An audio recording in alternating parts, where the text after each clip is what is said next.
Yeah, I think we should be live now. Let me check on my phone. Right. Just double check. This is our first time trying to live stream. Well, first time together. Yeah. Yeah. Well, I mean, first time for the podcast doing a live stream is what I was referring to. Well, I've done 2 with Valda. That's right. You did do do the Valdo ones. It says we're live. All right, I'm seeing this. Yep. All right, we should be good. Well, go for it. Welcome to Breaking the Chain. I'm Jacob. And I'm Cody. And this is a very big episode for us. Yeah, it's a 1-year anniversary. This is awesome. And a lot of news. Oh, so much news. It's going to be a good week. We've got the spoilers we're going to go over. We have just our weeks in Flesh and Blood. We have the dev talk. We have the very small but yet banned and restricted announcement.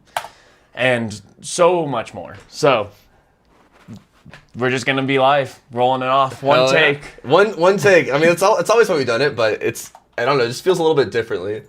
Right. For different doing it live. Right. So, do we want to, while you're sending the links out, I guess I can start with like my week in Flesh and Blood. Yeah. But, so in my week in Flesh and Blood, I went to an RTN. I did it. I not that I won, but I went to an RTN. And I did not do too well. I had a lot of fun though. Like I played a lot of really fun people, had a lot of really good games, and I took Balda, of course. But I didn't, and I went, what did I go? I think I went like 2 and 4. So Oh dang. Yeah. So, what, did you think it was like a bad meta for you, or? I wasn't quite in the right headspace. I don't think I was as prepared as I should have been going into that. Because there's also something that was like more of a last minute thing to go. Right. I was like, okay, yeah, I gotta tell you this. I'll tell you guys this story. So I was borrowing his cards for my RT on the previous weekend, or no, the previous day actually. Yeah.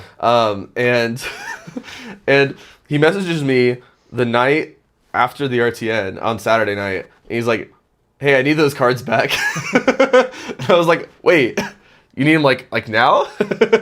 He's like, "Yeah, I need them for tomorrow." I was like, "Oh shit, that's sick! You're going to the RTN." It was the Wyoming RTN, so it's a bit of a trek to get there. yeah. It's like, what, 2.5 hours? Something like that, but it was... I went with Luke from Anarchy Fleas, which, when you ended up not going... Yeah, I opened up a spot for you. You opened up a spot for me. And it was like the day before, Luke's like, "Hey, I don't think Cody wants to go, just in case. If you want to go, I have an open spot. I heard you can't make it to any of the RTNs." I'm like, "Oh, sure, if you have an open spot, I'll go out with you." So we go up to this RTN, and the morning of, super exciting. I get to play the game. I love playing the game. Get to go up to Wyoming, which is cool. And so we drive up there. We see Buc-ee's, which it was pretty cool. Is that your first time at a Buc-ee's? It was my first time at a Buc-ee's. It's an experience for sure. Oh, yeah. So we go to the Buc-ee's, shop around, get some snacks, get some food, use the restroom, which was pretty nice. Yeah, the nice. If you guys haven't been to Buc-ee's, they are the nicest restrooms you will ever be in at a gas station. It's crazy. They're huge too. It's like, I don't know, like 50 stalls or something of I bathroom. wouldn't even be surprised if there were more. Like, Yeah, it's a lot. There's so much foot traffic. It's like you're stepping in a Walmart, and it's just packed with people. It doesn't matter what time you're there. It's like packed with people. But anyway. Oh yeah. Sorry for the aside. Good. So, but no, like it was pretty cool. Then we make our way up to Wyoming and we start the calling. First matchup was against a Fang, which is one of my worst matchups on Valda. Which I was like, oh, this is not a good way to start the day, but maybe I can get there. I win the die roll, and I'm like, okay, step 1 complete. Yep. Step 2, I start with leyline in hand. I'm like, oh my god, this is my chance. I could win this game. We start this game. We put down, like, I get leyline in. I create like 6 seismic surge, turn 0. I'm like, okay, we're in. Draw my next hand, all non-attacks. Oh. I'm like, okay, that's not great. I'm like, I have to crown to try and keep the momentum up because it's a bad matchup. It turns into a race, and I need to be able to just keep the momentum going. You said this is game 2? This is game 1. Oh, game 1. Okay. Yeah. And then I block with crown. I get like a blue attack, and I'm like, it's better than nothing. do the blue attack into him, and then the game continues on. Ends up, I think, feeling pretty close, but then there was like mid-game, I had 2 seismic eruptions in hand. I'm like, well, this is awkward. Yeah. I created some seismic surge, played 1 seismic eruption, arsenaled the other seismic eruption, and then I draw another hand of all non-attacks. Oh. I'm like, oh my god. I'm like, I can't believe this is happening. Just really quick, just in case. Sorry, it's just a heads up for everybody that's watching the video or whatever. It might be loud. Can you move your microphone to like the middle part, just in case? I don't know if the shirt's gonna rub up against it and like make a lot of like buffeting noise. Oh yeah. Like if you only put like right up near the middle it. part, right where like the V of the shirt is. Yeah, a lot like smarter than me. No. I just want to make sure because I don't know for sure if it was causing problems, but just in case it was. Okay, no, that's fair. All right. So, do you know what your non-attack action count is in the deck? Like what are the odds of that happening? I think I have like 30 attacks, so it's like 50-50. Okay, so still pretty unlikely to draw all non-attack hands, especially twice in a single game. I was just like, oh, this is rough. And then I tectonic instability because I had that sinking my I think that was my 3rd seismic eruption. Drew another blue attack, which was like a blue disable. I'm like, okay, again, better than nothing. But it was, I didn't see a single spinal crush that game. Jeez. Which is pretty relevant, and but I was like, whatever, it's the first game, we'll go into the second game, we'll get this. And my second game was, it's so hard remembering now, I should have written this all down. I think it was Nacilio, which we play, like, I had bells in my list, and how many bells are you on? I was on 2 at this event. Okay. So we sit down to play, I lose the die roll, but then I think I get ley line up really early. I'm like, I think I get pretty lucky with my ley lines that day, but it was something really weird. Oh, I'm trying to like remember exactly what happened. It was like something weird where like the start was pretty minimal, but then I just had the craziest like turn 3 to the end. Like, oh, spec dominate for 6, discard their hand, they get a new hand. They play a mediocre hand. I'm like, another spec dominate with a Terra Sunder on it. That's pretty cool. Just keep the dominate or the seismic surge train rolling. Yeah, and I killed them. I just kept it going. Like Valda just does that sometimes. So I was like, okay, I got the Acilio turn 2, or game 2. Didn't even see the bells. Didn't even need the bells, even though I think the bells are normally pretty important because it turns into this more like back and forth game. But I'm like, yeah. Didn't even need the bells. This is pretty sick. Out of curiosity, was that against Billy? No. Different Acilio, okay. It was a newer Acilio player that I think plays up in Wyoming. Oh, okay. Yeah. But it was a pretty cool game. And then I go into round 3 and play, I think it was Dash.io was round 3. Ooh, you know that matchup. I do know that matchup. And I sit down and they're like, this is so doomed. And I'm like, hey, to give you some not hope. doomed, by the way. I'm like, to give you some hope, Cody actually thinks this is favored for Dio. Yeah. They're like, really? I'm like, yeah, he thinks it's favored, so I think you have a pretty okay shot. Although I do know the matchup pretty well because I've played Cody quite a bit of it. And I feel pretty good mostly through the match. Mm-hmm. And then it was like 2 turns in a row. They played, what's that non-attack that if you banish an item? Oh, the BIOS update. They did 2 turns in a row where they BIOS update a Tekla Pounder into play. I was like, oh man, that's pretty bad. Yeah. Well, so, okay. I remember it all. First, I lose the die roll. They go turn 0. Uh-huh. They get Cerebellum turn 0 and Tekla Core off top turn 0. Pretty good. Pretty good. Yep. I'm like, okay. That's probably one of the best starts you could have had, like, if you're worried about the matchup, but that's okay.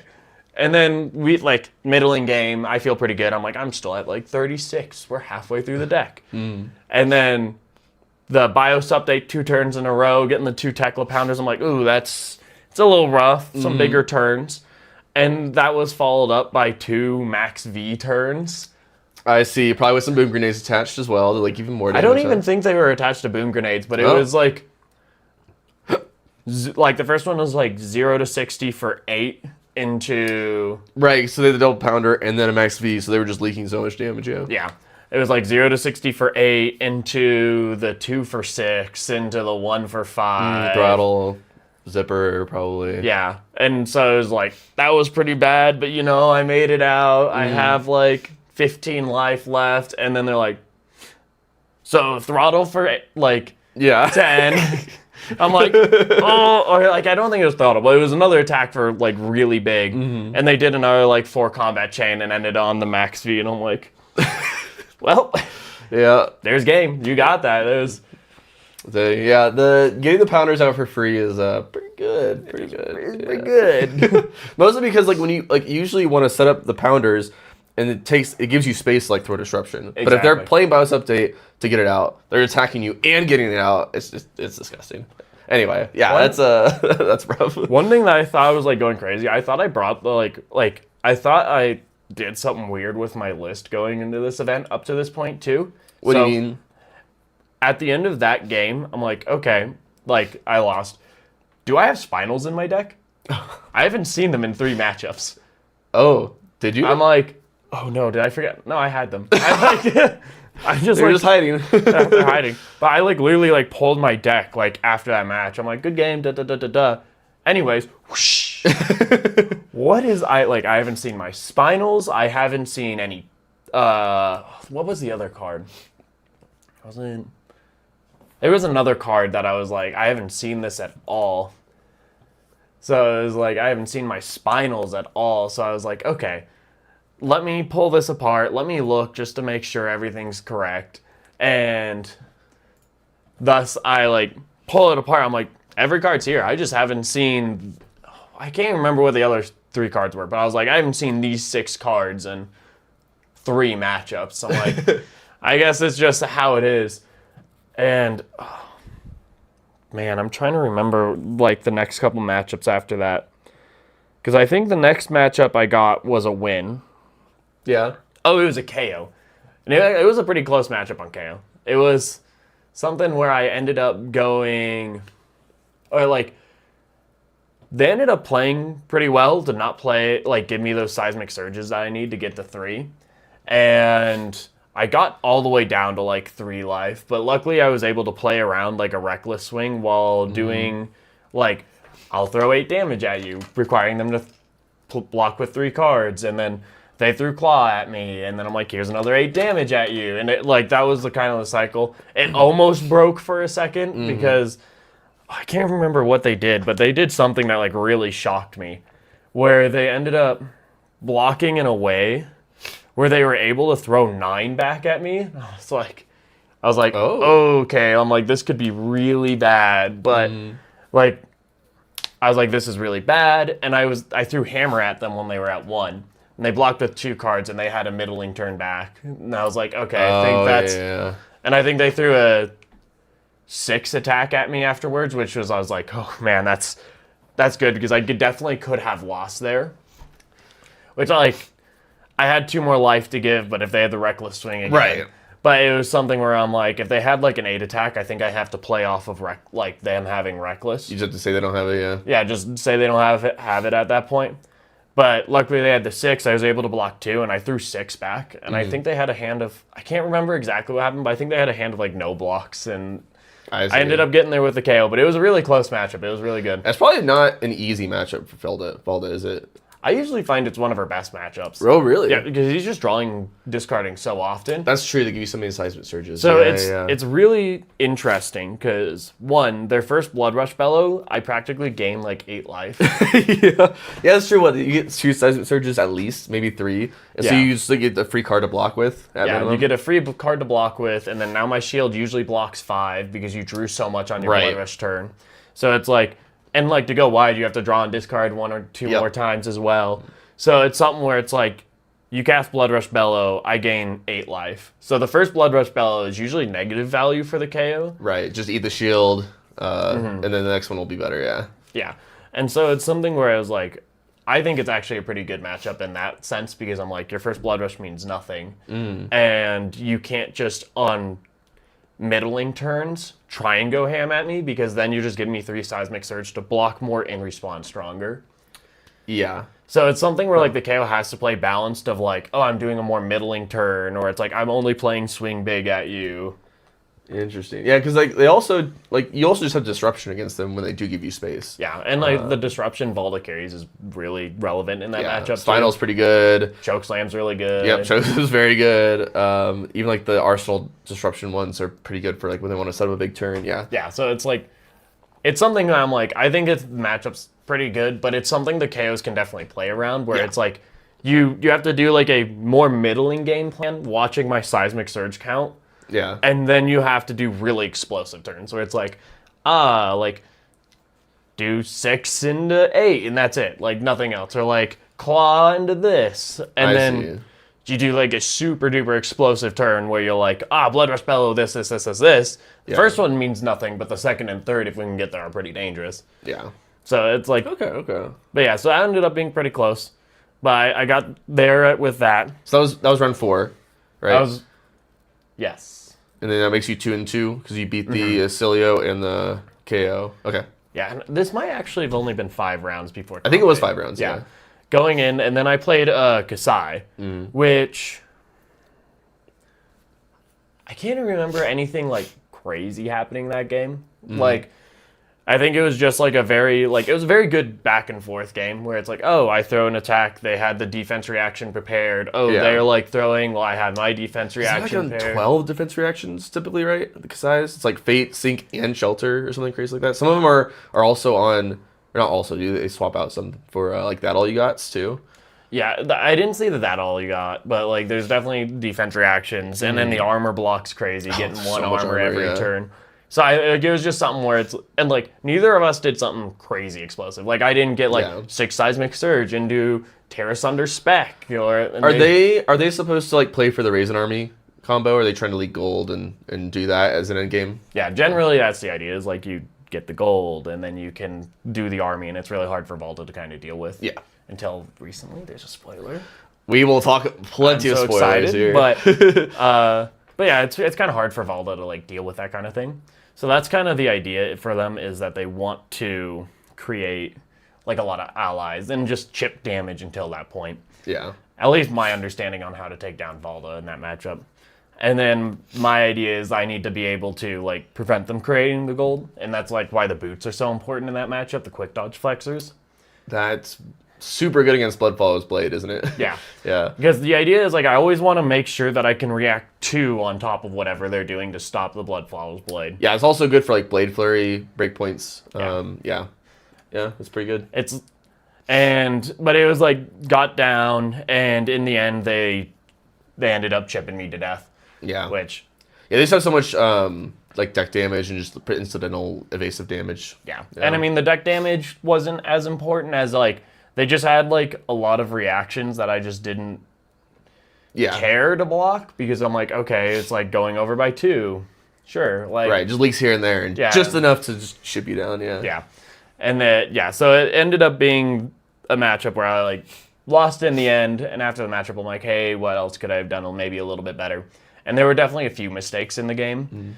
Because I had a promising terrain trigger, and I could have blocked 3 more and had 3 more life in the end game if I thought about the draw off the promising terrain.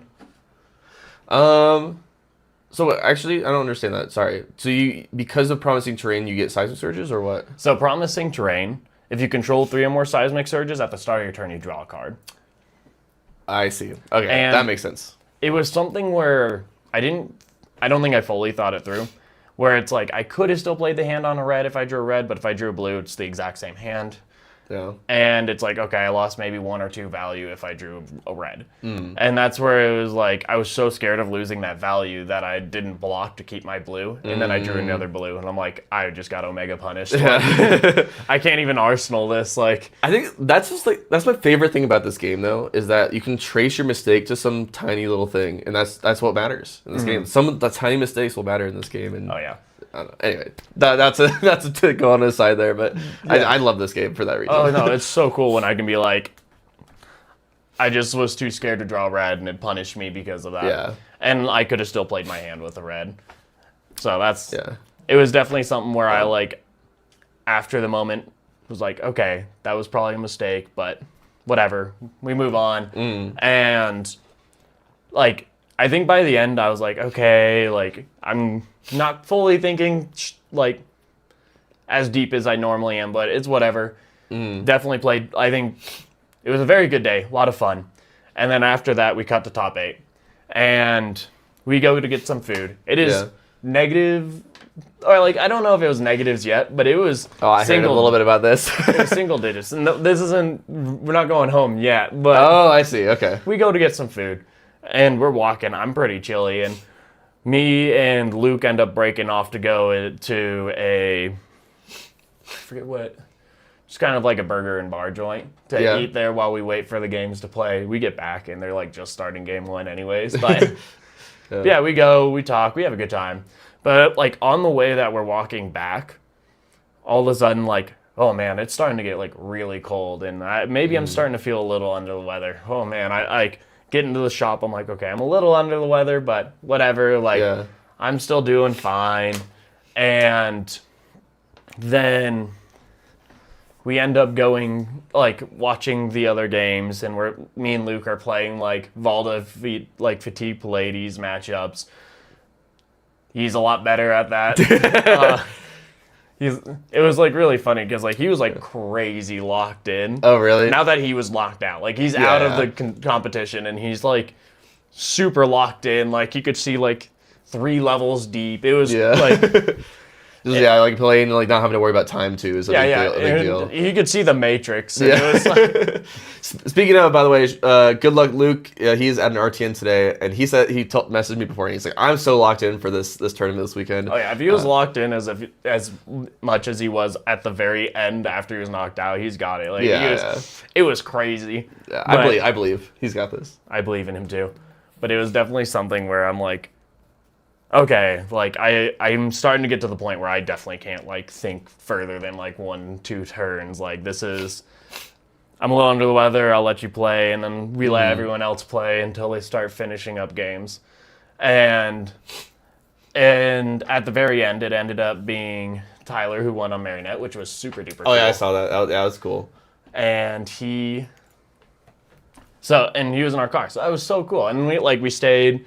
And we got to celebrate that. And I was like, this is sick. Let's go home. So we're the last group leaving. Yeah. We're leaving. The owner locks up shop. He's getting ready to leave. And so we go to the car and we're like, oh, let's pack up. Let's go home. And we throw our bags in the trunk. Luke starts the car, closes the door. We all throw everything in the trunk. And I'm like, man, I'm starting to feel a little sick. Like, I need to get in the car now. Yeah. It's -4 out. I need to warm up. I go and pull on the door, like, dunk, dunk. Luke, can you unlock the door for me? And he's like, I thought I unlocked the doors. He goes, and the car's locked. Oh, no. He locked his keys in the car. Oh, no. So he, like, started to warm it up. And then, no. And then we're like, oh, no, what do we do? And I was not prepared to like walk around or like be outside. Like I had a winter jacket, but it didn't have a hood on it. It's actually the same one I have here, where it's a nice jacket. Yeah. Oh, you can't even see me. I disappeared. But it's his invisibility jacket. Yeah, I might. Yeah. You can kind of see it this way, but there we go. There you go. Yeah. But yeah, there's no hood on it, so. Like, my face is just in the -4 degrees. Yeah. And Luke was very nice to, like, lend me the beanie after he noticed I was dying.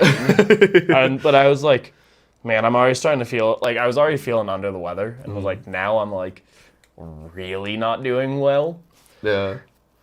And it was like, I don't know how much later it was. I say it's 30 minutes later as an exaggeration. I think, like, the guy said 15 minutes on the phone, but someone comes to pick the lock or not pick the lock, but he, like, opens the door, whatever he does, roll down the window, and we get in. And they told me I need to show the picture of, like, all of us stranded out in -4 degrees weather. Yeah, you gotta show. I can pull it up, actually. Let me grab it. Because you posted, it was in the Discord, right? It was in the Discord. Where was it in the Discord? Event reports? I think it was in, event reports. Let's see. This one? Oh, no. That's me after we got in the car. Oh, this one, yeah. All right. See if we... Yeah, by the way.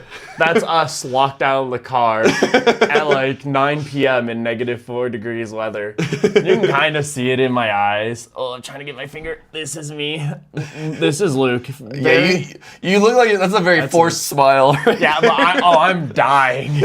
I'm like, and like, of course, every minute that I'm out there, I feel sicker and sicker and sicker. No. And like every time a car would pass, I would turn around and be like, please, please be the car. And then they drive by, and I'm like, no. Oh, so this is before the lockpick, I assume? Yeah, this is before the lockpick. You're like, please. Yeah. Very funny picture. But so we're locked out, and like 30 minutes later, we finally like get in the car. It starts warming up, or like we get in the car, and I sit in the back, and Luke had like an emergency blanket he like wrapped around me, and I'm like shivering in the back the whole ride back. And it's like we're driving up to like Buc-ee's to stop in there again. And as we're driving up, I'm like, I feel so bad. Like I'm shaking so bad. I feel so sick. I'm like, this is awful.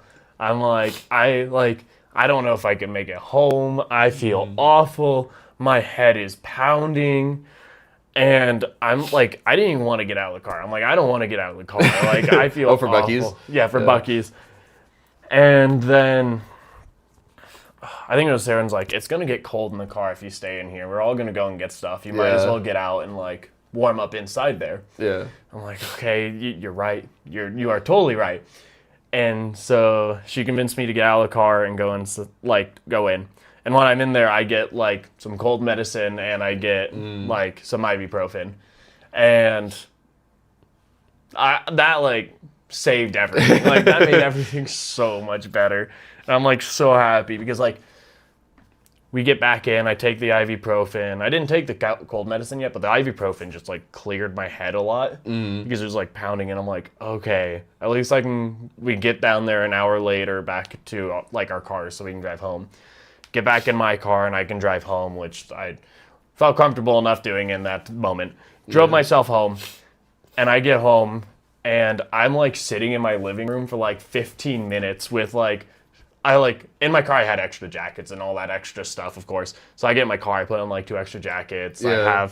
I bought my own beanie from Buc-ee's. I should have brought that too, but I had a beanie from Buc-ee's that I put on. And so I'm like living in my living room for like 15 minutes after I get home, shivering with 2 jackets on, a beanie, and like so many extra layers. Yeah. I could not get out of bed for like 2 days after that event. But I'm all better now. That's good at least. Yeah. I think if you guys can't tell, I'm a little bit sick too. I think I have what Jacob had. Hopefully I didn't do anyway, so he doesn't get sick again. But yeah, I'll do a quick recap of my RTN because it wasn't all that interesting, honestly. I was a bit of a cringe lord. I played Fatigue Pleiades last Saturday, a week ago from today. I felt really good about the deck for what it's worth. I think the deck was the right choice for that tournament and everything, but I was just not practiced enough at all. Right. So round 1, I play against a Vincent, and they did not have any time stop potions, so it's an easy matchup when they don't have that. Yeah. Because I just get to fatigue them pretty easily unless they just get the nuts.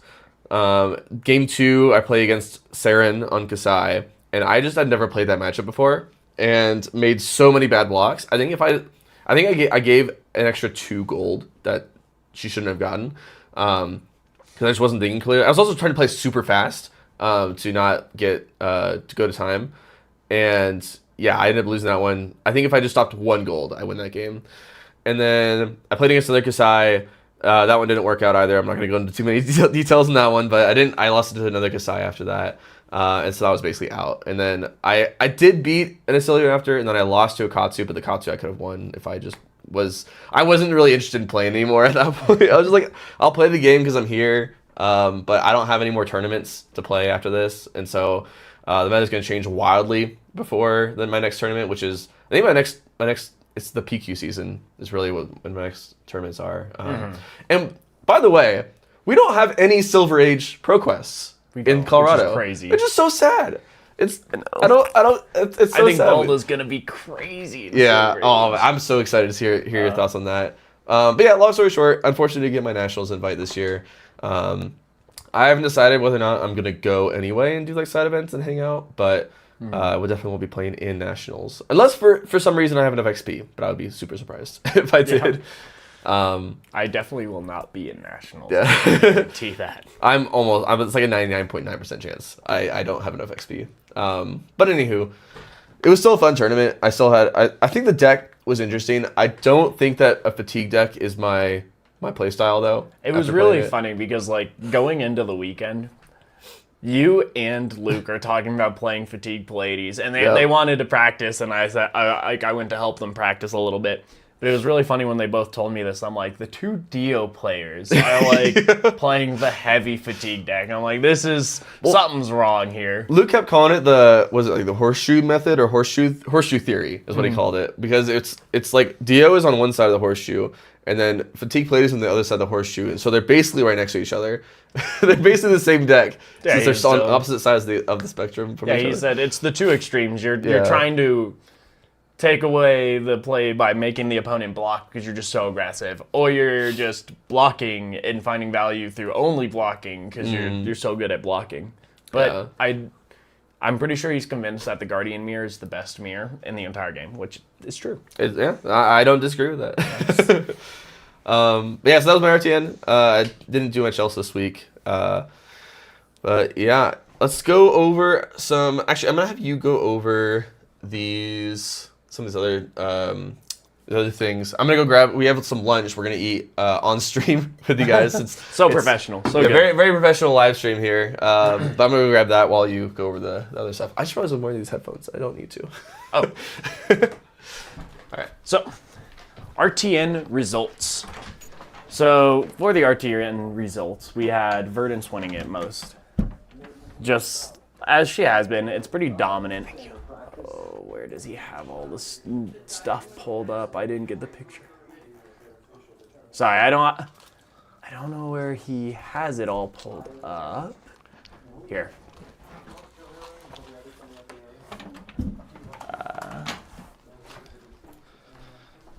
Sorry, not very good live streaming. Where is it?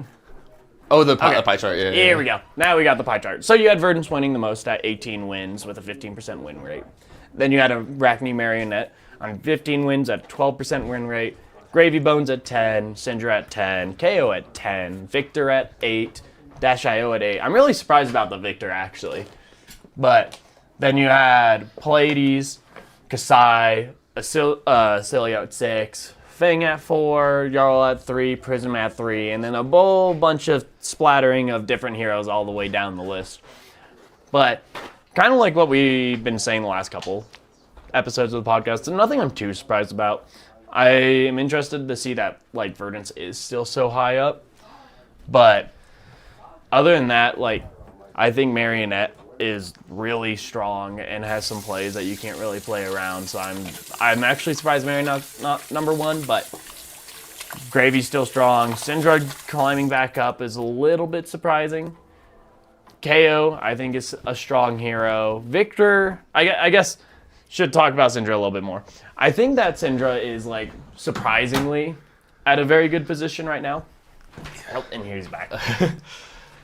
But more or less because, like, she is just throwing 0 for 4s now. She doesn't do a whole lot of super explosive stuff. Yeah.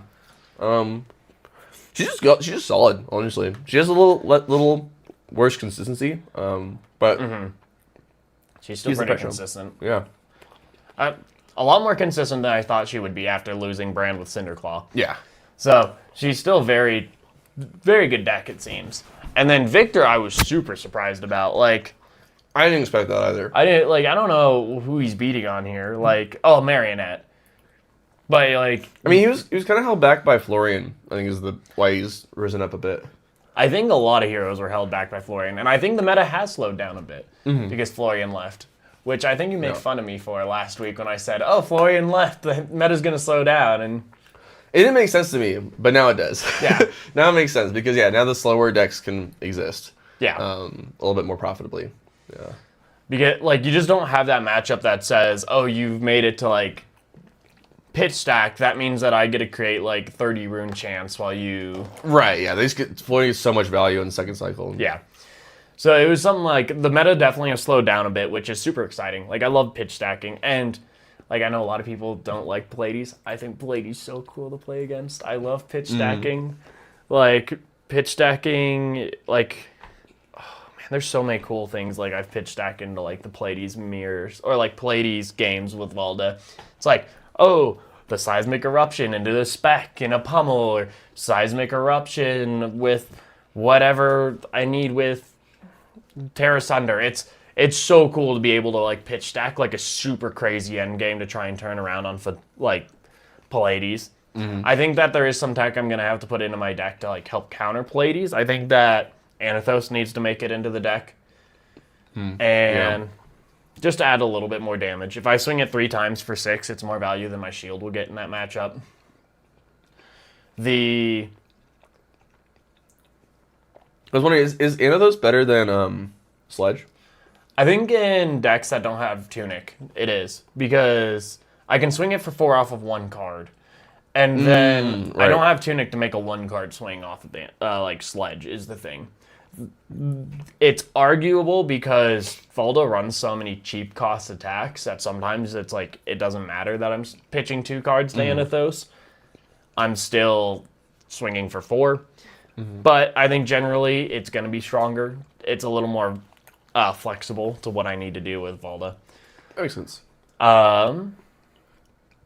Yeah, I don't know. Like, Victor's still surprising me. I think, like, yeah, he does a lot better with Florian gone. He's good into Marionette. He's probably okay into Gravy, but you've got to be a dog into Verdance. Like, yeah. I guess you're good into Syndra. KO's pretty good into Victor. You're good into Dash.io. I mean, the Guardian Mirror with Pallades, if you know it, you probably can win that. Kasai, you're probably okay in the Kasai. Cilio, you're probably good into. So I guess outside of. I don't know about Acilio. that one might be a tough one for Victor. Okay. Yeah. I don't know. I haven't played Victor in like 2 years. Like it's been something like since Acilio entered, I haven't played Victor. So it's been something where it's like. I'm surprised he's so high, but I could see like he beats a lot of the lower decks. Like any deck that's not the top like Gravy and Verdance. I think that's Gravy, Verdance, and KO. I think he's pretty well off. I mean, he's like he has a game into pretty much everything but Verdance and KO, right? Yeah. Yeah. And Verdance isn't that highly represented. I mean, it is the top performing hero, but not by that much. Yeah. Well, and it feels like at RTNs from at least around here, there's not a lot of people bringing Verdance. It's just when the Verdance players are good, they're good. Right. So I'm not super surprised by Verdance showing up and doing so well, but it's also like I guess I can't hold back too much when there's only so many people playing it. Yeah, I think I'm not too surprised by this pie chart, but there's definitely a few heroes that popped up that I'm a little more surprised by than not. Yeah. We also have less events for this week 4 than we did previous weeks, right? It's just less overall tournaments, it looks like. Yeah. I think the Kasai dropping as much as she did is a little bit surprising because it's like, I still think she's good into Gravy. I would assume good into Marionette with the defense reactions and just like easy 2-card response. But I would think so, but I'm honestly not sure about that one. It's probably close. Yeah. All right, what else do we got before spoilers? The fun part. That is a good question.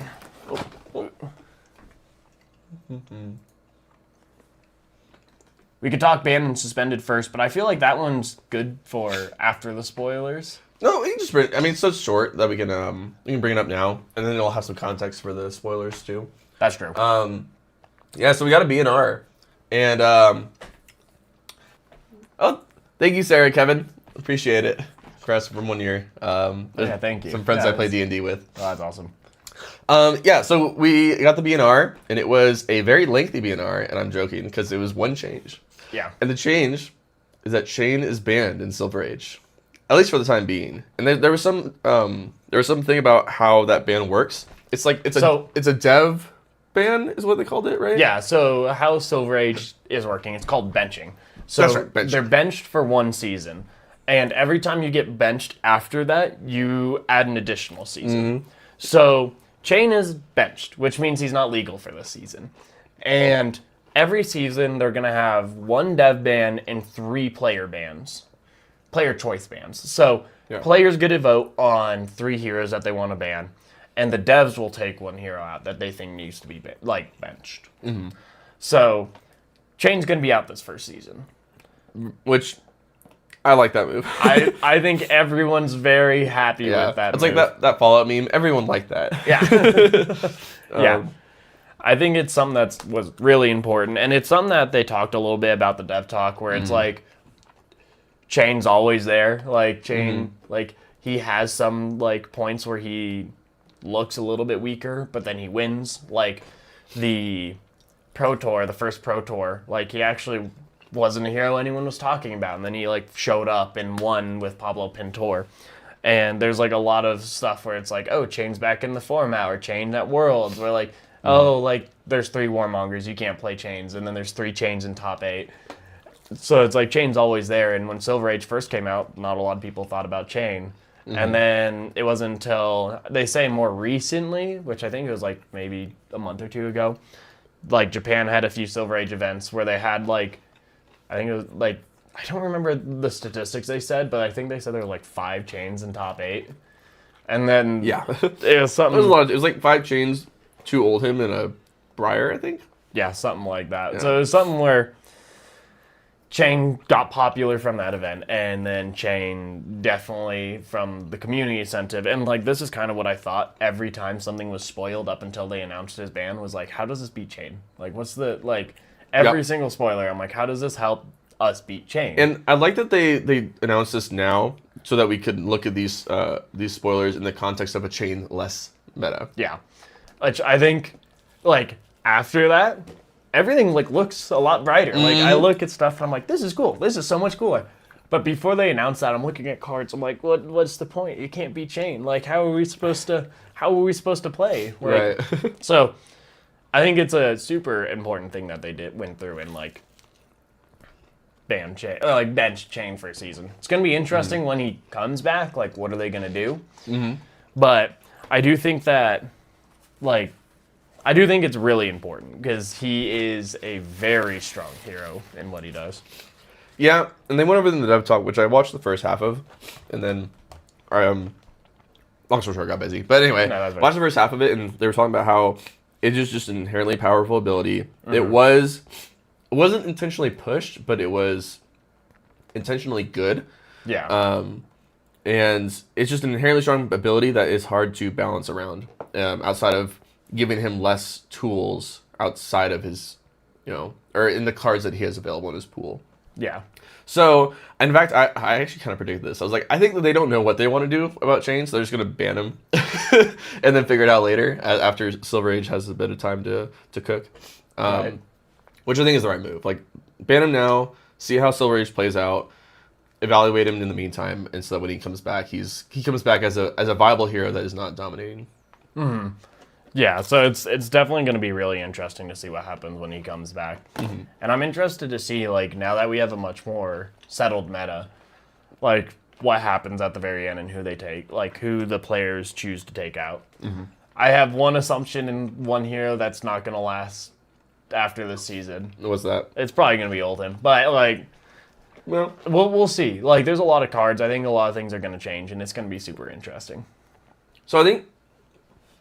Well, yeah, we'll go into after we get through all the spoilers what we think of the overall meta, but I think it's going to be a pretty fast and powerful meta. I think Oldhim might actually not be able to be defensive enough. Yeah, it'll be super interesting. I don't know. I like Valda into Oldhim just because I'm like, dominate, 10, what are you going to do? What are you going to do about it, punk? Yeah. All right. Well, let's get to the juicy part then and go into spoilers. Now that our background's been Savage Claw this entire time. Yeah, hiding the rest of it from me all. Oh, we can talk about the Silver Age armory battles, or what they call them? The Armory decks. Are they armory? No, they're chapter decks? chapter decks. Yes. So some of these were spoiled from those throughout the week, and we got a huge drop of all the commons and rares yesterday.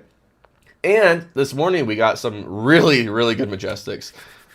So, long story short, I think the best way to approach this is to go from set number, where it goes like kind of like class, talent, and whatnot, so we can evaluate all the cards in the same class and talent together. Oh, yeah. I think we just keep jumping down and chunking away at heroes. Yeah.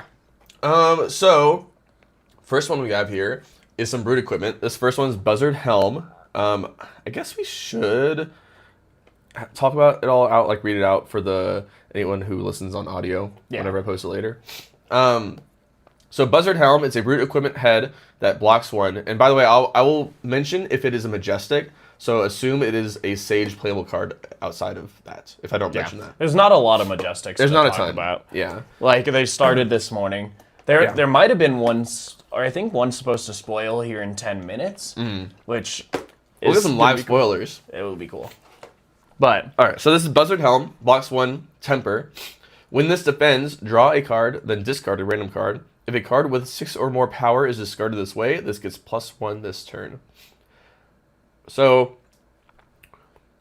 basically, it's almost like the -IO Armory deck helmet, where you banish cards off the top of your deck to get +1 on the temper. Very similar helmet here, except remind me, for Reinhar's hero text, it's only during your action phase, correct? yes. So you cannot intimidate with this, kind of like because Scowling Fleshbag specifically says intimidate. It's not like draw discard. So you can't intimidate with this. I'm not sure how good this is because of that. Like, it blocks extra. The other thing is, like, what hero are you gonna play? KO. He already has just a generic temper 2 helmet.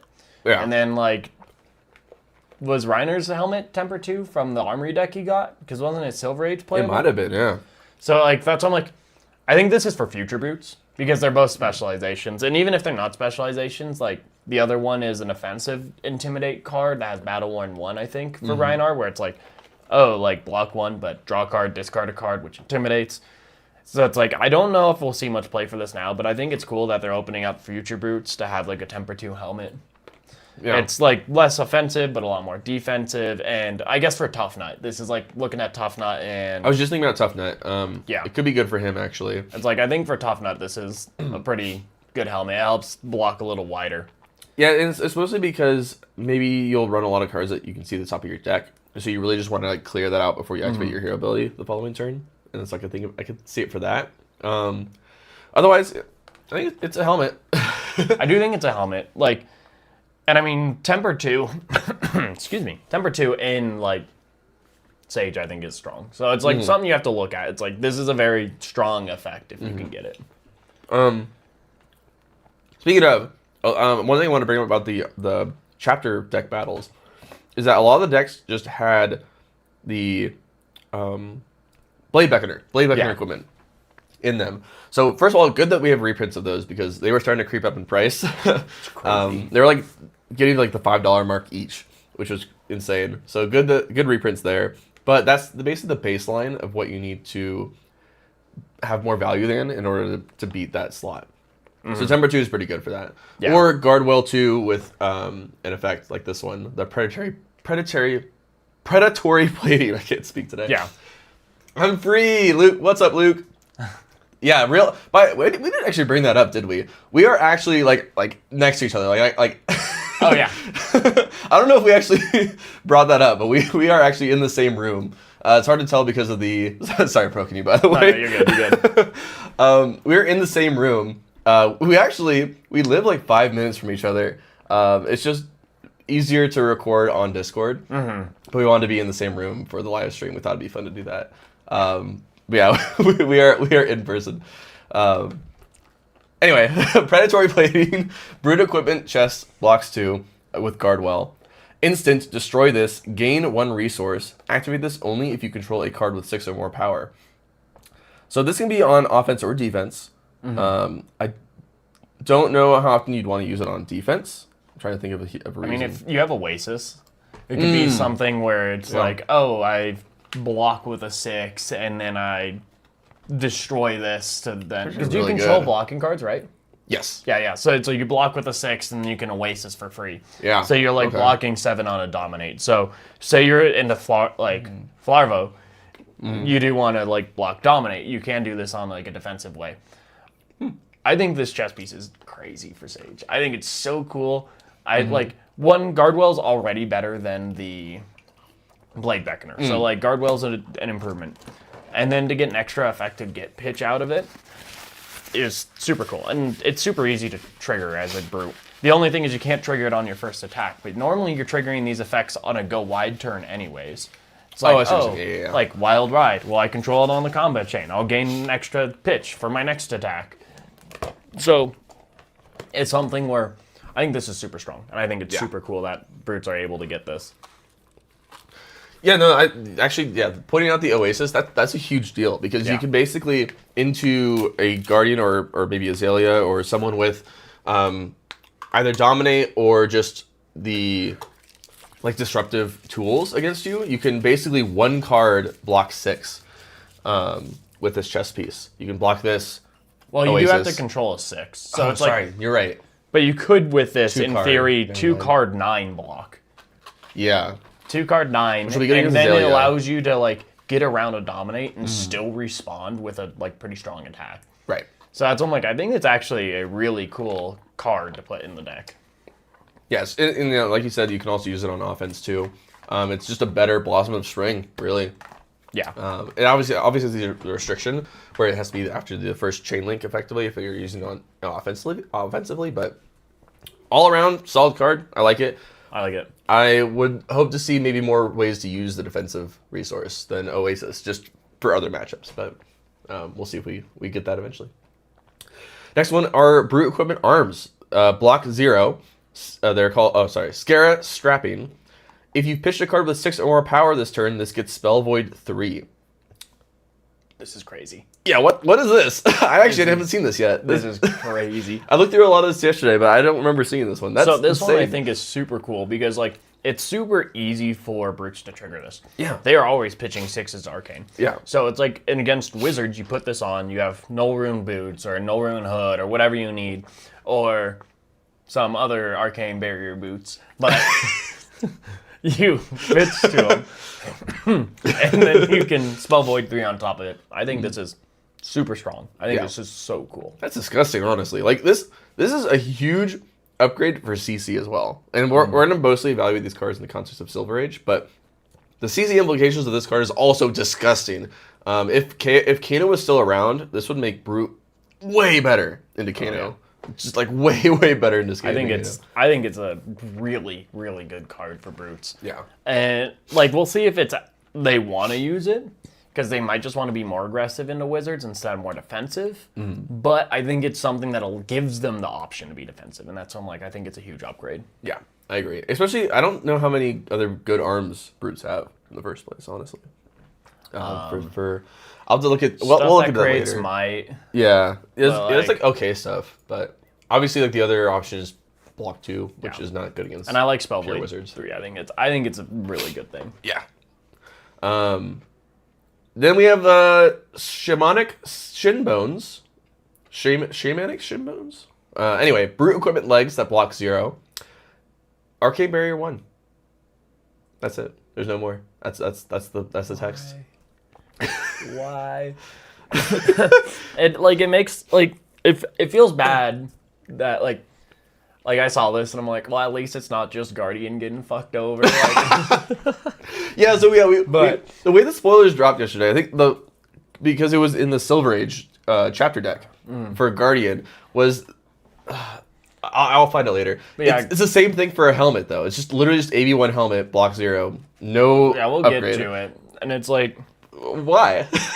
And like it's really sad because there are other classes and other talents and other things that have AB1 equipment with an extra effect. Yep. Like this could have been something super simple. Like even if it had like super duper simple text of like,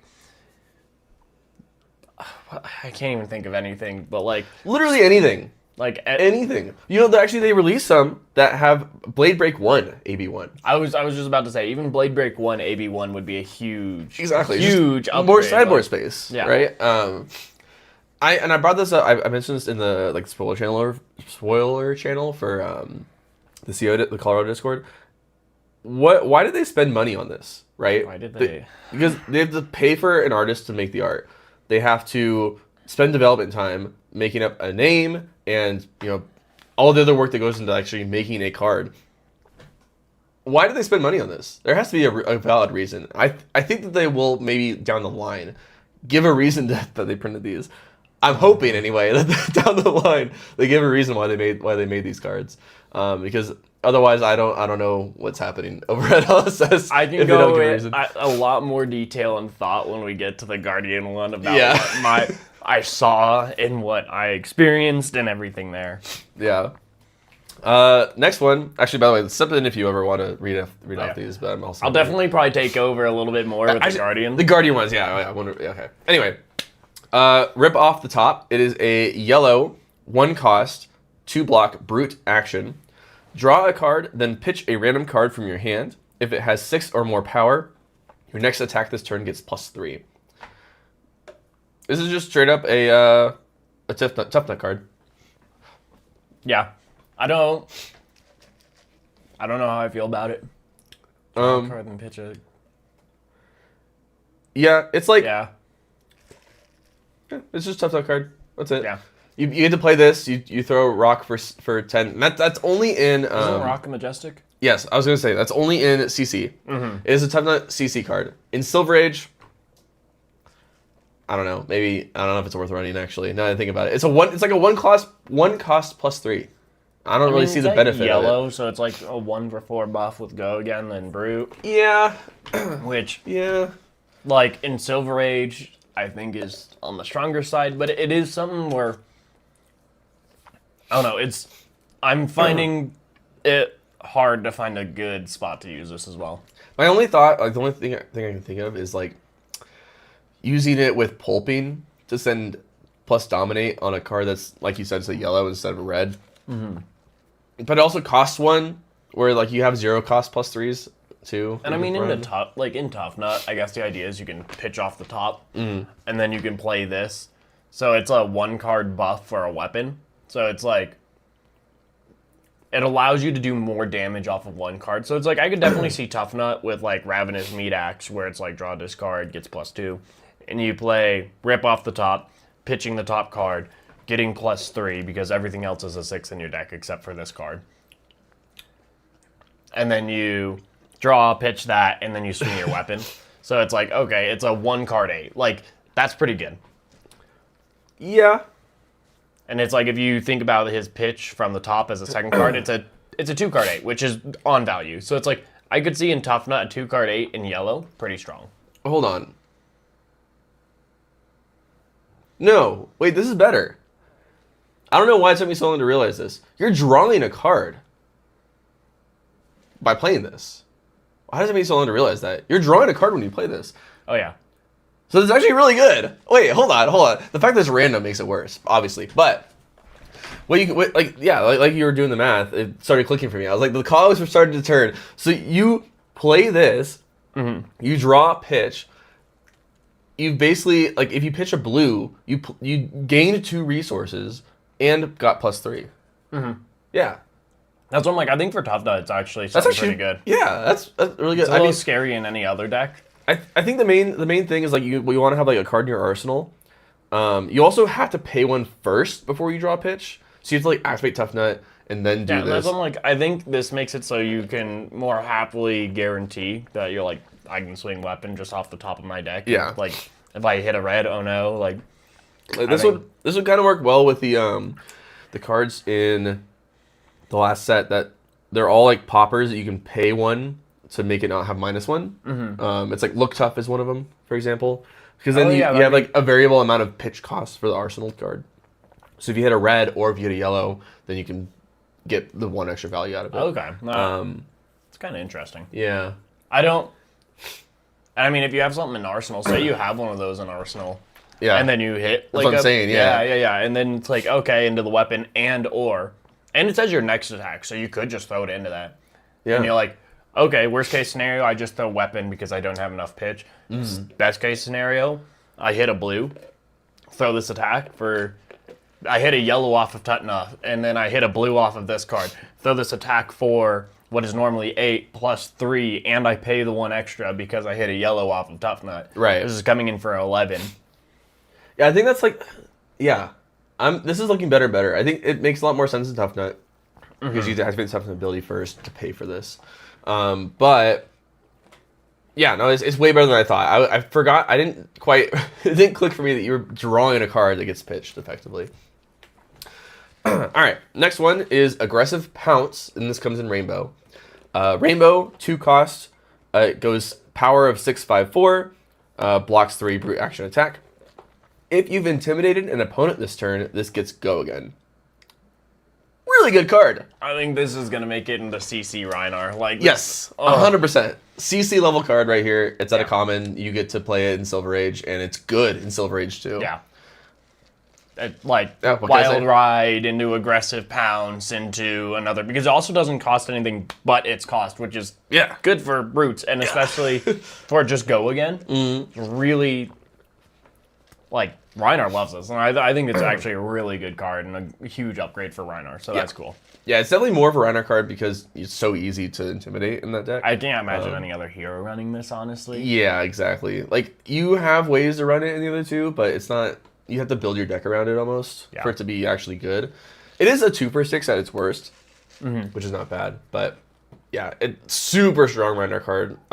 Huge buff for Rhinar. And I could see him running a blue too, like because he already has so many blue misses. Just to have a 4 go again attack which is good off Blood Rush Bellows. Yeah. Then we have Bear Hug. People kept comparing this to Run Roughshod. It is I mean, it's 1 power higher of Run Roughshod. But it's a very different effect. It is very different. What this card is, Bear Hug, it comes in Rainbow. 2 cost, 7 power, 3 block, brute action attack. Play this only if you've pitched a card with 6 or more power this turn. And the reason it's compared to Run Roughshod is because Run Roughshod says play this only if you discarded a card with 6 or more this turn. Very different effects, by the way. This is way easier to play than Run Roughshod, but it costs 2 instead of 1. So it's a bit more expensive, but very much easier to play. But solid card. Like, very good card. Yeah, I mean, I think it's another Tough Nut card. I mean, it even has Tough Nut in the art. So it's like, I think it's another Tough Nut card. Yeah. So it's something that I think it's definitely solid. You can pitch off the top using Tough Nut and then just throw 7 off. Yeah. Like, and it blocks 3.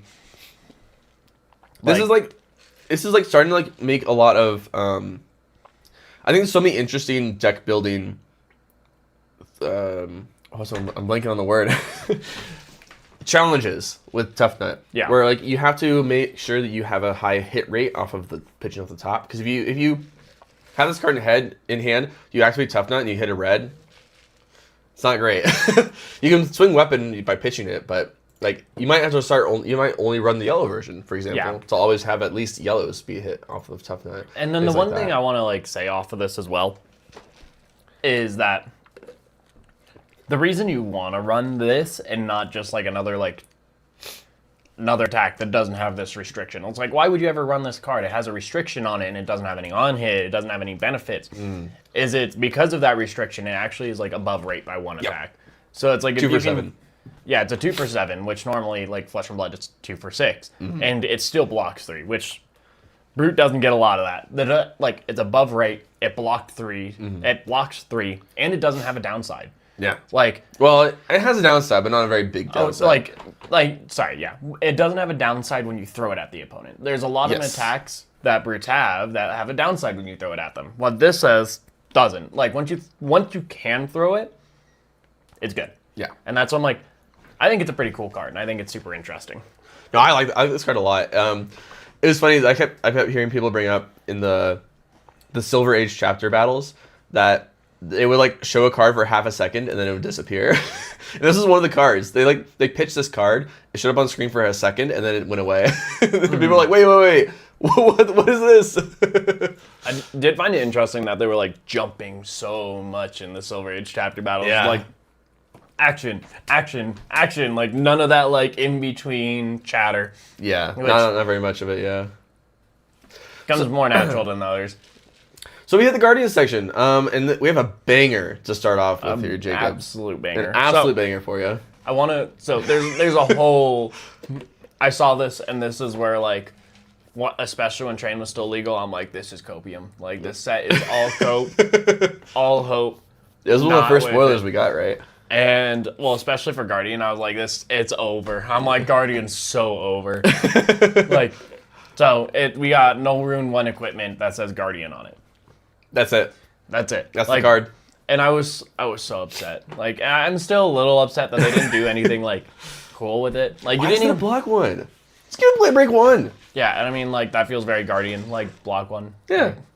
Or, like, you could have done something interesting. Like, I thought it would have been super interesting if this said, destroy this, create a seismic surge. Like that's all. Like, just create one seismic surge. You can destroy this. And then at the sacrifice of your helmet, and this whole equipment suite is about seismic surge. Yeah. And at the sacrifice of your helmet, all of a sudden you can trigger the rest of your equipment suite just by sacrificing your head, which is important to keep your null room. So that's why I'm like, if this literally just had the text of like, create a seismic surge, boom. If the boots had the text of like, create an agility, destroy this. Like, all of a sudden, they're cool helmets and cool feet that have some extra benefit. Like, to be fair, agility is meant to be only warrior and. Well, no, not the guardian feet, the brute feet. Oh yes, okay. The that brute were feet, just null rune. Like, if they said that, then I think there'd be zero complaints, and I think people would be celebrating. I think people would be like, "This would be sick." Like, we have beneficial null rune, and even if like no guardian ever actually uses this to destroy to get a seismic surge. Then, like, it's funny because they did give upgraded AB to other classes. They just decided some of these cards are just going to be literally the same as null rune. And we'll get further into like the equipment, but like it activates the rest of the equipment, and I think it'd be super cool to be able to do that by sacrificing stuff.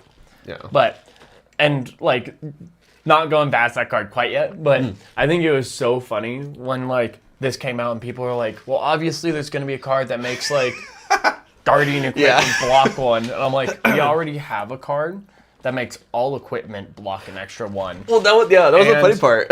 And it's unplayably bad. Just making the helmet block 1 isn't going to help. Yeah. And so I saw that cope, and then I saw people coping saying like, oh, Forged for War, like that came in Welcome to Rathe. That card, it makes Guardian equipment block 1 more. One, that's the card I was just talking about. It makes every equipment block for 1, not Guardian equipment. So I saw that a lot, and I'm like, no, that's not how that works. Yeah, nope. It works the same on Null Rune as it does on this card. Yeah. And then I saw Nerves of Steel talked about, which Nerves of Steel makes it so your Battle Worn and Temper doesn't trigger. This doesn't have either. Like, like I'm like, there's no like, if to me I don't feel like there's a way to redeem this card. Like, I went into Fabry, I searched Guardian equipment, and it just came up with the equipment, and then I changed the action card. Nothing. Nothing mentions Guardian equipment over a generic equipment. Unless I think it's shields. I think there's offhand stuff too, but like but that's different. Yeah, like, it's just literally not relevant yet. We'll see. Maybe they eventually have like, if your equipment matches your class, do X. It's copium, but you know, this. I felt so doomed when I saw this card. I'm like, what's the point? Like, that was a good start to the spoiler season. There. I mean, there are some other really cool cards in here, but like, I don't understand those 2 cards in this set. Like, they just don't make sense to me. We need Dev Talk just for those 2 cards. Yeah, exactly. Oh, well, I also want a Dev Talk for a different card for a different reason, but we'll get to that. Okay, I'm really excited to hear which one that is. So, Magnetic Carapace is, and this one got spoiled a while ago, but whenever you play an aura, you may tap this and pay 1 if you do create a Seismic Surge and has Guardwell 2. Solid. I mean, it's a solid cheese. Yeah. I think it's so funny that it's in the Bravo deck because it has Guardwell 2. He like can activate this if he pitches his 3-cost aura, or if he plays his 3-cost aura, but he only has 2 auras in the deck that I know of. The Bravo. I think. It's, Oh, I mean, you can play any auras. It's just his specific one's what you're talking about. yeah, well, it's like if you play an aura, you can create a seismic surge. So Yeah. you don't even get the top text on Bravo, is what I'm saying. It is just Gargoyle 2 equipment. Okay, I need to have another Fabry page for to look up something. Is it Farbo that you're asking about? Not, Farbo. Not his hero text, but his deck. Like his Chapter 1 deck has 2 auras that cost 3. I see. But it has this chest piece, so you can't trigger its text. Do they have Go again? The auras? They're the instant auras. Oh, okay. Well, So it's like- you still get a resource. You still can technically trigger it. You're only going to do it turn 0. Like this really only has text turn 0 and Bravo if you go first and you draw a very specific card. Wait, so why is it only? I don't get that. Why is it only turn 0? You just don't want to keep an extra card to pay for this is the thing. I misread it. Okay. Yeah, Okay. because it costs 1. Yeah. I mean, what you could like Anathos or Sledge, right? With this. Yeah. No, I'm saying from the chapter deck, I think it's really funny because the chapter deck, I see. you're only gonna get the text on it turn 0. We're Speaking past that though, yeah. this is sick. This is so cool. Yeah. So after I got over my doom and I saw Chain was banned, Yeah. and I saw some other cards. Spoiler alert. The other cards were elemental. But after I saw some other cards, I'm like, you know what? I'll build myself a deck. This chess piece is so cool. It's so cool. I made a Valda deck, and I was testing it, and I triggered this chess piece so often, and it felt so good. This is so cool. I love this. It's so cool. I don't know. I can't tell you. Like one Scarred Ball 2. So it's already pretty good. Yeah. Most of the Guardians I don't think are going to care, but as a Valda player, and most of these cards I think are meant for Valda. It does seem that way. And as a Valda player, this is insanely cool chess piece. I think that this changes the deck completely in Sage, and I already thought she was pretty okay in Sage. Would you say that this set does more for Valda than Mastery Pack Guardian did? No. Oh, okay. Not even close. I guess Leyline is pretty good, isn't it? I mean, Valda is Mastery Pack Guardian. Yeah. And then here's the Volcanic Vice. If you created a Seismic Surge this turn, this gets Spell Void 3. The opponent you want to use this against is Wizards. Mm-hmm. The Wizards, aren't going to let you create a Seismic Surge on their turn. They're not throwing an attack for you to block and create a Seismic Surge or this, that, and other thing. Yeah. To then block their Arcane as well. I think this is really easy to play around if you're a Wizard. Well, the Brute one's really hard. Because they just have to pitch to Null Rune and then boom, they can pop it. Yeah. This is super duper easy to play around. Oh, I just don't throw an attack this turn because I want this to hit. Mm-hmm. And with the other thing is that, like, also in Silver Age, I don't have any ways to create my own Seismic Surge on their turn without them giving me the opportunity. I mean, you can with a chess piece, right? So if you have an instant aura, you can use the chess piece to make a Seismic Surge token in response to their attack, right? I mean, that's true. You could play To Be Continued, the 0-cost instant aura. There's a lot of them one play into these, that. yeah. So then so technically you can, but it feels so much harder to trigger because like I have to have that aura. I have to do this. I have to wait for this. Yeah. I have to. It's like there's so much you have to do around this. I mean, it's super cool if it's like your turn and they're trying to kill you. Like, oh, cool, pop this. So like, I'm sure it's better than I'm giving it off to be. Well, what's funny is that it's actually worse on your turn, I think. Because the thing is, I was thinking about that while you were talking. I was like, okay, this is actually not bad on your turn, right? Because you have the new auras, which we'll get into, that make a Seismic Surge at the start of your turn. Actually, I wanted to look at it. At the start of your turn, because you can respond to that as a wizard, right? So we'll get into those cards. Well, but it's relevant to this. For those you cards, can't respond to that because that's at the start of your turn, not start of action phase. Oh, so it would work. Yes, technically it works. Okay, so it works. All right. So there are ways to get Spell Void 3 out of this, but I agree. It is way harder than Brute, where you can literally just pitch to AB and then Spell Void. It's just the easiest way to do it in Yeah. Brute, whereas this one you have to have something specific. And that's why I for it. thought it would have been like super cool to have like the headpiece be destroy this, create a seismic surge. Yeah. Because then because you can't arcane barrier with that Right. and then destroy it Right. and then spell void because you've already prevented the damage that you can, the damage being dealt. Yeah, the damage is already happening. Yeah. Yeah. So you can't do it in that order. So it's something where it's like, when you destroy that to create a seismic surge to trigger this, it's really important because one, it's got to be the last arcane they're throwing at you that you want to prevent. And so, like, I thought that would have been super cool. And if you don't kill them the next turn or kill them with that hit, all of a sudden you have no way to prevent their damage if you do that. one less or, AB or at one least, less yeah. AB, no spell void. I think that would have been super cool and super Yeah. unique and like a really big kind of play around with that. It probably would have been pretty strong. It probably would have been.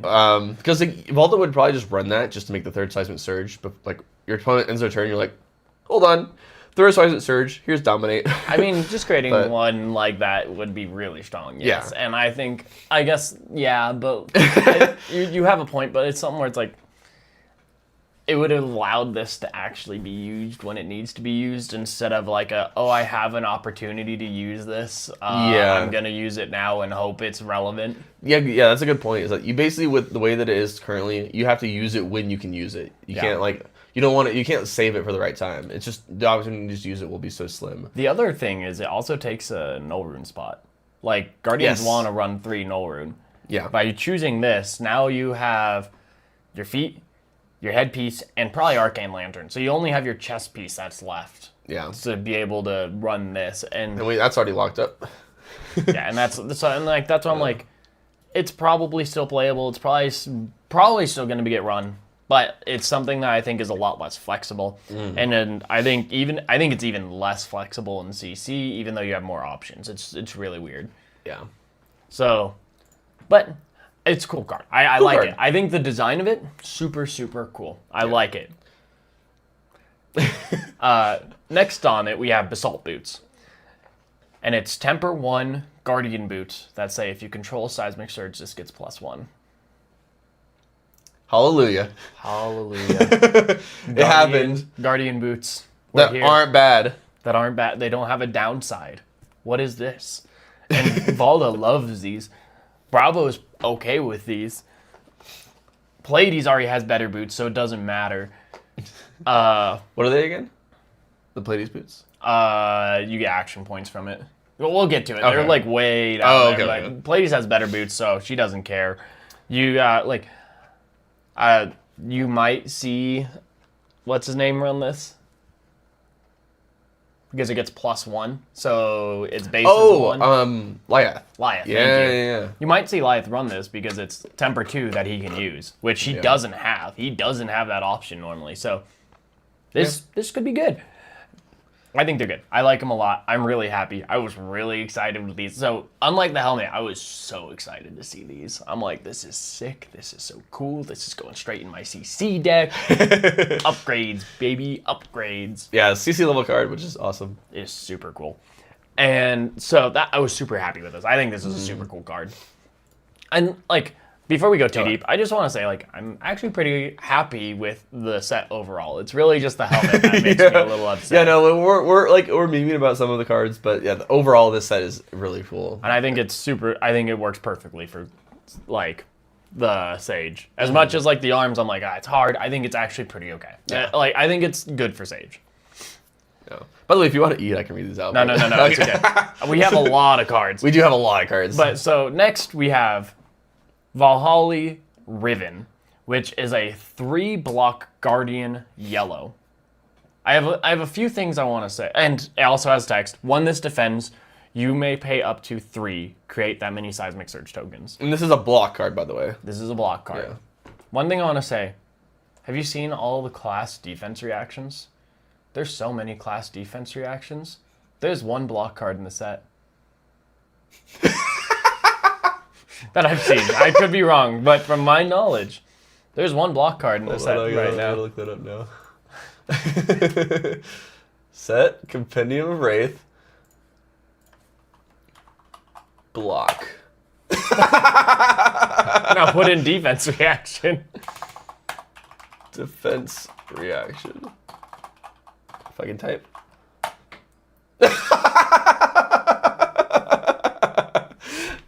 Hey, wait, this is a generic one. It's so good. But you got Elemental, you've got Shadow, you've got Revered, you've got Mystic, you've got Illusionist, you've got Runeblade, because they needed another defense reaction. You've got Necromancer, you've got Ranger. Why isn't this a defense reaction? Just my question. Why isn't this a defense reaction? Anyways, moving on past this. I think this card's pretty cool. I think it's actually sick because it allows you to create Seismic Surge on the opponent's turn. It's a rare. It can be put in Sage, which is a really good, like, psych, I got you kind of moment. It is, like, it's obviously only for Valda. No other hero can run this. This is so bad in any other hero but Valda. I mean, this could be, like, a reason for other heroes to run the Guard Wall shield, right? In CC. Yeah, in CC, yeah. You could, but you're only going to block 3 out of it, and it's that one time, and you can only block with this. You might as well just run the generic Temper 2-1, and you get to choose one to block. Yeah. This is only a Valda card. It's basically just a Valda card, yeah. I can't think of any reason, right? There's no other reason. No, there's no reason any other one to run this, because actually, if you're paying a blue into this, you might as well keep it for your turn with any other hero. If there is, for some reason, if you have a way to get resources on your opponent's turn. So, for example, Pleiades could use this to, like, the floating resources from a 2-cost aura, for example. You could turn into Seismic Surge tokens. I guess you got a good point there. I'm trying to think of, like, any other, like, maybe niche situations where this could be good. That's the only one I can really think of, though. But yeah, and this is why I'm like, this is definitely a Valda card. Yeah. I want to say this card itself is either okay or makes Valda actually a crazy deck. And I think it's crazy. It makes her a crazy deck. Like, that's what I'm like. I want to say it's going to make her a crazy deck. The problem is it gives you another block card that when you're aggressive and you take their hand, you can draw up, and you already have so many of those in your deck because you need those in your deck. Not very good. But it is super duper strong. Because you already have 4 plays as Valda to get you on the opponent's turn to get 3 Seismic Surge as kind of a psych, I got you moment. And there's a lot of play in Valda, which is, are you going to let me get that 3rd Seismic Surge? And a lot of times the opponent wants to say no. Yeah. And this is another play that says, do you want to get me that other Seismic Surge? And if they tell you no, you say, I do it anyways. I think this is cool. I think it's strong. I think it could definitely be a CC card. I think it's something that I want to at least try 2 of, if not 3 of, in my CC deck. Because what you struggle into in CC as well is, like, late game Seismic Surge generation. And this allows you to have that, and it's like the yellow pitch. It's like the instant that pay 3, or like the instant that creates 3. Yeah. This just blocks 3, which is better in some situations. This might end up taking the spot of the instant in the Dio matchup, because I like the instant in the Dio matchup because it allows you to play around, like, the defense reaction and the shield and other stuff. Yeah. This might take the spot because it also blocks 3, where it's like, worst case scenario, I'm just blocking out, like, I don't care. Right. Where you can't do that with the You might even, like, cut one of the instant ones for this, and then, like, 2 instants, 1 block. Yeah. So it's something where I think this is a good card. I think it's going to make it in the list. Definitely Silver Age, very good card. Definitely Silver Age, very good. Why it's not a defense reaction actually blows my mind, because you just kind of play it as you get it instead of being able to sit on it and have some more planning around it. And maybe it was a defense reaction on one point, and it broke Valda, so that might be it. Yeah. But anyways, I think it's a good card. I think it's super cool. I think it's also crazy that Guardians got the only block in the set as the defensive class. They just really wanted Guardians to be the only ones that can deal with Overpower, I guess. You could give us reactions. Yeah, reactions work too. Alright, well, on to the next depressing card. I'm kidding. This is actually not bad, right? So, I want to say I don't think this card works how it's intended to. Oh, I saw you asking about that. I think it's broken card, and in that it like not good kind of broken. I don't think it works how it's intended to. Like I had to go into Judge Discord. Did they give it a good answer on that? Yeah, so I got my answers on it, but I was asking like, does this work as it's intended to? Well, there's a lot of chat on a lot of different things, but so let me read the card first out. Distant Rumbling. It's rainbow, but it's a 0-cost Guardian action aura that blocks 3. When this enters the arena, draw a card, then put a card from your hand into the deck, 5th from the top. At the start of your turn, destroy this, then create 3 Seismic Surge. So what you might be thinking is, well, isn't that cool? I can say in 2 turns, I'm going to dominate something. You can't stop this. I see. The problem is it says at the start of your turn and not at the start of action phase. And you might be thinking like, Jacob, why is that a problem? Well, because it says the start of your turn, you create your Seismic Surge, your action phase starts, your Seismic Surge immediately pop because they are created they destroy at the start of action phase. So it creates the Seismic Surge, you lose the Seismic Surge, and then the turn after you lose all your Seismic Surge, you draw the 5th card. We'll look something up while you're... And so that's why I'm like, I think that's why it's broken. Because like it feels like a card like Distant Rumbling, like, hey, in 2 turns, I'm going to dominate an attack. There's nothing you can do. Good luck. Try and kill me. But the problem is, in 2 turns, I'm going to draw an attack. Next turn, I'm going to get an attack. Like, I'm going to get dominate. Like... That's where it feels super duper weird. And the other thing that like I don't like about it is like, why doesn't it have go again? And it's... Oh, it doesn't. It doesn't have go again. Oh. And it's not an instant aura, it's an action aura. So it's like, why doesn't it have this go again? Because you draw a card. What's the point of drawing a card? Like... Draw a card to put it 5 down? Like, I draw a card just to know what I get 2 turns from now? Like, what's the point of that? Like... Like, unless I'm setting up to do that. But even then, like, I'm usually gonna... Like, I think the idea is I can put that 5 cards up. I would want a card of choice, not drawing just some random blue like Tectonic Instability in my deck or Promising Terrain, perfect cards that come up on the screen. But, like... If I draw those, and I know those are 5 cards up, why do I care? And especially, like, the Promising Terrain. If I 1 card play Promising Terrain and have to put it 5 cards up instead of next turn, I'm, like, way less happy. Like, it's something, like, I don't, like, it creates 3 Seismic Surge. It is an attack, it's a non-attack that says create 3 Seismic Surge. That's good. It does not have go again. The draw card means nothing. I don't... So...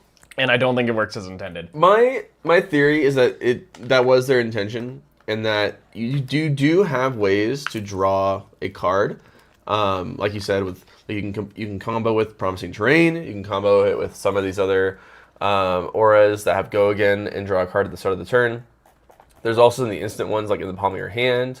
That you can draw the same turn that you play it, or draw a card also the same turn you play it. No, the card says draw a card on it.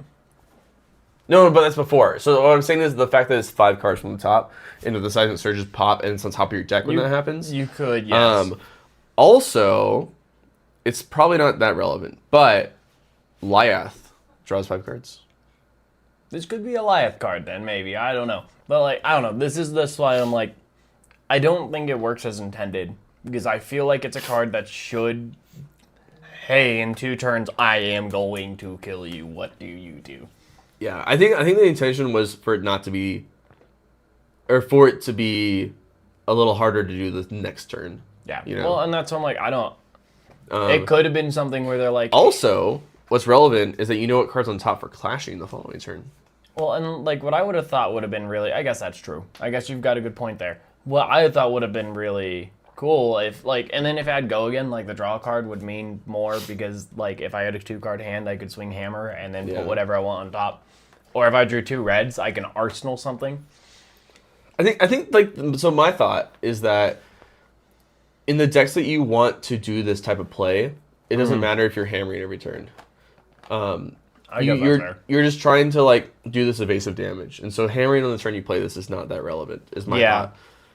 I don't know. It's just hard because it's like a red card, which is supposed to be your power cards, and if my power card and what I do for turn is say, hey, in 2 turns I'm gonna kill you, and then pass it right back.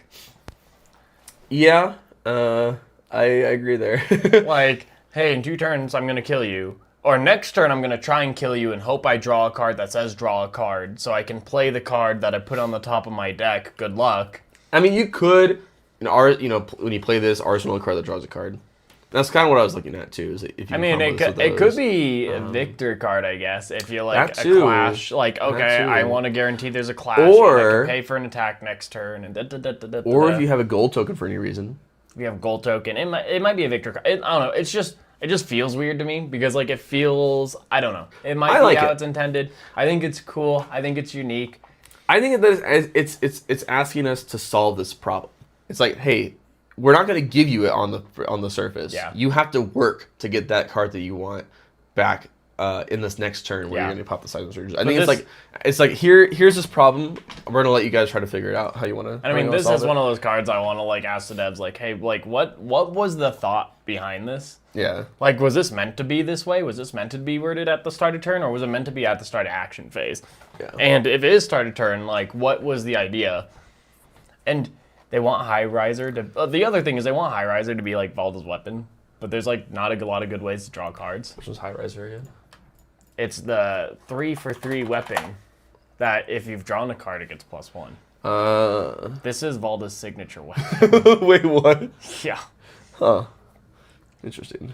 And so that's why I'm like, okay, this would be another cool way to actually make High Riser like more viable in Valda if it had Go again. Like, okay, that'd be cool. But it's just a weird card. And it's like, maybe it sees play. I don't think it will, but maybe it sees play, and you can do something cool with it, but yeah, we'll see. And I mean, it comes in rainbow. Like, the blue might be really cool. It's like, if you can do something like make the opponent draw a card, tectonic instability into distant rumbling afterwards. Like, you can do like 3 Seismic Surge into the next turn and know what's on the top of your deck for the turn after. Like, there's some cool plays to do around it. So it's like, I think it's cool. Yeah, do you think there's ever, like, do you have any blues you'd rather replace with this in your deck right now? The problem is, like, although I think the blue is probably ends up being the best in this scenario. I mean, it's a block 3 too. You also, like, you have Crash and Bash in the deck. So you want to have a certain amount of crush cards. So you have to find this balance between non-attacks and crush cards. So that's where I'm like, okay. All right. What about this one? Rites of the Earth Lore. It is a 0-cost, 3-block Guardian action aura. And it says, when this enters the arena, create a Seismic Surge token. At the start of your turn, destroy this, and your next Guardian attack this turn gets +3. I don't know if this is good, actually. Like, I really... Yeah? Like, creates the Seismic Surge, your boots are online, you block more. You're going to pay less your next turn, so you need less resources. It's +3. If you've done something else before it, like I said, create 2 Seismic Surge, which is easy in Valda, like, to create the 2 Seismic Surge. And, like, this also activates... Like, you have to say these also activate both the chess pieces. Like, you do play this, you can create a Seismic Surge off this, and then create a Seismic Surge off chess piece, and if you had any other way to create a Seismic Surge, you're at 3. So you have Dominate, your next attack has +3. I want to test this card. I think it's cool. I think it's interesting. It could be really good. It could just be a card that doesn't make it in the list. I'm interested to see what it does. I'm interested to see what heroes like it.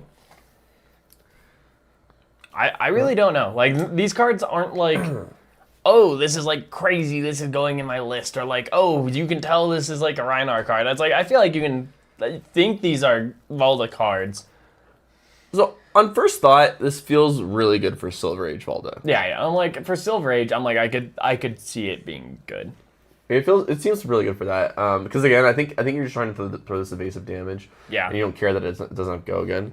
I think the biggest problem is is what you mentioned with the chess piece. You have to pitch another card for that extra Seismic Surge. Yeah. Unless you have a resource floating for like a Vigor or something. Well, and what I was like, there's a lot of 2 costs, and I'm actually, so the deck that I've been building has a lot of 2-cost auras for that specific reason. It actually has right now the instant 2-cost aura. Yeah. So I could play it turn 0 or just at any The point. one that draws the card in the palm of your hand? No. Well, it's the common from Super Slam. It's the, what is it? I'm trying to think of what it's called. It's like on the edge of their seats. Instant aura. Instant aura. It's 2 cost, suspense. In 2 turns, destroy this. But I have that in the list. So it's something that you could... Tension in the Air, and it's the blue version. So Tension in the Air, I'm running that right now in the list because I can play this and create a Seismic Surge at instant speed by playing this. Okay. So at instant speed, I'm creating a bunch of that. You could play that card and then play Tension in the Air and still create a Seismic Surge. And you now have 2 Seismic Surge, and you're getting +3 next turn and +2 the turn after that.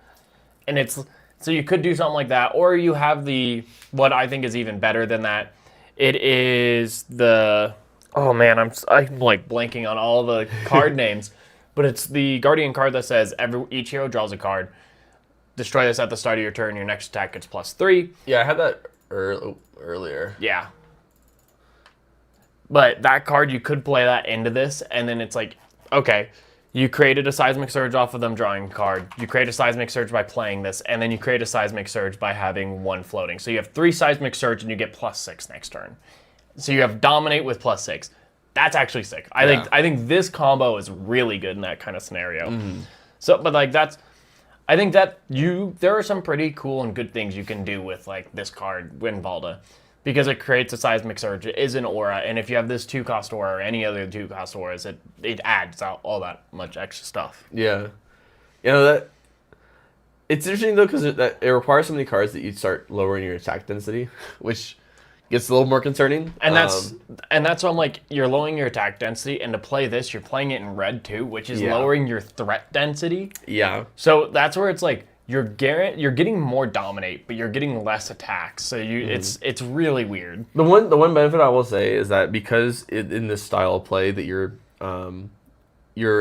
dominating their attacks so often that your opponent will very frequently be attacking you, so the extra ones you can block with for 3. Yeah, in worst case scenario, if you can't do anything, this is a block 3, so that's a big plus. So I think it's something that could definitely make the list. I think it's a super cool card. It's just, we'll see. Yeah, no, exactly. We'll see how it pans out.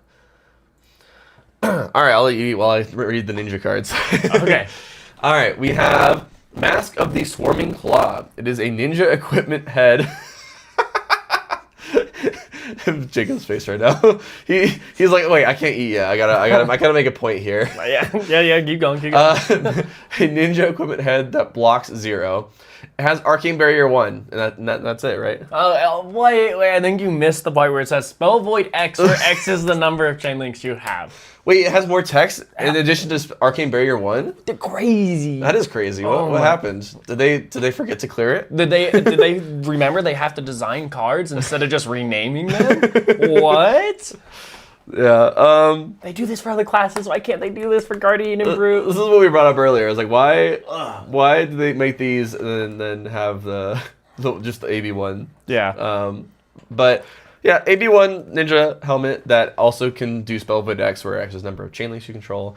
Pretty good card. I think it's super cool. Yeah, it's the main thing that I can think of is against Icelander, you can make sure your first respondable action is actually no, you wouldn't control chain link if they do the layer step, right? If they respond in the layer step. I should know the rules by now, but I think I would know too. But... Yeah, I don't know how often the Spell Void X is actually relevant. Is basically what I'm trying to get at. Yeah, but it has text, so it feels like there's more stuff to it. And it's like Kano, where it's like, oh, if you're throwing lethal at Kano, then Kano responds. Say you have 2 chain links. It's better than Arcane Barrier 1 on some certain effects. Right. Like that's a good point. Like if they don't think you're going to present lethal, and then you actually do, then now you also have the spell void to stop them from responding anyway. Yeah. Also, sometimes the wizards want you to dump cards out of your hand before they try to attack you, and so like against Kano, you do your 4 attacks, and obviously you close the chain before you end the turn though, so it's like it'll be interesting like to see you're like, how throwing lethal on the last attack, and the Yes. like has to Yes. respawn all of a sudden. Yeah, And they try and kill you, you can at least prevent 4 of it. Yeah. And that's what, like, sometimes that can make the difference. And especially with Kodachis, you can go like Kodachi, and then 3 attacks. yeah. Like that's Spell Void 5 now. Yeah, and that's where it's like, I think this is super cool. Although it's niche and unique, it's really only a Kano hate card.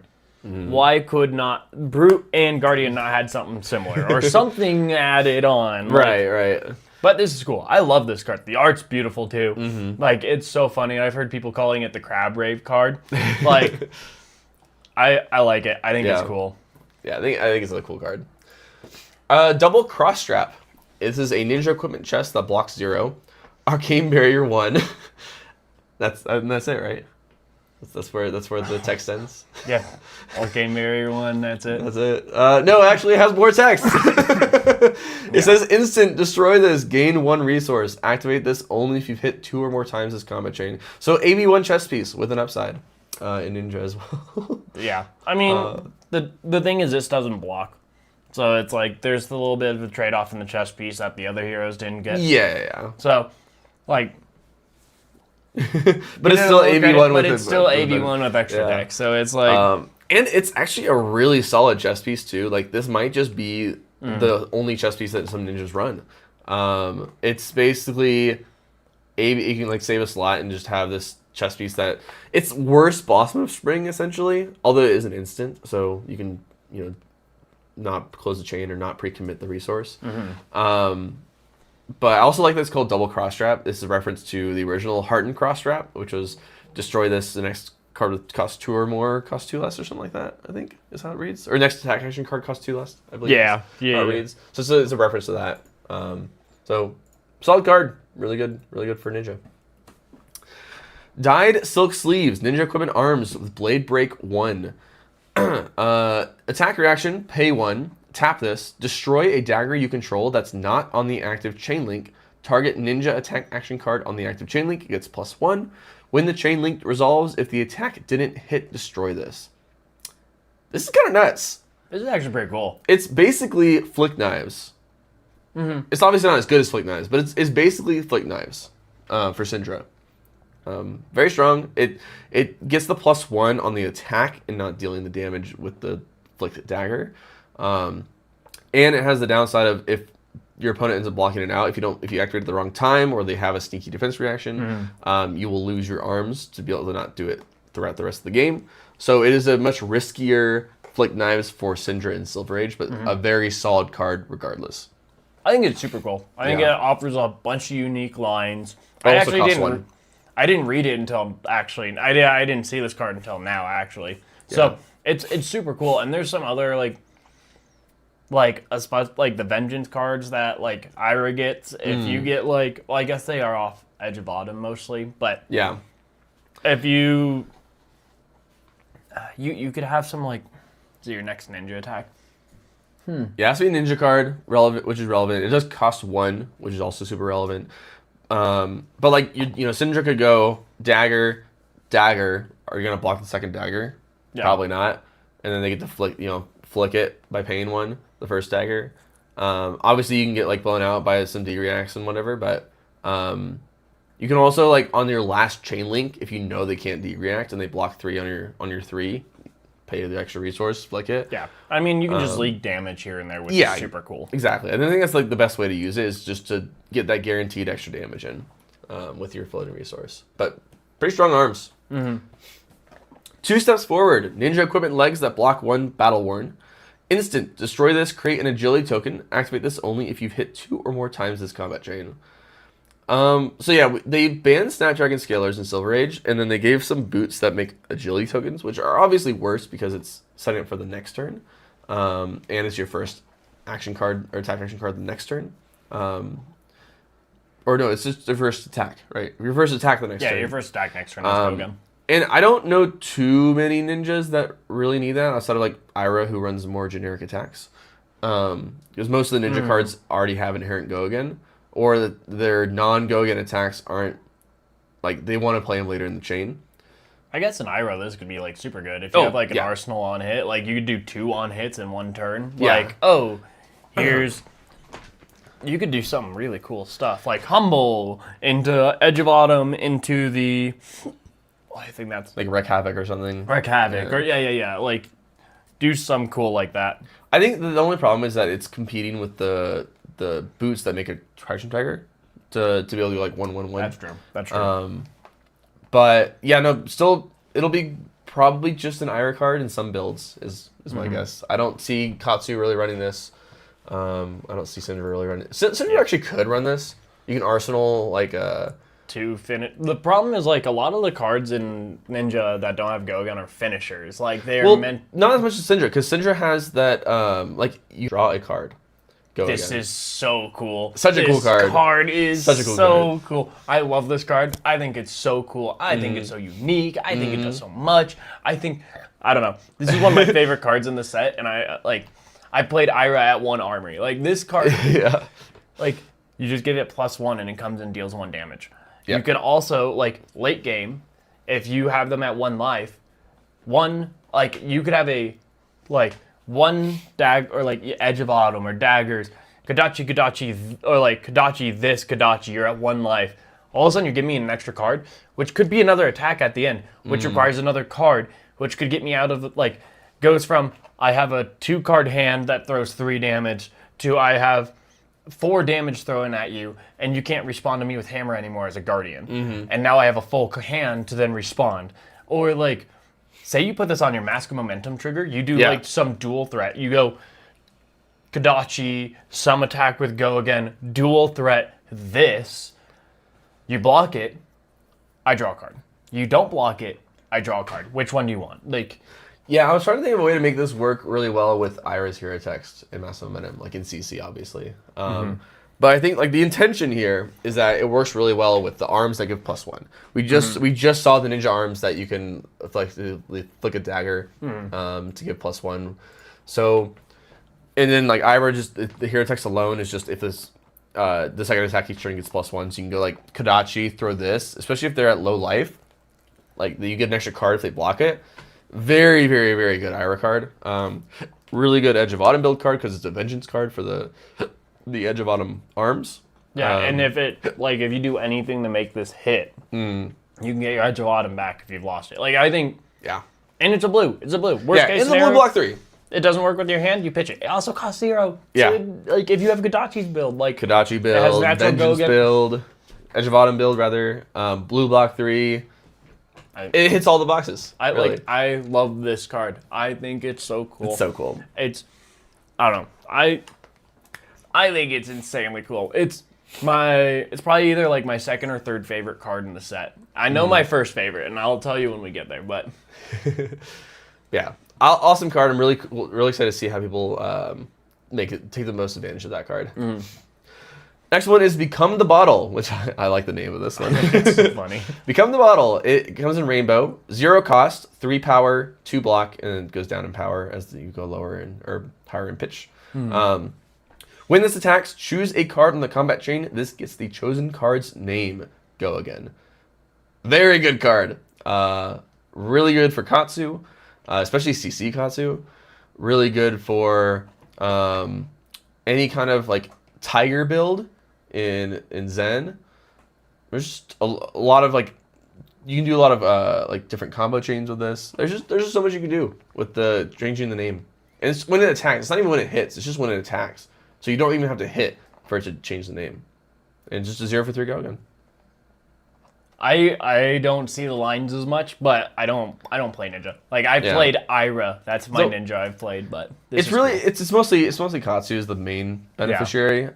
Mostly because you get to do like double bonds with this very easily. It's very flexible in that sense. Oh, yeah, that's good. Yeah, it's mostly for double bonds situations. Yeah, or it doesn't cost anything either. Yeah, or like if you go like you can go like bonds, you can go like surging or not even surging. You can go like gust wave bonds. This bonds or this into like I'm not the most versed on Katsu, but there are a lot of lines you can use this card for in Katsu. That's cool. Other ninjas can have some niche cases with this too, but mostly a disgusting Katsu card. Next, we have Become the Cup, another great name. Comes in rainbow. 0 cost, 3 power, 2 block, ninja action attack. As you play this, choose a color. This gets the chosen color. Go again. I was at first kind of confused what this was for. And then I saw someone comment that this is disgusting with prismatic leyline. That's disgusting with prismatic leyline. I saw that where it's like, oh, it's blue, so it gets +3, and then you throw a red attack after it, so you get the extra plus on it. No, so with leyline, if you play the yellow one or the blue one, you can choose the opposite color, and then it gets +5 off of leyline. Oh, it gets. It's both. It doesn't change colors. It gains. Oh, it gets. Oh, that's so cool.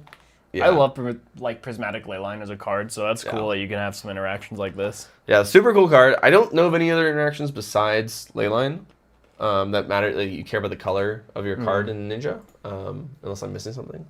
In fact, let me look it up really quick. Let me look up legal in Katsu in the name of color, or just the word color, I should say.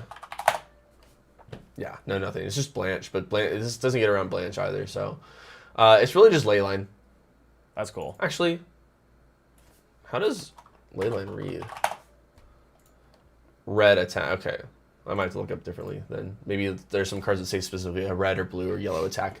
But anyway, very cool card with leyline, which obviously doesn't have as much utility in Silver Age, but really good CC card. I think it's cool. I think it's cool to have more ways to run leyline because it's a cool card.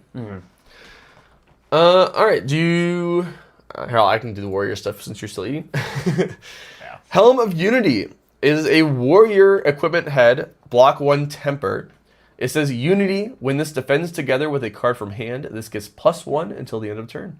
Well, one thing, we can just go through all the equipment. They're all the same. All identical. It's Helm of Unity, Plating of Unity, Gauntlets of Unity, and Pillars of Unity. Head, chest, arms, legs. And they're all Unity Temper 2. Yeah. Which, we were talking at the very beginning, that the baseline is the Blade Beckoner, which blocks 2 if they get a weapon thrown at you. That's the baseline. So to have Temper 2 on everything, you're blocking 3 on everything, is a pretty sizable upgrade on a baseline. And it's also in a class that already has pretty good generics.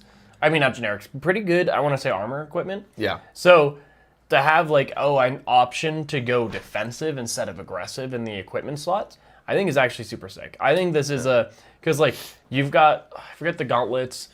There's you got the boots that Dory always run, the refraction bolters. You've got the arm piece from the Monarch gauntlets of whatever, where it's isn't it give your weapons +1 for turn? Yes. Destroy this, give your weapons +1 for turn, and they're battle worn 1. It's you're going from more aggressive options to defensive options. So it's I think it's super cool. Yeah, Gallantry Gold, that's what it is. There we go. But it's you have Gallantry Gold, which is a pretty, going from aggressive to a defensive option. You have Refraction Bolters going from a more aggressive to a defensive option. You got, I guess for technically headspaces for Kasai, you got the Hood of the Red Sand, and you could go to that, so it's going from more of an aggressive to a defensive option. And it allows the class to be a lot more flexible. And it also gives them a chest piece that blocks instead of Blossom of Spring. So I think it's cool. I think it's a little weird when they have all the same. I feel like it's a little bit lazy design. But Warrior already has so much equipment. It's crazy how much equipment Warrior has. That I think out of all the classes is probably... Well, that's what I was trying to look up. I was actually surprised how little it seemed they had. It's just Warrior. If I guess a lot of it is legendaries, which is funny. Yeah, because this is a Kasai spec, and then some of these are just kind of you're never gonna run Beck and Applause. So honestly, I think they just didn't have a good equipment suite before this. Obviously any deck can run the Blade Beckoner stuff. I think the arms and the legs were good. I guess you could say the head and the chest piece were lacking. You mean the Refraction Bolters? Yes. Yeah, that is pretty good. Yeah.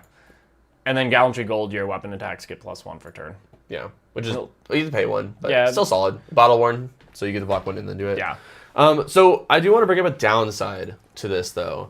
The downside is you have to block with a card from hand to get the buff. Yes. So if you're playing against any deck that doesn't attack very tall, you're actually not going to get that much value off of this. You got a good point there. Like your first, unless your deck has a lot of 2 blocks that you want to block with, they have to attack for 5 for the first block to matter. For the first, making it temper 2 to matter. And then after that, they have to attack for 4 again for it to matter.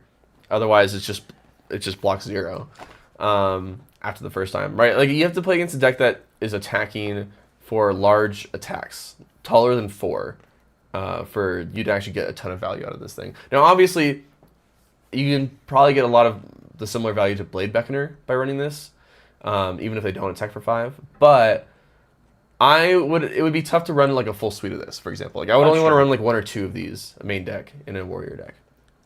Which, like I said, the boots and the chest are really good, so you might just run like helmet arms of Unity.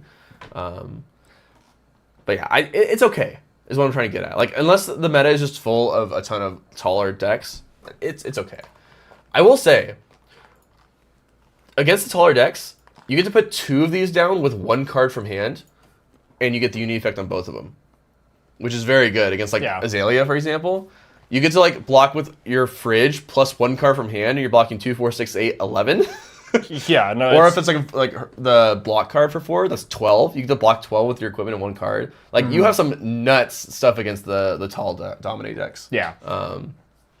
Valda, whose whole identity is like trying to spend a turn to then dominate the next, and you're just like, okay, I'll block with my equipment suite. And then it's not even gone yet. You can block with 1 card from hand your equipment for 7 the next time. Exactly. So yeah, it's actually very good in like the tall decks, but it's situational. Is what I'm trying to get at. It's situational. That's fair. I do think it's fun though. I think it's very fun cool card, equipment suite. Cool suite. And it seems like Warrior has the most Unity stuff, so it was good flavor for it to be in the Warrior class. Next one is Rend Flesh, a blue 0-cost warrior action that blocks 3. Until the end of the turn, whenever a sword you control hits a hero, you may remove a +1 counter from it. If you do, they lose 2 health. I don't know how good this is gonna be. I don't know either. But I love this card just from like the flavor, and it's also something that like for a while I was like, how do you make warrior just better without giving them on hits, because that's like not the flavor of warrior. And I've always thought like, well, just make their on hits more damage. Yeah. And I feel like that would be very warrior. It's like they're twisting the blade. Right. Like their on hit is more damage because they hit you and they twist. Yeah. And this feels very that. And it's something that I've been like thinking for a while. So it was really cool to see like something that I've like thought about like come into fruition. Even if this isn't like super playable. But it's like for holo, like this could be definitely a blue holo card. It's like, I could either sharpen or I can like I have a lot of counters. Or if Dory is like has a lot of counters in aggressive matchups, this could be even better for aggressive matchups where they don't block. It's like I'll lose a counter now because I can deal 2 damage to you, and then I hit you again and do it again and deal 2 damage to you. It could be a 0 for 4 blue, which is really strong. Yeah, so what I was trying to look at here, my main thing is that you're only getting effectively. Well, no, that's not wrong. That's not right. So what I was trying to think of is like if you have go again on the weapon, then you're losing 1 value from the next weapon swing, or like I guess you have to also be able to attack with it again. So yeah, I mean, if you have a flurry token, then you hit twice, you lose 1 value from the next swing, but you gain 1 extra damage. So this isn't showing all the +1 counter stuff because there's the light stuff, right? Oh, yeah, it's but only light. Not light. No. So it's only a light card. That's why. If I do this instead, and Are you looking for glisten? Yeah, glisten. That's there might be more though, so I kind of want to. Where is it? Light. There it is. Ooh.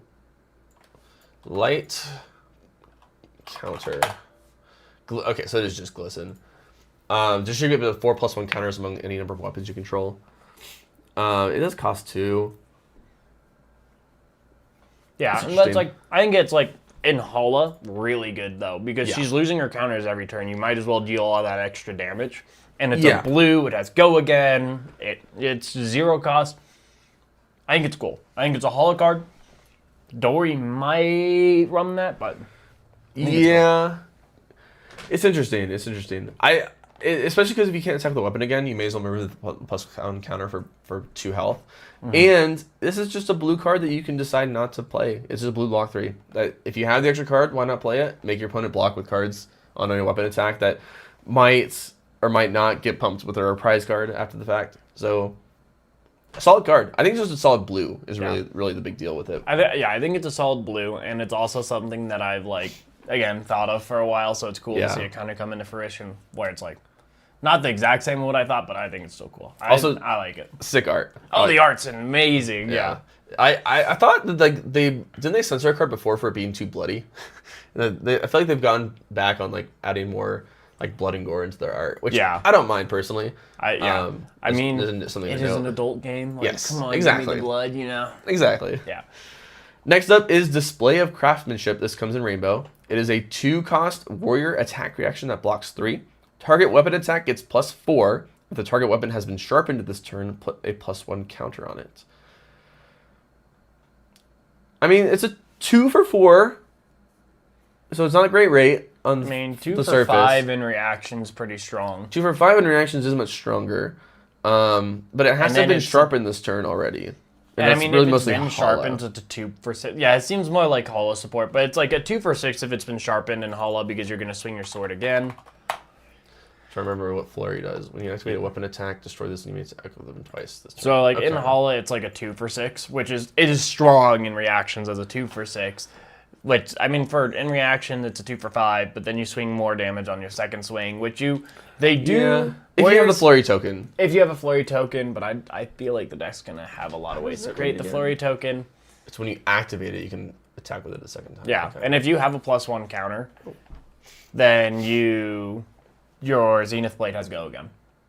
Yes. Or if it's been sharpened, and we're gonna see another card, but we've already seen another card that's creates a Flurry token if it's been sharpened. So if you at its base value, no other cards, you activate Hala, pay 3. You swing the blade, pay 1. It's coming in for 4 because it's been sharpened with go again. You play this card with 2 costs, so now you've done a 2-card 9. 9. 2-card 9. Well, you paid 3 twice. Oh, you're right. Sorry, 3-card 9. Sorry. 3-card 9, which is on value, and you don't have the go again off of that. So that's, but the you have go again because you sharpened, right? Yeah, well, you don't have the pitch to be able to hit again. It's well, yeah, I'm assuming you can't swing it again unless you have a Flurry token. I'm saying the base is 3-card 9. Yeah, but I mean, it's something that it might be like a blue reaction where it's okay, as a blue, you have all this extra pitch. You can then give it +2 in the reaction stuff and a +1 counter, and then swing it again, so you can at least get the value through it all. Yeah. Where it's it's a +4 reaction for 2 at blue, which is pretty strong at that point. And that's where I'm I could see it being a blue card. I think it's unique. I think it has a lot of cool things, but we'll see. We shall see it. One of the big things is it doesn't have a restriction on doesn't have a reprise effect. It's just flat. It gets it. That's true. It's just +4 reaction too. Yeah, for the red one, yeah. Which is really strong because a lot of planning around warrior blocks is, can I block a +3 reaction? Oh, they have 2 cards. Can I block 2 +3 reactions? Yeah. Or you can play around the blue overpower, which is +4 if you block with the card from hand. But, yeah. But say you didn't block, you're oh, it's just this weapon. I can block if they give the +3 because I have a 6 defense reaction. It's boom, +4. Yeah. I think it's interesting. That's a little less relevant, but yeah. Yeah, we'll see how good it is. I think it's fine, is my overall thought.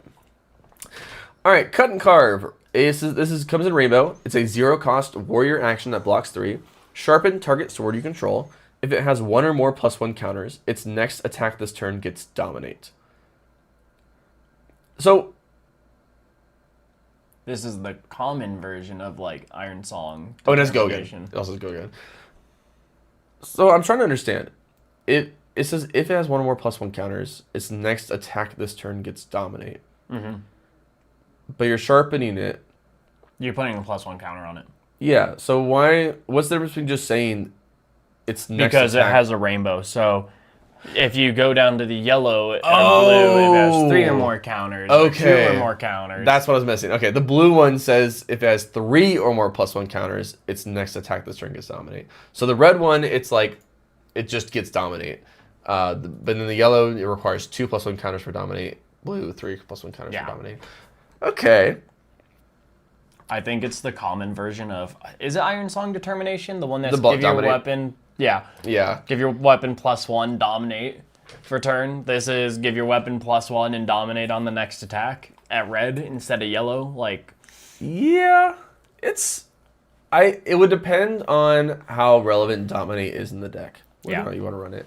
I can definitely see the deck running 1 or 2 copies of yellow cut and carve, and then you just like put a couple +1 counters on it, and then you have a dominate attack for maybe some end game or for some on hits. sharpen, dominate, something. I mean, yeah. Yeah, there's also like, there may be some relevant use for this in Kasai, like CC Kasai, to try to force through gold against Guardians. Yeah, you just run Iron Song. Yeah, it's probably like a stretch for that. Yeah, I don't think it's that good. I think that it's a Hala card. We'll see how relevant it is in Hala, is what I think. Yeah. We'll see what else she gets. Outside of that, Well, yeah. It depends on how much that reach is important in Silver Age. yeah. All right, mechanologist stuff. We have Synapse Spark Cap. This is a Majestic, so not Sage playable. It is a Mechanologist Equipment base head. We did get this spoiled a while ago. Yeah. Block 1 Battle Worn. Action, tap this. Banish an Evo from your hand. Create a Ponder token. Disgusting Teklo card. Absolutely disgusting Teklo card. I mean, this entire set's from what we know, is to try and help Teklo become a good hero. And not to mention that, he gets some equipment in here that's really good. That synergizes with this helmet too. So we'll get once we get to that, we'll reference this again. But basically, Teklo, you get to banish an Evo from your hand. When you have a banished Evo, you can activate Teklo just straight up says you can play banished Evos, right? That's just his base text. Yeah, you can just play Evos from your banished zone. Yep. So like you're basically drawing a card. It doesn't break it to do it. It has Battle Worn. It's not Temper. So you get to block with one, and then every turn you just get to banish. You basically just draw a card because you get the Ponder token. You're just trading a card in your hand for a Ponder token. It depends on how often you want Arsenal and how often you clear your Arsenal. Yeah. But I think it is strong as a base to be able to banish this card from hand, which is usually pretty hard to get into the banish zone. And then I can fill my Arsenal because of it. And especially with, I think, them wanting to go more boost-heavy Teklo, if you have more boost cards, then that's even stronger. Yeah, I'm really curious to see how Teklo is built once Compendium is out. I am interested to see, too. Then we have a set of armor. They're called M Rio. There's base Vizier, base Cortex, base Digits, and base Walker for head, chest, arms, legs. The headpiece, they are all base pieces. They all block. Actually, they don't all block 0. Sorry, the arms block 1. Let me just go into individually. They have actually some pretty different effects. So Embryo base Vizier. If you would be dealt arcane damage, you may remove a steam counter from a hyperdriver you control to prevent 1 of that damage. And this is AB1. So what I want to say is, I think this would have been a much more acceptable piece to just be AB1 because it's also a base. It's also a base. It could have just been AB1 base. And then you could have transferred the text from this one to the Guardian card, and then the one that's on the legs you could transfer up for the brutes. To be fair, there already exists an AB base. Yes. The adaptive dissolver. Which is really... Oh, it doesn't block 0 though. And it's Majestic. So it's actually pretty relevant. So this is actually better than the Majestic? Yeah. And that is funny. Why? Why does every class except for Guardian and Brute, the 2 classes I like to play, get real cards? I think my main thing with this is I don't understand who wants this. Aside of it just being AB1 base. I mean, it's AB1 base for Teklo. But the effect. If you would be dealt arcane, you can remove a steam counter from a hyperdriver. I guess Max can run this. Yeah. I mean, It's better than it's better than Northern Hood for him because if you're running a hyperdriver, and I mean he creates hyperdrivers, so actually, it's actually not bad for Max. Where's Tanner when we need him? Because like if you play into like Verdance, for example, and you're going to be playing your and this is not in Sage, this is in Constructed. You're going to be playing your Construct Nitro Mechanoid the next turn, and you don't care how many counters are on your hyperdrivers as long as it's not 0. So if you have multiple counters on any of your hyperdrivers, you can convert that into effectively Spell Void, and then scrap them next turn when you don't need to have more than one counter on each one. I think that's actually a really good. Yeah, so that actually makes it super relevant into Wizard. Then we have the chess piece, the embryo-based Cortex. If you control a hyperdriver, this gets +2 block, and it has Guardwell, and base of 0 block. Again, it's like a max card. It's kind of interesting because it feels like these base pieces are supposed to be like, hey, Tekla Boston, here's a new base card for you to play. Hey, Max, here's a new armor piece for you to play. To be fair, I could see Dash.io and Silver Age running this card, and like maybe a couple hyperdrivers. Yeah. And she might also run some of the Evos too. There's a world where this happens because the thing is that in Silver Age you can't run Max V, so you can build the deck a bit differently, and I think you can maybe just like have it be a little bit more like weird mid-rangey funkiness. I haven't tried to build it yet, but that's my thought is that there's a chance that like Dio could also run this. Embryo-based digits. These are the arms. They have Temper 1. Instant, tap this and a cog you control. This gets +1 block until end of turn. So it's a puffin card. Yeah. Basically. It's like if you're not going to get value out of your cogs or if they're going to die at the start of your turn anyway, you can just get value out of it with these arms. You have nice Temper 2 arms. Tapping it is fine too. Like, yeah. It's like not a big deal. Also, you can synergize this. Sometimes the in CC, the new backspin tail thrust, I think is what it's called. Sometimes you don't have a way to tap the cogs and play it. Or no, it's more like some of the cards you play that tap cogs don't have Gogan. The question I have is, do you want to replace the legendary arms that create 2 cogs? It creates 1 cog. Or even still creates a cog. Yes. So that is the problem. This would block 3 instead of 2. But you probably do want the cog more often than this. But I think in Silver Age it's good. Silver Age, yeah. Silver Age is very good for Puffin. And then we have the boots that just say Quell 1. I'm so happy Quell is back. Bring more Quell back. I don't know why I want more Quell, but I want more Quell. Quell is a cool effect. It's a cool effect. What's also nice is that you can Quell and then before the end phase, instant out an Evo onto it so it doesn't destroy. It's kind of like the whole, you can block with a temper equipment that would normally destroy it and then instant out an Evo on top of it to then make it not destroy itself. So you can use the Quell and still have boots. I think, I thought it would have been really cool to have like a legendary piece that was like Arcane Barrier 1, Quell 1, where it's like... Legendary piece?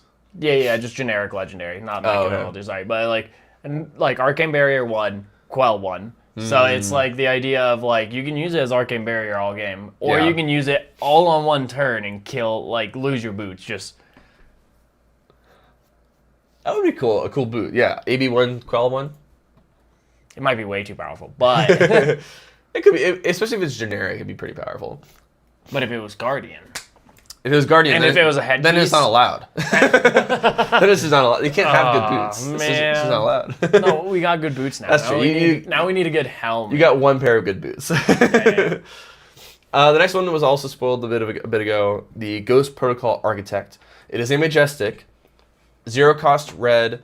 Actually, I'm not even gonna go over these two because we already went over these spoilers. These are the Tekla cards that they spoiled. Yeah. Quite a while ago. Quite a while ago, yeah. Then we have Blast Rig, a 0 cost red mechanologist attack action that attacks for 1 and blocks 3. It has Evo upgrade. This gets +1 for each Evo you have equipped and boost. 0 for 5 boost late game is pretty strong. It's pretty cool. I mean, early game is not as strong, but it's pretty cool. I think it's pretty cool. Pretty cool card. It definitely is meant to be like a boost Teklo card. Yeah, definitely. Yeah, pretty good. I think that like boost Teklo in Silver Age is a very viable strategy. I think it's cool that they're going more boost and aggressive heavy than like the more fatigue. Because I was scared that they're like, hey, fatigue's best deck. Well, that's the cool thing too is that, like you have that and you have a good weapon for endgame when you start running out of cards. Yeah. So yeah, good boost Declo card. Speed Demon, 0 cost, red, 3 power, 3 block, mechanologist attack action. It has Scrap, which is the one where as an additional cost to play this, you may banish an item or equipment from your graveyard. And it says, if you have a hyperdriver, this gets +1. When this attacks, if it scrapped a hyperdriver, create a hyperdriver token with 2 steam counters. It's interesting. Basically, you have to main deck hyperdrivers for it to ever get the scrap effect. They've been trying to say this forever. They've been wanting this forever. Yeah, they keep trying to lean Max into this like main deck hyperdrivers version. And like with enough synergy, it will make sense. And this might honestly be enough synergy, because not only is it not a boost card, like you won't decrement your hyperdrivers by playing it, but you can get another one out by playing it if you have a hyperdriver in your graveyard for any reason. And there's equipment pieces that like put them in your graveyard if I remember correctly. And then it comes in, it's like a 0 for 4 if you have a hyperdriver. It's not bad. We should have called Tanner over and been like, hey, we have the mechanologist section. We need you in. We need the help. What does this mean? Yeah, I'm excited to see. I think Max got a ton of upgrades in this set. I'm so scared. I'm scared. It's so funny because I think I was talking about this on the way up to the RTN. I'm scared if Max gives support and Max is good because I don't think anyone's winning an RTN except for Tanner for like months after that or ProQuest. Yeah, he's going to be a beast. It's going to be so tough. I'm so scared when Max becomes good. There's going to be so many Warhorns in our meta. Just because of Tanner. Just for Tanner. Just for Tanner. All right, the next card is the best card in the entire set. It is Teklo Trebuchet 2000. Why is it 2000? Don't ask me. Blue, 0 cost, 1 power, 3 block, mechanologist action attack. When this attacks, the next attack you boost this combat chain gets +2, and it has boost. Disgusting -IO card.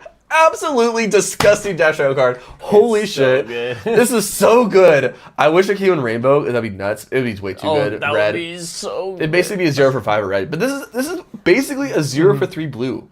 Yeah, it's so strong. Insane. And the thing too with -IO is that like you're running these boom grenades. And so throwing a 1 power go again is already annoying enough for most decks to deal with. Yeah. And then getting +2 on the next attack, so now my heist will come in for 7. Or if I'm on like convection amplifier or something, I can throw something with a higher dominate power. And again, like if you have the boom grenade, being able to make like a 3 attack come in for 5 is much more annoying. Yes, that too. The breakpoints. Yeah, you can do like this for 1 go again into what normally would have been 3 go again. Now 5 go again. Yeah. Into 4 go again, and then the breakpoints just get really weird. Yeah, get really rough. Really good card. I've been wanting a replacement for a blue T-Bone for a while. I've been running blue throttles, and it just doesn't feel great because of the 2 cost. This is instantly going in over blue throttle, and I've been wanting a replacement blue boost card for a long time now, and this is it. This is the replacement blue boost card. This is a very cool card. Very good cool card, and it's gonna be so good in Silver Age too. The breakpoints are gonna matter so much more in Silver Age for the boom grenades. Next, we have Assembly Module. It is a blue 0 cost mechanologist action item.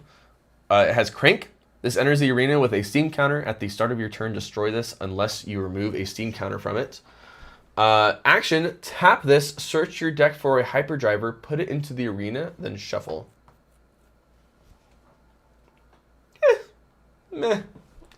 It seems okay. So you get to put a non-block in your deck, so you could have another non-block, so you can search your non-blocks and play them. Yeah, and it doesn't have go again either. You can like as Max, you can crank the hyperdriver to get go again off of the effect. We'll see. It's interesting. So like it's obviously a decent Max card, right? Because you get to main deck the hyperdrivers, you don't have to draw them. You can play this, crank it.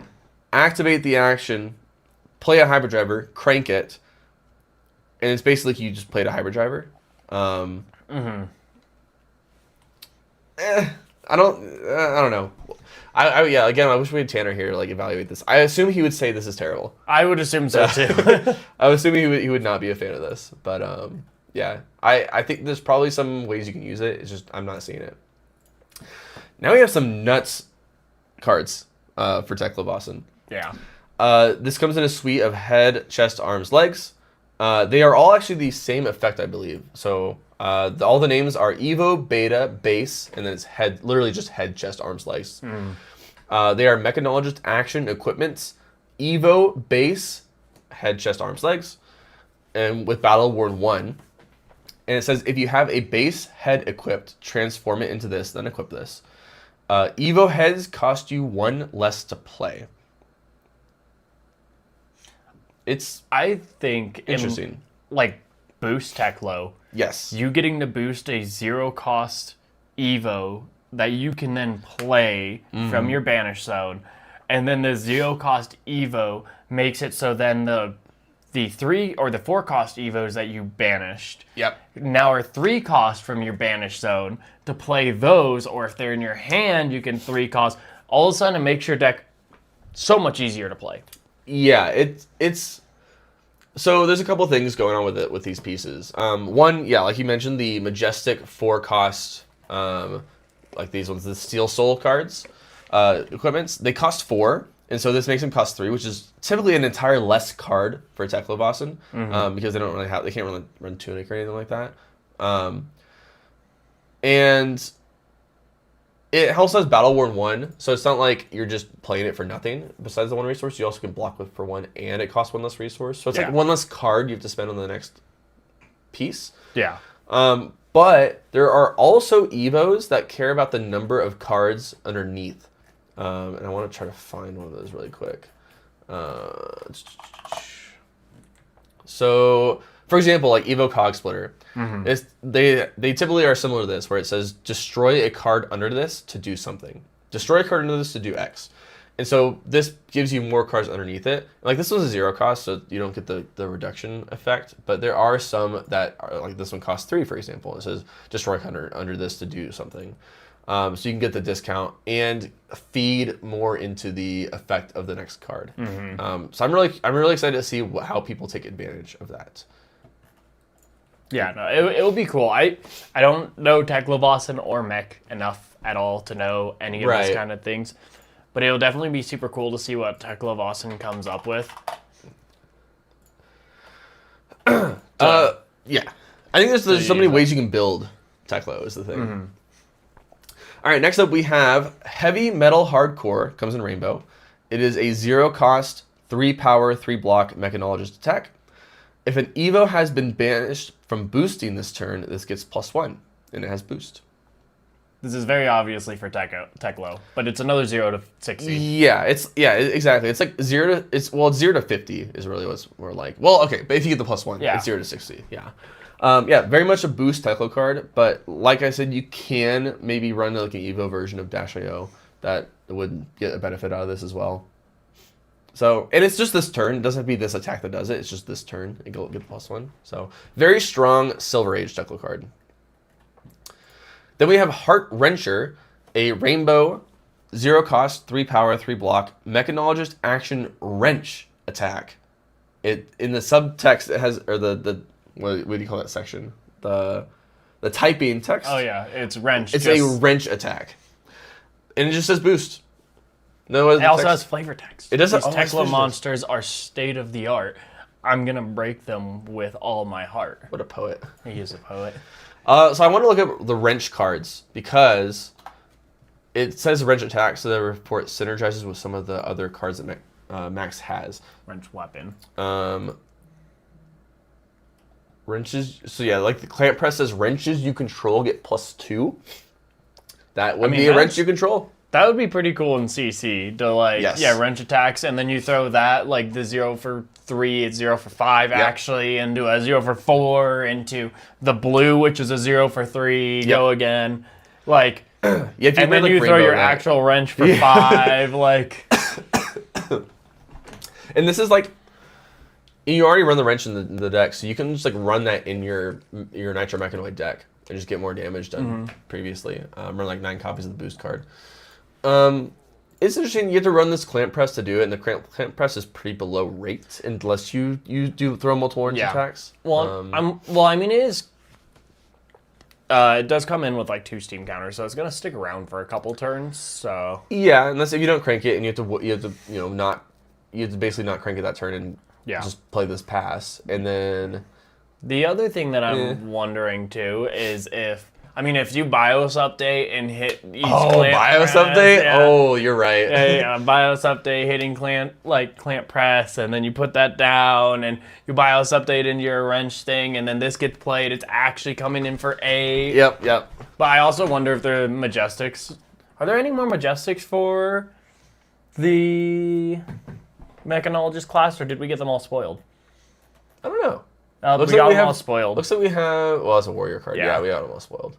Yeah, and then that's a ranger card. Yeah, this is a new ranger card. Yeah. Okay, so I was going to say maybe we get something else at FX Wrench, but it looks like it's just for clamp press. Yeah, really just clamp press. But I mean, it is almost good enough by itself, because you get to run in CC 9 copies of this Heart Wrencher card, 3 copies of the clamp press. You can stack them too. You can throw multiple of these Heart Wrenchers to like really 2 stack clamp up presses down. You Yeah. get like +4 on those bad boys. Like, Which could be, especially if you BIOS something amount, that could start getting really disgusting.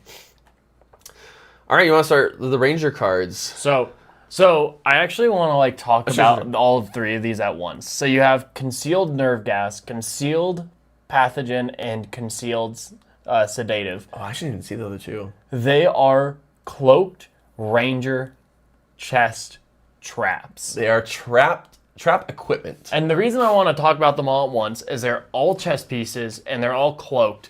So they actually, you equip it on you and it's something your opponent doesn't get to see. But I think that's super cool that they did this because it allows you to have 3 different like modes of traps that maybe you want. I think it's going to be obvious, like, oh, I'm a ninja. Like, obviously they're going to run the nerve gas. Oh, I'm this, I'm this, I'm this. But I think flavorfully, it's like a huge win because it's like, oh, like, what do they have? Like, you go to punch them, and then underneath, they, like, angle themselves perfectly where you hit them right in the gas, and then all of a sudden it spews all over you, and it's under the cloak or whatever. Like, haha, like, I think they're super duper flavorful. Super duper cool in that way. But going into it, we'll go into more detail about what they do. So first we have Concealed Nerve Gas, which is, while this is equipped face down, when an attack with Go Again hits you, destroy this and create fealty token under the opponent's control. Quick question on that. Is that optional? Or is it the first time you get a hit, it will happen? While this is equipped face down. Down when attacks hit you, destroy this and create a fealty. I don't think it's optional. I think it's just the first time you get hit, it will happen. Oh, that's actually super duper interesting. Yeah. I would be way worse. But how do it doesn't say May triggers? Yeah, right.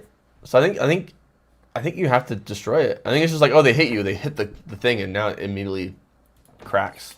Yeah, that's. Sorry, I keep like flicking through it. You're good. I shouldn't be controlling the I'm map. curious how the rest would read because it might give us some hints here. Yeah, Concealed Pathogen, which is the next one. When this is equipped face down,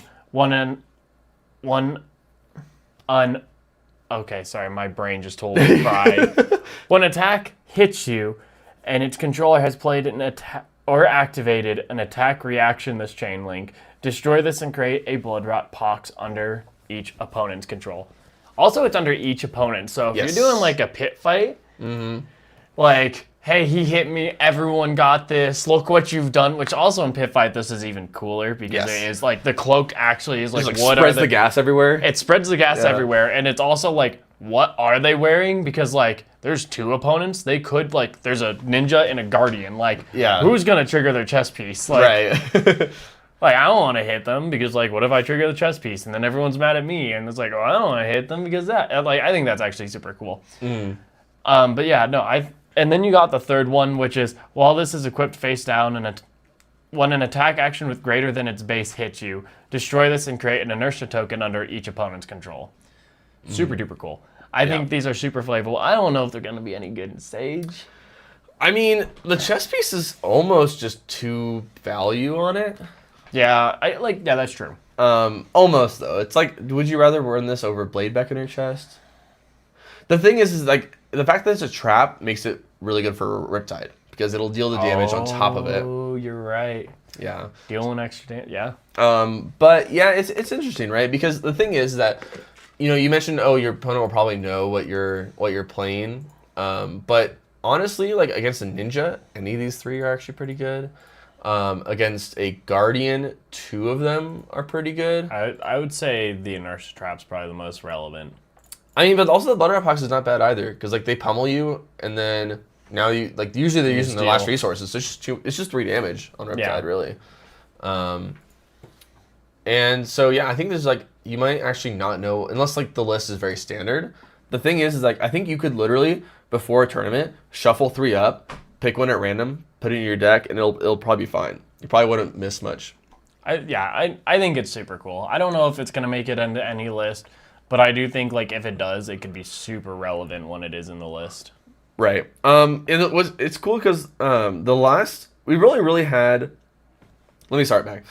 Mistvale introduced the cloaked equipment for the Mystic heroes, and there was really only one scenario where you would actually have like cloaked equipment, and that was with Enigma.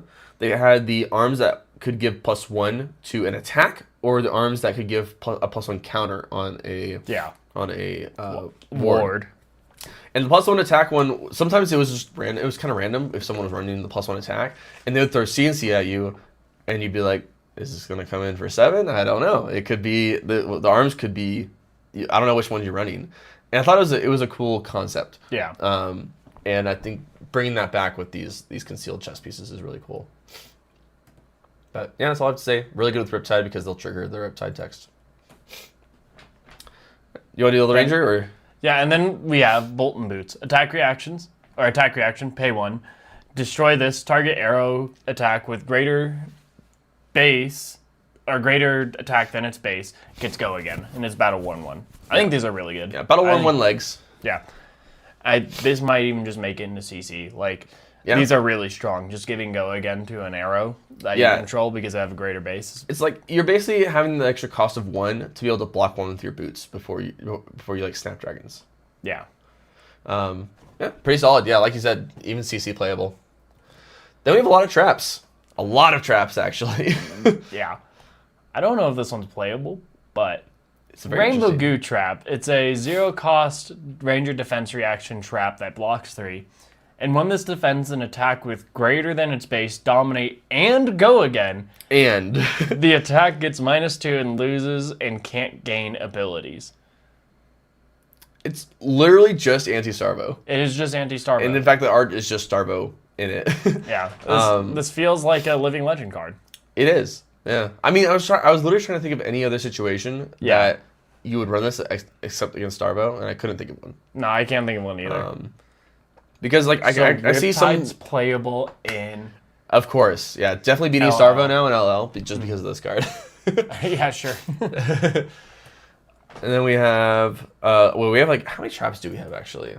We have 1, 2, 3, 4, 5, 6, 7 traps. Oh well, they're all like rainbows, very different though. Yes. So like that was a defense reaction, but now we're gonna get into Courageous Crossing, which is a blue 0-cost 3-block Ranger action trap. I'm like, how does that work? Ranger action trap, not a defense reaction, not a block card. This isn't what we've ever seen before.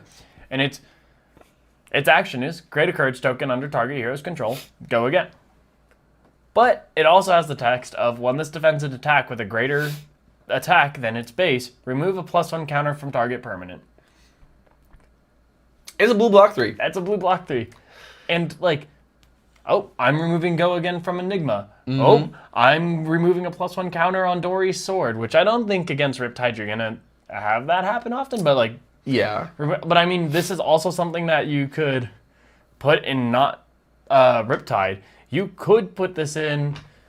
Oh, what's another Ranger? You could put this in Marlin, yeah, and then you give yourself the courage. Like, okay, I'm gonna give my target hero gets the courage. I'm giving myself the courage. I'm so dumb. I thought you couldn't do yourself.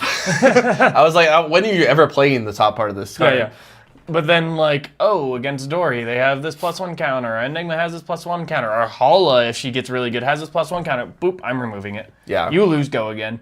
Like, yeah, this one's definitely a little bit more niche than the other two, but still very strong if you get the effect. I think it's super cool, super unique. Yeah. I don't know if it's Sage playable at all, but Right.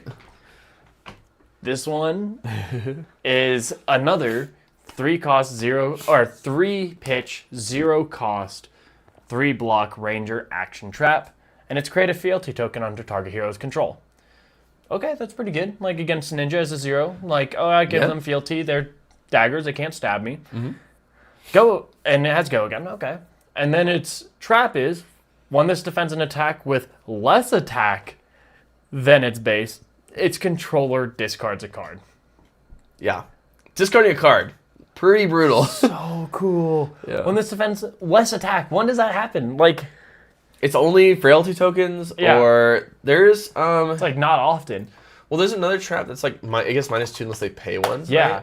Right? But isn't that like in Rock Slide defense trap. reaction though? Like it defends first, so Oh, it you're gets right. the trigger. And that's just like, but like the frailty, yeah. And it's like maybe there's other stuff like You know what it is? Here, I'll scroll to the bottom. So another new card. well, isn't that also a defense reaction? Oh, you're right. Yeah, but Yeah, never mind. so what I'm thinking is when PvE comes out and you have a Guardian and a Ranger on there, I debilitate them, I pulverize the opponent, and then they go, okay, Ranger, I'll hit you then. And then you're like, block, make you discard. Super cool. If there's a team thing, I don't know. I think it's cool. I think we'll have to wait to see the Ranger cards to see and I know what it is. Oh, It's the the halving one. it's attack. the halving attack. Shoot, what is it? Oh. We know what it is. We know. It took us a second. I'll just literally type half. It didn't even come up. Did it come up? Really? Does it not say half? What is it? I thought it did. What? It did say half. Is it howl? Like howl? Have like. Maybe it's halved instead of half. Yeah. That's what it is. Yep. Fatigue shot. Fatigue shot. Yeah. You fatigue shot them. The base is half. You block with that, and then they discard a card as well. That's pretty cool. That's pretty good. That's pretty good. Yeah. And it's before reaction, so if it's a pummel, they lose their pummel. Like this is pretty good. Yeah, it's pretty good. It's something better against the Guardians, right? Because like just running the fatigue Oh shot yeah, in fatigue general. shot is really good. And they have to like not block it for that to happen. But if you get that off, That's pretty good. pretty good. The only problem is like getting that off Yeah. and It like is being a consistent. little bit tough to do that, Yeah. isn't it? And like you might we haven't seen the Ranger Majestic, so you might also have something else true. that's like on hit unit first attack. It's even if it's -1, that'd be pretty strong. I gotta look now. Legal in Riptide. Let's see. And I'm just gonna search the word or the I'm just gonna search literally minus. Oh, that didn't work. Yeah. I don't know how Minus. I don't know how to look up minus attack. I mean, if they throw the like Look tough and don't pay it. look tough, don't pay, and then you discard them, they were gonna have an arsenal or something. Maybe some other equipment. I don't know if that card's ever gonna be really played, but like the idea is super cool. Wait. It's insane into Lyeth. Because everything's halved in Lyeth. Like Oh, that's disgusting. I mean, like, if he doesn't have all the might, but he's doing a setup turn, like, oh, coming in for 2, boom. Discard a card, like... I want to say there's an equipment that gives minus power, but I guess I'm... Oh, there is crazy. one equipment that gives minus power. It's Silken Gi. It's... No, that gives your own attack minus power. Oh, yeah, right? it gives your own attack Yeah, at yeah. -1. Well, there was one that gives your opponent's attack -1, but I could be crazy. Yeah, I think I'm just crazy. Because there's Silken Gi. Yeah. Oh, Stonewall Gauntlet. Wait, but it has to be greater than space and only gives minus. So it wouldn't be less than a space. Never mind. No. Yeah. So it's harder to trigger than most anything else, but... Super cool if you can get it off. Yeah. Super duper powerful. You are like Omega punishing them. Their attack's already weaker, and then you make them discard a card. Pretty good. Like, I think if good. you're running the fatigue shots, like say it is a Guardian heavy meta, like I think this is actually pretty strong. Yeah. I mean, also, like, especially in CC, you're going to make frailty tokens a lot more often with the like Codex of Frailty and Yeah. whatnot. So it's just much more likely to just happen in CC because of that. Like you can also make a build that just makes more frailty tokens and makes it more likely that this is the online. assassin dagger stuff, you give them a frailty, they throw dagger for 0 because they plan to react, and then you block to take one of their reactions. Yeah, that's true. Yeah. Could That's be pretty good. pretty good. Could be pretty good. Here, while you're reading out this one, I'm gonna grab a drink. Do you want anything? Oh yeah. No, I'm all good.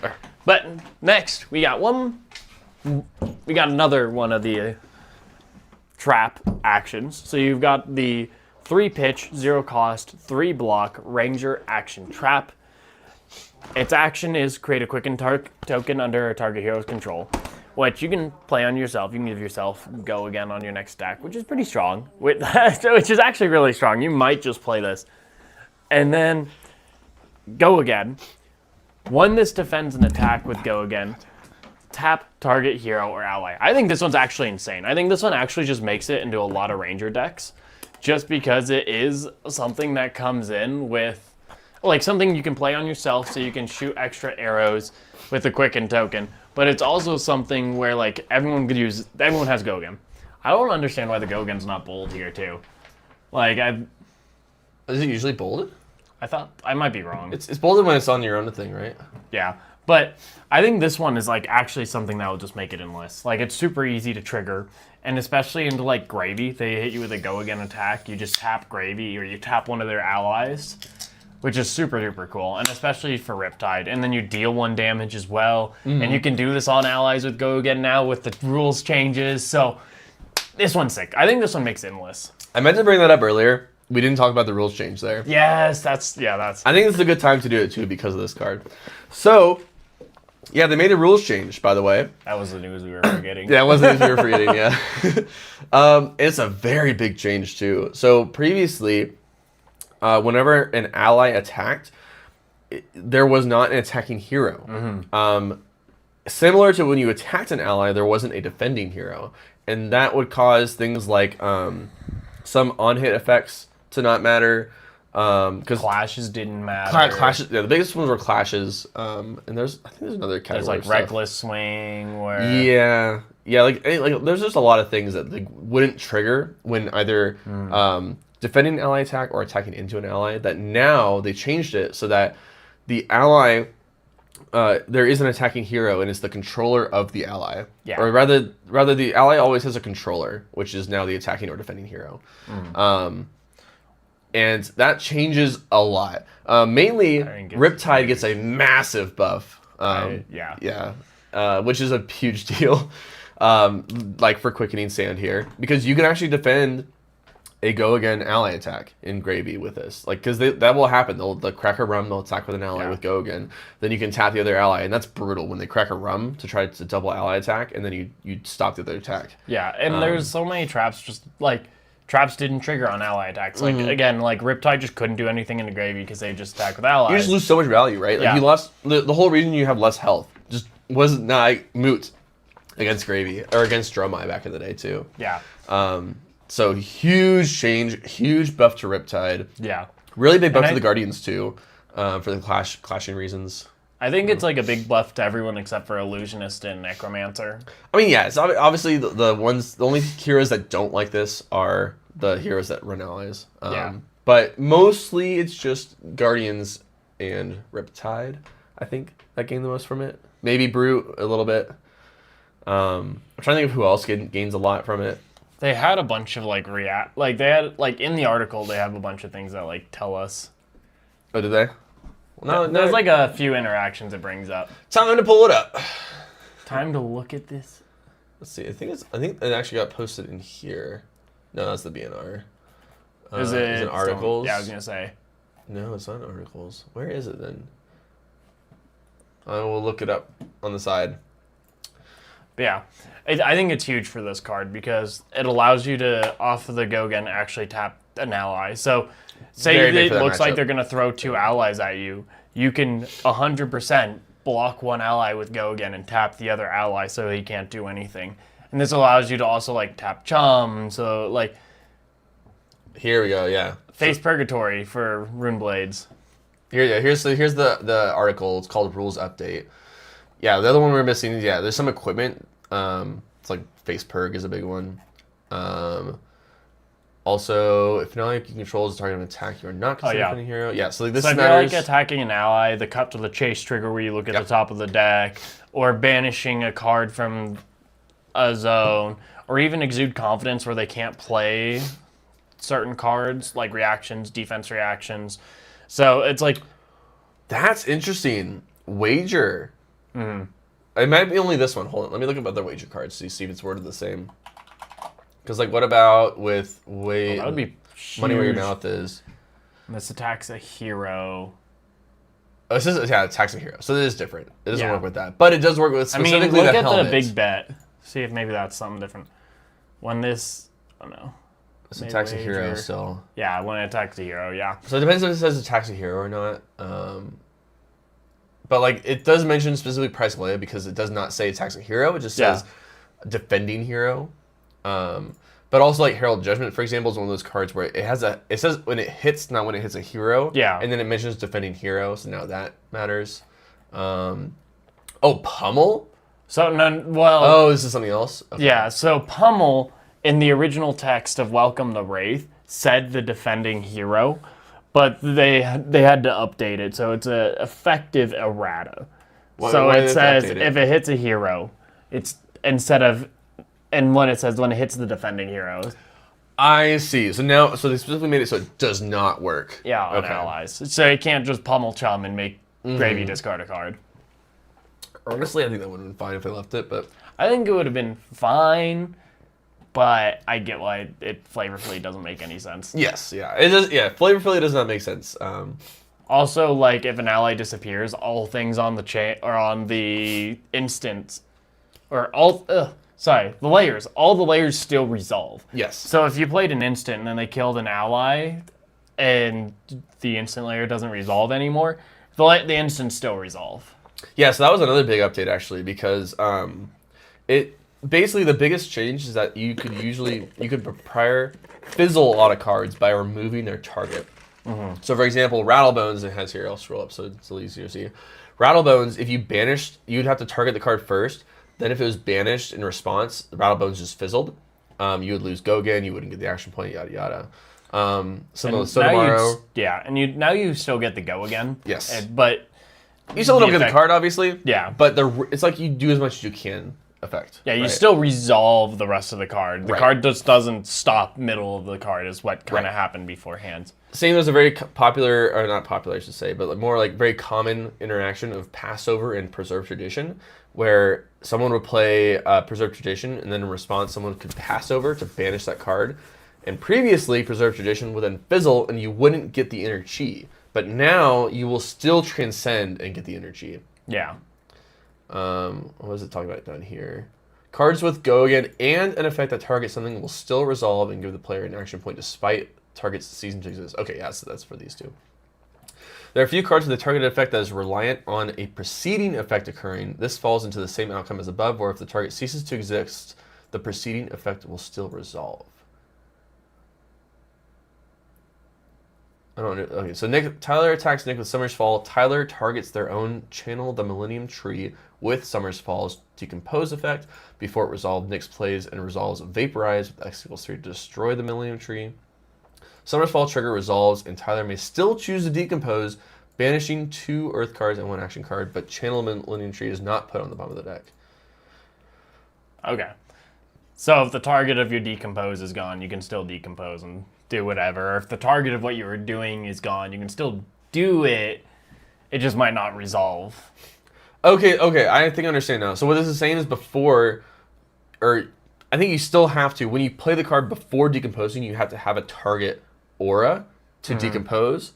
But now it's saying that if in response they vaporize, you can still decompose anyway. But you just don't put anything on the bottom. Yeah. What else do we have here? Finally, there's another important aspect to highlight about this change. While the layer itself will still resolve without targets, the targeted effect will always fail if the target doesn't exist.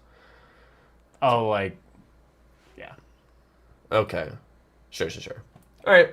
Yeah, just to go over that change. That was a pretty big change that happened that we forgot to mention, which is relevant to Quickening Sand, which will now affect if you block an ally attack that has Go Again. Yeah, I could see this making it in Riptide because giving like you can It's also just give main yourself deck. the quicken. Yeah, like that's the biggest thing about this, honestly, is that even if you're playing against a deck that does not have any reason to tap somebody, you can still just play it to give yourself a Quicken token to then go wide the next turn. yeah, Or it's just a blue block 3. or you can go wide this turn because it's a quicken token. You can pop it and it's whenever. Go Again. Yeah, Duh, yeah. so like Yeah, that's true as well. So you can actually play an attack and then play like there's some other cards that you play in Riptide that don't have Go Again. I think it's Majestic, so it won't be Silver Age. It's like the one where you look at your opponent's hand and you grab a trap or something like that. Oh, what is it again? well, quicken is on attacks and weapon attacks. No. I'm talking about the Yeah, but you can attack and then do it. Is what I'm Oh saying. yeah, you're right. Oh yeah. I forget the name of the card, but anyway, it's not too relevant. Yeah, but you can give yourself a quicken Yes. worst case scenario. And honestly, like Warrior's been playing one card Go Against forever now, so it's not the worst thing to cosplay a Warrior. I mean, they haven't had anyone LO, so maybe it is a bad thing to. Okay, maybe it is a bad thing.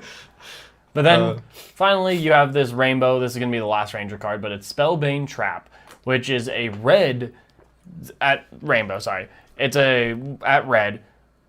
0 cost to block Ranger action trap. Your next hero gets +3. When this defends an attacking hero that has dealt arcane damage this turn, create a Spellbane Aegis token.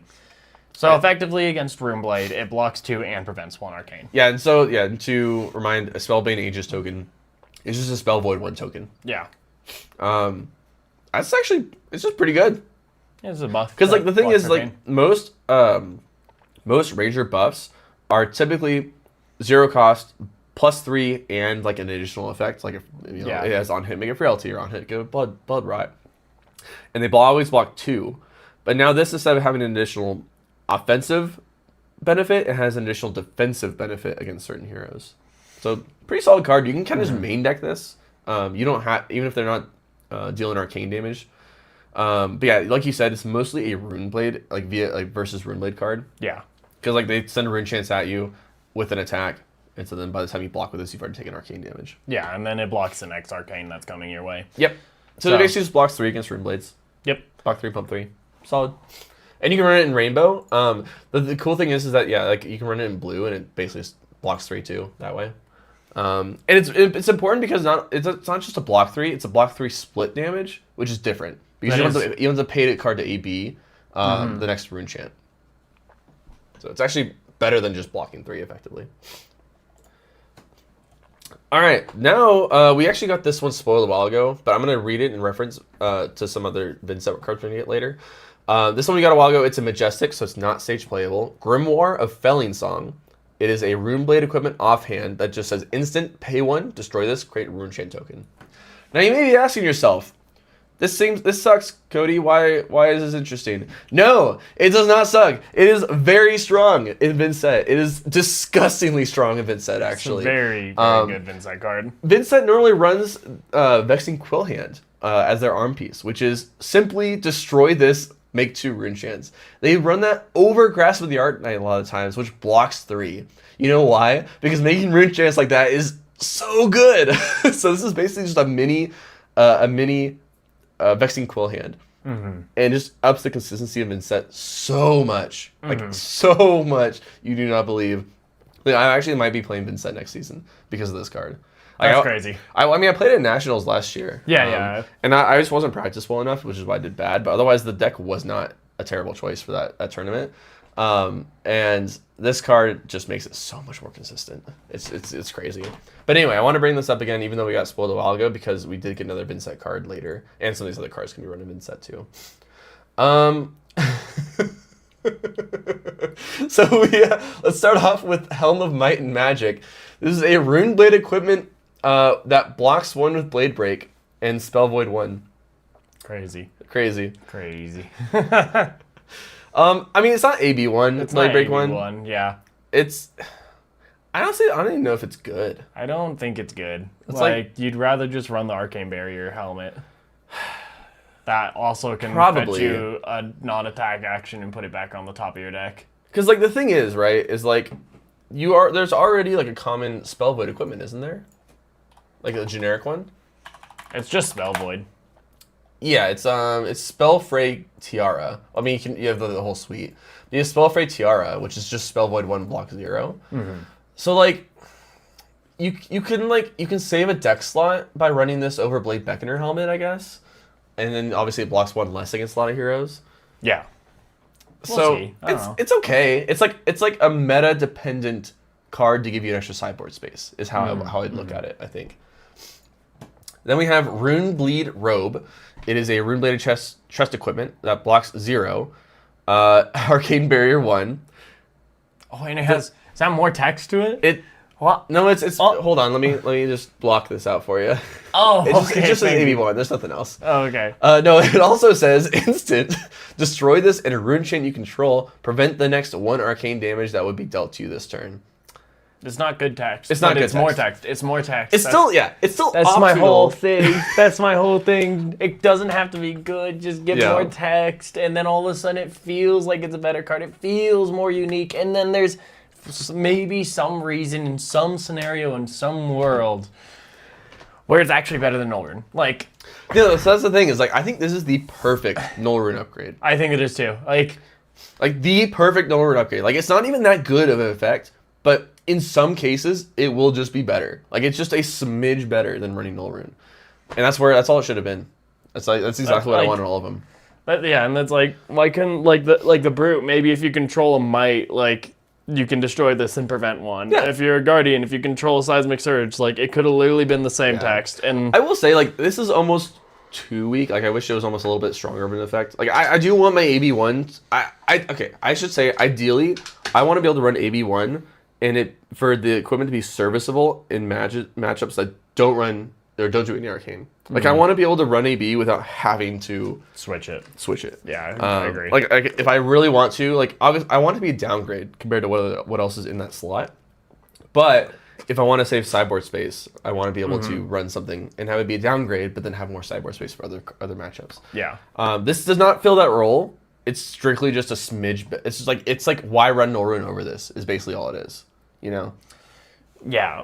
But like, at least it's something. At least it's not just new art, new name, and nothing else. yeah. But anyway, I don't want to spend too much more time on that. Then we have Beckoning Haunt. This is Runeblade equipment arms that block 2 guard well. And this is the first time we've seen this. It's action XX1 resource.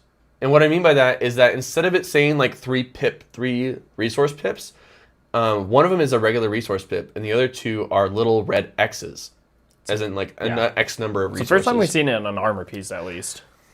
Have we seen that? Well, we've seen X's on the cost of things. Yeah. But like There's this symbol, we have never seen this symbol before, right? Oh yeah, no, we haven't. By the way, the rest of the effect. So it's action XX1, destroy this, return target aura with cost X from your graveyard to your hand. So you have to pay twice the cost of the aura, in addition to +1 to return an aura from your graveyard to your hand. By the way, we're going to be seeing a lot of these effects that say that interact with auras in your graveyard in Runeblade. We'll have to evaluate that after the fact, but I mean, it's guardable 2 arms that have an extra effect. Pretty good. Pretty good. At the worst, you're never running Blade Beckoner over this. Yeah. It's Right. at least blocking 2, which is strong. You know, they just wanted to give us the I literally said the name of these arms before. The Runeblade arms that block 2 and then 1, and then make a rune chain if you pitch 2. What's that one? Grasp of the Arcanite. Grasp of the Arcanite. They just want to give us like basically Runeblade equipment again, like good blocking equipment that has a good effect. Yeah. I mean, we don't know how good this effect is yet, for what it's worth, but it is an effect that you can use. I mean, you could search, or not get Malefic back and put it back on. You can the grab field. Malefic back, and that's in Silver I mean, you Age. can put it on next turn, but yeah. You can also like it's probably a CC playable card too, honestly, in like the right build of a Runeblade, where like you can get like channel the Millennium Tree back. Obviously, Florian's LL now, but you can like get like channel Millennium Tree back, or you can get like CMH back, things like that. So we'll see. Then we have Blackstone Greaves. These are Runeblade legs that block 1 temper. If you've dealt arcane damage this turn, this gets +1 block.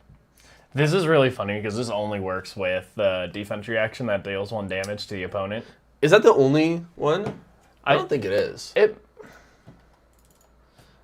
Deal 1 arcane, we'll say.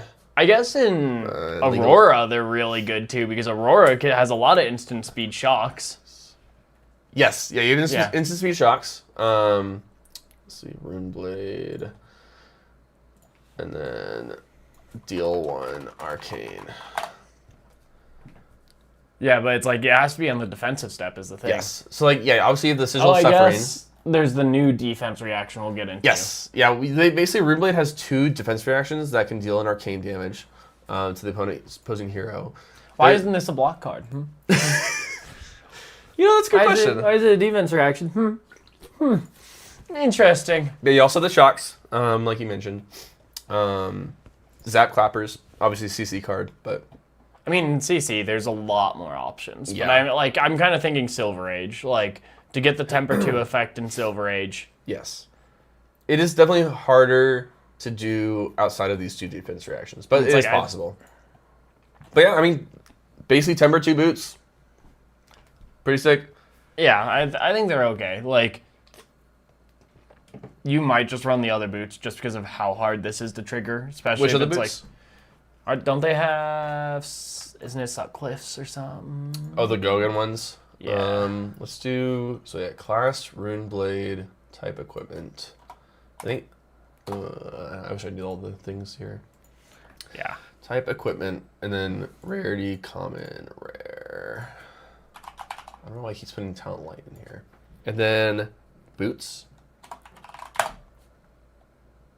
No. I mean, we can just look like this. Sutcliffe's. Yeah, it's like worse Snapdragons. It is worse Snapdragons. It depends on the deck, because like some decks just do not care about this, right? Yeah. Like Florian will probably never care about this in That's Silver fair. Age. So you may as well run the Temper boots. They might still just a lot of the Rune Blades run Blade Beckoner boots is the thing I'm thinking.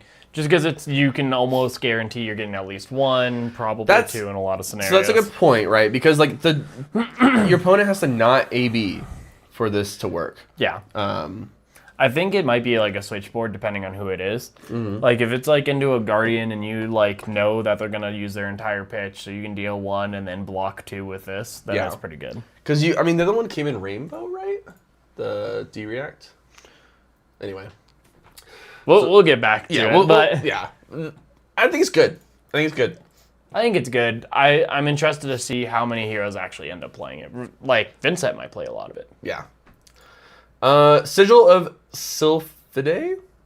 It is a blue 0-cost Runeblade action aura that blocks 3. It has go again. When this enters or leaves the arena, you may banish another aura from your graveyard. If you do, deal 1 arcane damage to target hero. At the beginning of your action phase, destroy this. So you can basically banish 2 auras to deal 2 total arcane when it enters and leaves. Blue block 3. I mean, if you have Aura the Earth itself. auras, it's a really easy way to turn Yes. Earth heroes online. Which how many Earth auras are there in? Let me just like remove some of this stuff. How many Earth auras are there in Silver Age? There's at least 2 that I can think of. I'm sure they introduced more. Rare. Rear. Aura. Live. Oh, there's a lot. Oh, yeah. There's a good number, actually. I mean, if you're a Verdance, there's 5.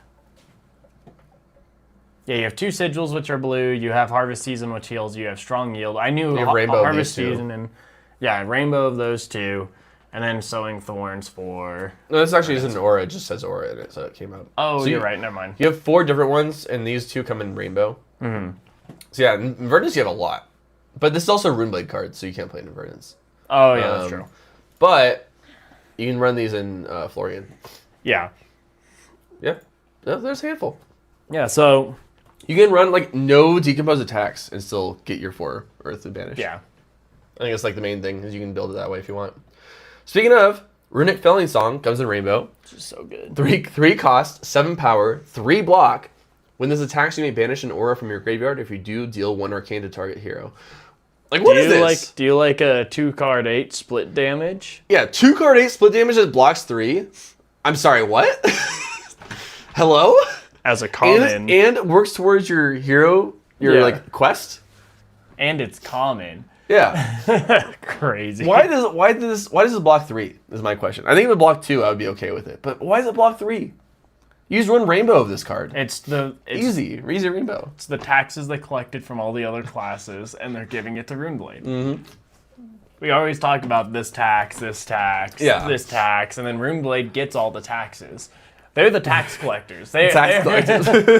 Disgusting card. I think there's not much else needs to be said. Crazy. Disgusting card. Yeah. Anyway, moving on. Weeping Battleground. This comes in Rainbow. 0 cost, Runeblade defense reaction. The red blocks 3, and then it blocks 2, and then 1. It says you may banish an aura from your graveyard. If you do, deal 1 arcane damage to target hero. So, Sigil of Suffering, but instead of gaining of defense, it also has a restriction. So it's just worse Sigil of Suffering, honestly. I thought they were going to ban, like, Sigil of Suffering when I saw this. They might still, though. Well, not yet. Later. They but might yeah. later on. 0 for 5 defense reaction? What? Right. This is still good, though. It's still good. It helps, what's it called? It helps decompose for Florian. I don't think you'd ever run the yellow or blue. I don't think so either. That's like the main complaint I have there, but that's it. Then we have wizard equipment. Do you want to do the wizard stuff? Sure. We have the Shroud of the Fate Watcher. It is a 0 block wizard equipment head, and this says when this leaves the arena, create a Sigil of Fate token. And it has Blade Break. Blade Break 0. Blade Break 0. That's how you get rid of it. You can't, which is interesting because you can't just it's not an instant effect. Yeah. It is like you have to block with it to get the effect. Really, really interesting. It's like such a weird way to trigger a helmet like that. Right. I mean, that's existed before, but usually they block 1. It's just the fact that they block 0 is interesting. Something we should show. What is the Sigil of Fate? Yeah, is what's the Sigil of Fate. And that's a token that's coming in the set. Yeah, it's right here. Yeah.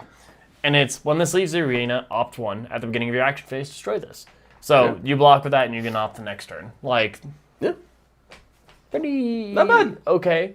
It's definitely it's definitely more for Kano. But I mean anybody and Blaze, you know. And Blaze. But yeah, basically nobody doesn't what should I say here? Nobody is unhappy about opting. But the only one that really gets the main benefit is Kano. And I guess Blaze, right? Mm-hmm. Well, Blaze, you have to run the right cards for Blaze to care, right? It's like you basically have to run her hero ability gets counters whenever you... No, but Sonic Boom is a super. But you can play cards at instant speed. That's right. She gets the plus counters. Is she legal in Silver Age? No, she's not legal in Silver Never mind. Age. So it's just a Kano card. It's just a Kano card. I just brought it up because I could bring it up. Fair enough. All right. This is Robes of Resourcefulness. Why am I reading? I'm illiterate. Robes of Resourcefulness. It is Blade Break 0. When this leaves the arena, gain 2.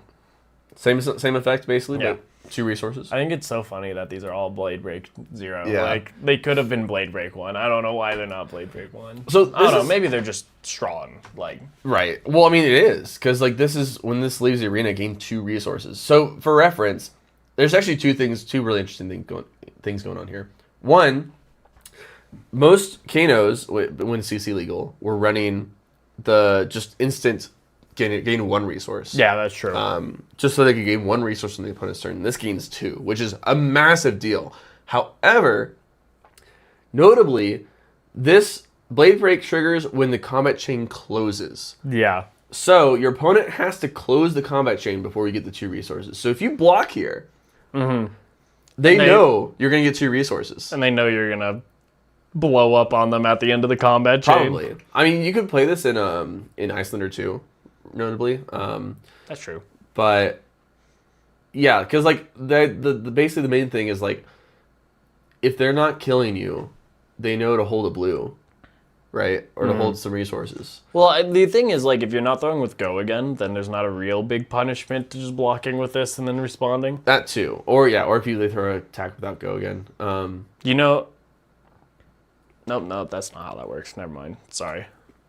I was thinking of something, but that's not how the game works. Yeah, but I was wondering, when I saw this card, I was thinking, if Kano was still legal in CC, would Kano run this over the instant one? Maybe. I could see it. I think against certain heroes, yeah. Yeah. I think against fast heroes, definitely. I think this is very strong for Kano and Silver Age. I personally think it's very strong with the way that Kano will be playing. When this leaves the arena, destroy target or a token. Gloves of Erasure, by the way. Gloves of Rathe, thank you. It's a Blade Break 0 again. Destroy target or a token. Interesting. My Seismic Surge, no. Yeah, it could hit Seismic Surge. It could hit a Spellbinding Aegis token. It could hit Rune Chance. Rune Chance. There's a lot of tokens it could hit. But I think like the main thing is you want to make sure it's getting more than just one value. Otherwise, why are you running this over? I mean, into Valda, like, yes. Oh, you have 3 Seismic Surge. Right. You're at 2. Yeah. So that's kind of relevant against Valda. But what I'm trying to say is like you need a good reason to run this over Blade Beckoner. Yeah, I think 9 times out of 10 it's just Blade Beckoner. Yeah. Unless like Valda's best deck in meta, this is Blade Beckoner. Yeah, that's what I'm trying to think is like what other aura tokens are there? I guess like what is it? Spectral Shields. You could also do Spectral Shields. That's actually pretty good into Enigma. That's ooh. Yeah, okay. That'd be a reason into Enigma. Okay, that's pretty good actually. Yeah. I was like, there's gotta be another reason to run this just besides Seismic Surges, right? But Enigma is the reason. What are these? Aether Storm Wellingtons, Arcane Barrier 2. What are those? What are those? Man, Just AB2 I saw boots? all the wizards like, what is this, AB2? I'm like, man, I wish I had AB2 boots. Yeah. I get it. In Wizard, it's so bad. Like, this is so bad. And this is the equivalent of just getting AB1 in any other class. I mean, it's just like for the mirror, and that's it. It's like, well, Yeah. I don't know. It's fine. Man, I wish I had AB2 boots. Right? Oh my god. If Guardian If had only. one AB2 equipment, I think that changes so much about how Guardians play. It's gonna be crazy when that happens. If it happens. In 2056. Exactly, yeah. When we get our first AB equipment that has extra text on it. Yeah. Yeah, it'll be. Alright, what do we got here? This card's crazy. This card's insane. I think it's crazy. Glyph Power Spell. A red, 2-cost, 3 block. Deal 4 arcane damage to any target. If you control a card with Sigil in its name, instead deal 6. It's a new 2/6. It's a 2-cost 6 arcane. Like, Yep. this is insane. We were just like, I feel like I was just talking about how it's crazy that they made 2 6 arcanes. Or 2-cost 6 arcane. Like, this is crazy. They're giving them more. Why are they giving them more? Guardian, like, we don't have any. There's no way to stop it. It's unpreventable damage. Yeah, it's pretty good. It's really good. So something else to note is that this is like it's very clearly meant to be a Cilio card. Oh yeah. But you can also run this in the other wizards because you're raking those Sigil of Fates now, the opting one. Yeah. So, but like, Cilio was already running Burn Bear just as a 6-power arcane or 6 arcane damage card. Yeah. And that was if I remember correctly, it's 3 cost, right? Burn Bear. I'll look it up. No, I think it's a 2-cost, Is it- but it doesn't block. I'm pretty sure. I might be wrong. It's No, it's a 3 cost. It's a 3 cost. It does block 3, but it doesn't pitch. This is basically just always 6 in a Cilio. So I Yeah. don't see any reason to run Burn Bear over this. Yeah, I don't either. Like maybe I mean, it's a if popper. Prism is but- popper. Yeah. So if you're worried about Prism, but I don't know how It Cilio is pitches. into Prism actually. I don't know either. Yeah, this also pitches, which is a big deal. But yeah, now the other wizards can make Sigil of Fates, so it's not just a Cilio that has sigils. Very good card. Really good Silver Age card. Pretty It's a good super Silver Age card. That's pretty good. Pretty good. All right, what's this one? Painful Premonition. It's a 0 block 3 action that deal 3 arcane to any target. If this deals damage, create a Sigil of Fate token. It comes in Rainbow too. Yes. It just deals less arcane. So, blue 0, yellow 1. I think that's pretty cool. I think I think it just goes in. It's not Surge either, which I think Wizards are probably going to be happy about. Yeah, the fact that it's not a surge requirement for it is nice. It's obviously not like a huge upside of hitting. It's just like an opt, which is it's good, but it's not like anything crazy. Right. It's fine. Yeah, solid card. All right. Future Sight. It's a 1-cost wizard instant. Create 3 Sigils of Fate tokens. Doesn't block. Just a 1-cost red. Then it comes in rainbow. I was gonna say is a rainbow, yeah. And it creates just less tokens. So like the blue one creates only 1 Sigil of Fate token. I don't understand a wizard enough to give like a good opinion on this. It looked so bad to me, but like. So I think if you're. I think the main problem is that the Sigil of Fate tokens will Pop next turn. No, it's not. Well, yes, but I think the main thing is that they each opt 1. Instead of like opting all 3. Yeah, they don't like stack to opt 3, which is a big deal because you will only know the top card of your deck, no matter how many Sigil of Fate tokens you have. I don't see it being good enough personally. I don't see it. I would be either. surprised if this ever gets run. You know who would be insane in? Kano? No, not Kano. Blaze. Blaze. Yeah. I don't even care if I'm just. You just want the op, yeah. Yeah. Oh, look at the same card 3 times. So anyways, 3 counters. Yeah. Yeah. Blaze likes that card. Blaze likes that card a lot. Yeah, I don't see anybody in Silver Age running this. No, I don't either. All right, would you like to do this one? So this is a yellow, 0-cost shapeshifter instant. Embody Greatness. It's a Shiana specialization, and it says, name a living legend hero. Become that hero until the start of your next turn. Except your base health doesn't change. And that's important because it says living legend hero because it can be adult heroes. Cool. That's so cool. It's such a cool card. That's so cool. Is it good? I don't know. But, like, it's so cool. The art is sick too. Oh yeah. I'm going to be. Well, Starvo actually would be terrible to transform into. I saw someone say there's like a very niche set of cards you can have to like switch into Starvo and then do the effect. Yeah. Starstruck and like you could do Crumble and because that's your spec. Yeah. Right? Crumble and what's a lightning? Arc lightning. Like Yeah. Crumble, Arc Lightning, I am, and then Starstruck's your like attack. It's like, haha, Starvo. The thing is, you have to spin a card to do it. Yeah, that's so true. It's like, it's fine. But yeah, I don't know. I think it's cool. Like It's a fun card. It's a super cool card. Yeah. Get an ice card in your arsenal. Like if it's a spec, Right. Icelander spec, you can boop. Yeah. Icelander spec, and it's like play it from arsenal, give a frostbite. Yeah. I think it's super duper cool. Yeah, it's a cool card. I hope this means that we're getting a Shiana card of some sort. What do you mean by Shiana card?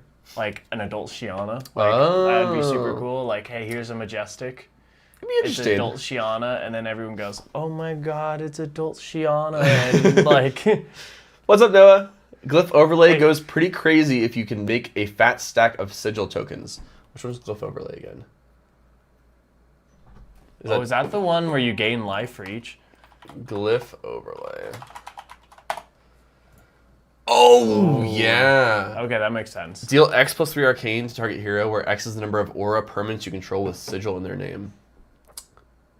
Gain 1 life and then shuffle all aura permanents you control with sigil in the name into the owner's deck. Interesting. I mean, that is a 2 for 6. I mean, it's a 3-card 6, but yeah.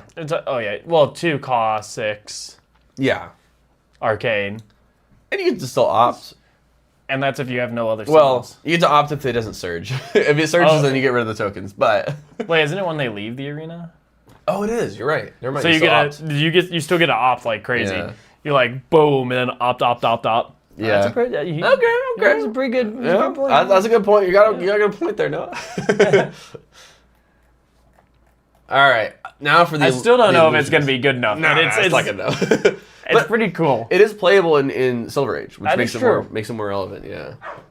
If you're doing like a crazy arcane build and Right. the wizards.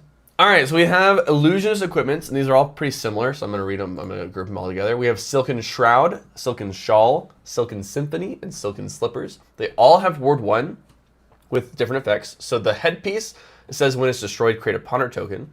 The chest piece says when this is destroyed, create a vigor. The arms are a might, and the boots are an agility token. That doesn't feel like it creates a might.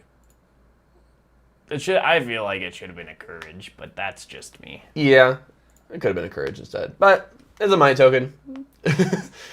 Yeah, they're cards. I mean, you're the illusionist player.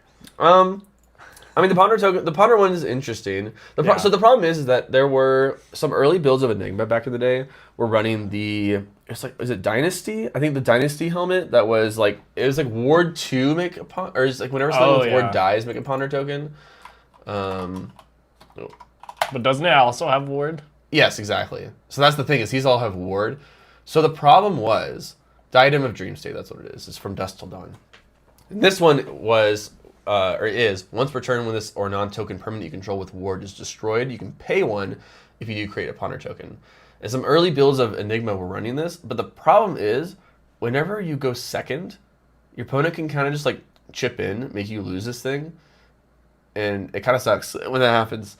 Yeah. The main thing is like if it dies too early, it's not great for you. And obviously it's not necessarily the same case here, right? Because again, we're competing with Blade Beckoner equipment, right? Mm-hmm. So is Silken Shroud better than Blade Beckoner helmet? Probably, actually. It's almost like a card plus block 1. Yeah. Is it better than any of their helmets? I haven't looked. I don't know. But like a Ponder, we're gonna get into this later. A Ponder token is worth a lot more than some of the other tokens, and I have some comments on some of the cards because of that. But like a Vigor, meh. A Might, it's 2 value card. Yeah. Would I rather have 1+1 power instead of +1 defense? Probably not. Like 1 defense you can choose to. Yeah, exactly. That I get to choose when to use. And then the agility token can actually be decent. It can. I would be surprised if it's better than Boots, Blade Beckoner Boots, but it can. This might be relevant in Prism because I don't think you have a very good weapon in Silver Age. And so the agility token can matter a bit more to be able to throw 2 heralds in a turn. That's true. Because you have to play the original Angels card. I think so. The one where you have to pay 2 with Go again. I've been meaning to look into that, actually. It's like legal in Prism, and then weapon. Where is it? Weapon. And then only commons and rares, too. So it's just Celestial Fury, which is the pay 2 to give a go again.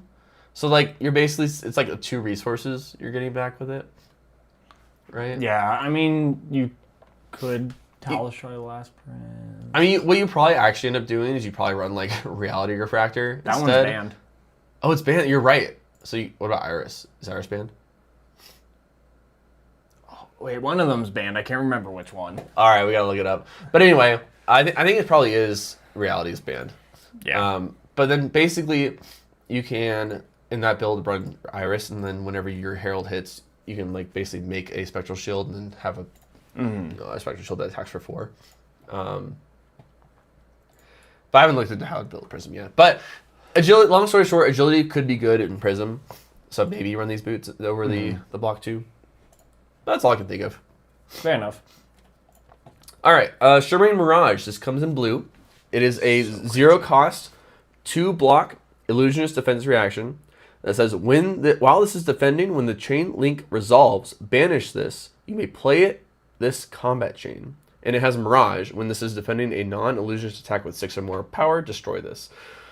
So how this works, if your opponent doesn't break the chain, you can continue to block 2 on every chain link until they break the chain. So against ninjas, this is disgusting. It's a 0 cost defense reaction. It blocks 2. Or it's blue, is what I mean. What I meant to say. Quick dodge flexors? It's quick dodge flexors. But as a defense reaction? Obviously, it has a different restriction. But it doesn't cost anything. Yeah. Yeah.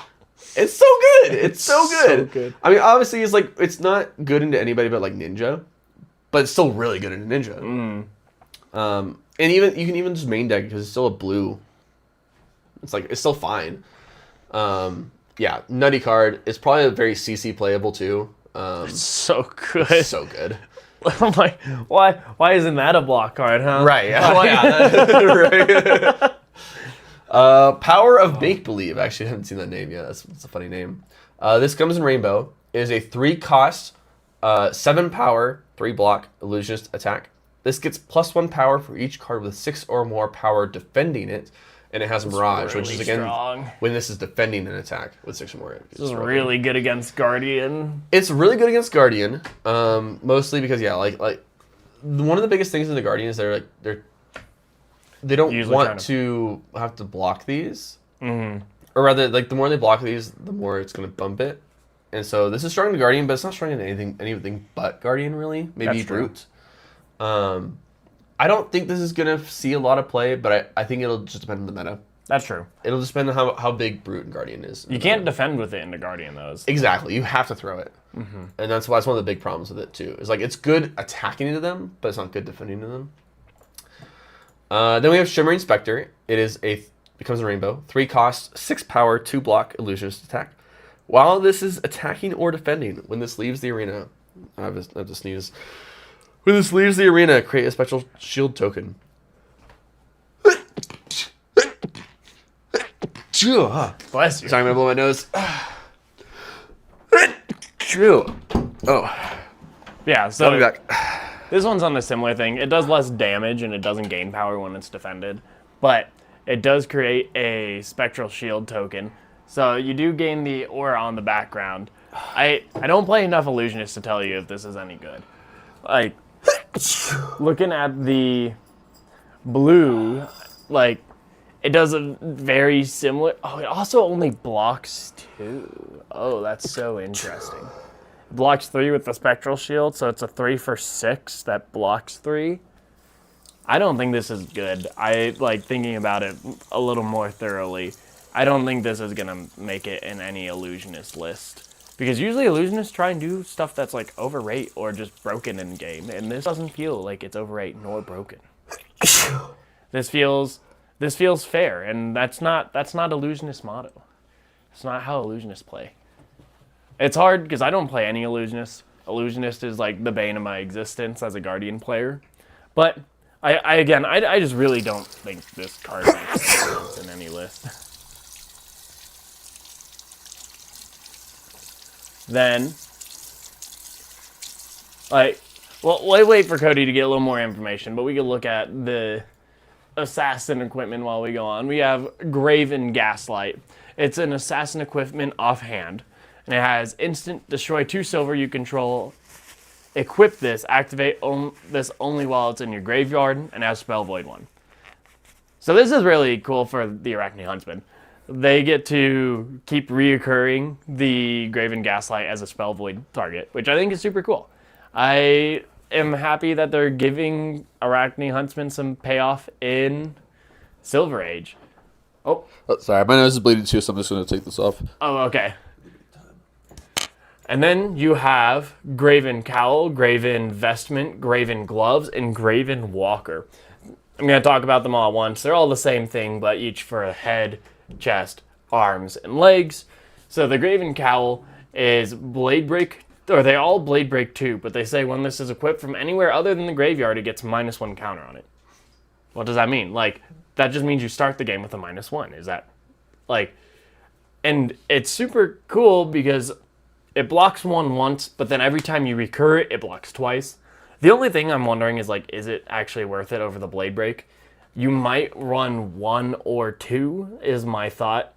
Like, okay, you might run, per se, the chest piece or the head piece, and that's what you're trying to reoccur, to keep blocking. So you block 1, then you can block 2, then you can block 2, then you can block 2.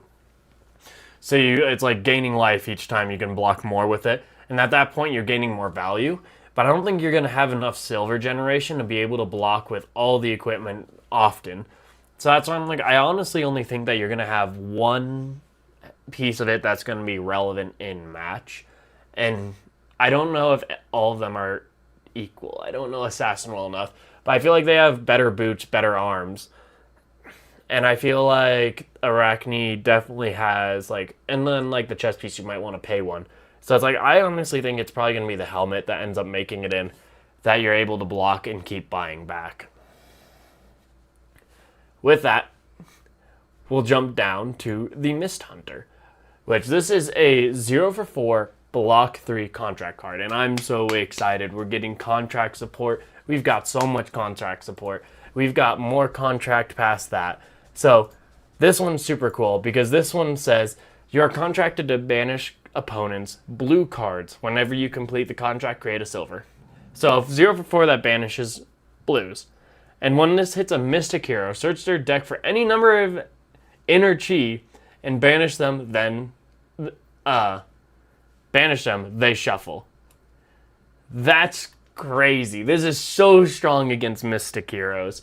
Like, searching for all their inner chi and banishing it. It's not very good, early game, but the later the game goes, Arachne Huntsman, this gets so much stronger. And that's so cool. And you can create a crazy amount of silver off of this. The problem is trying to get it to hit, because you can usually block.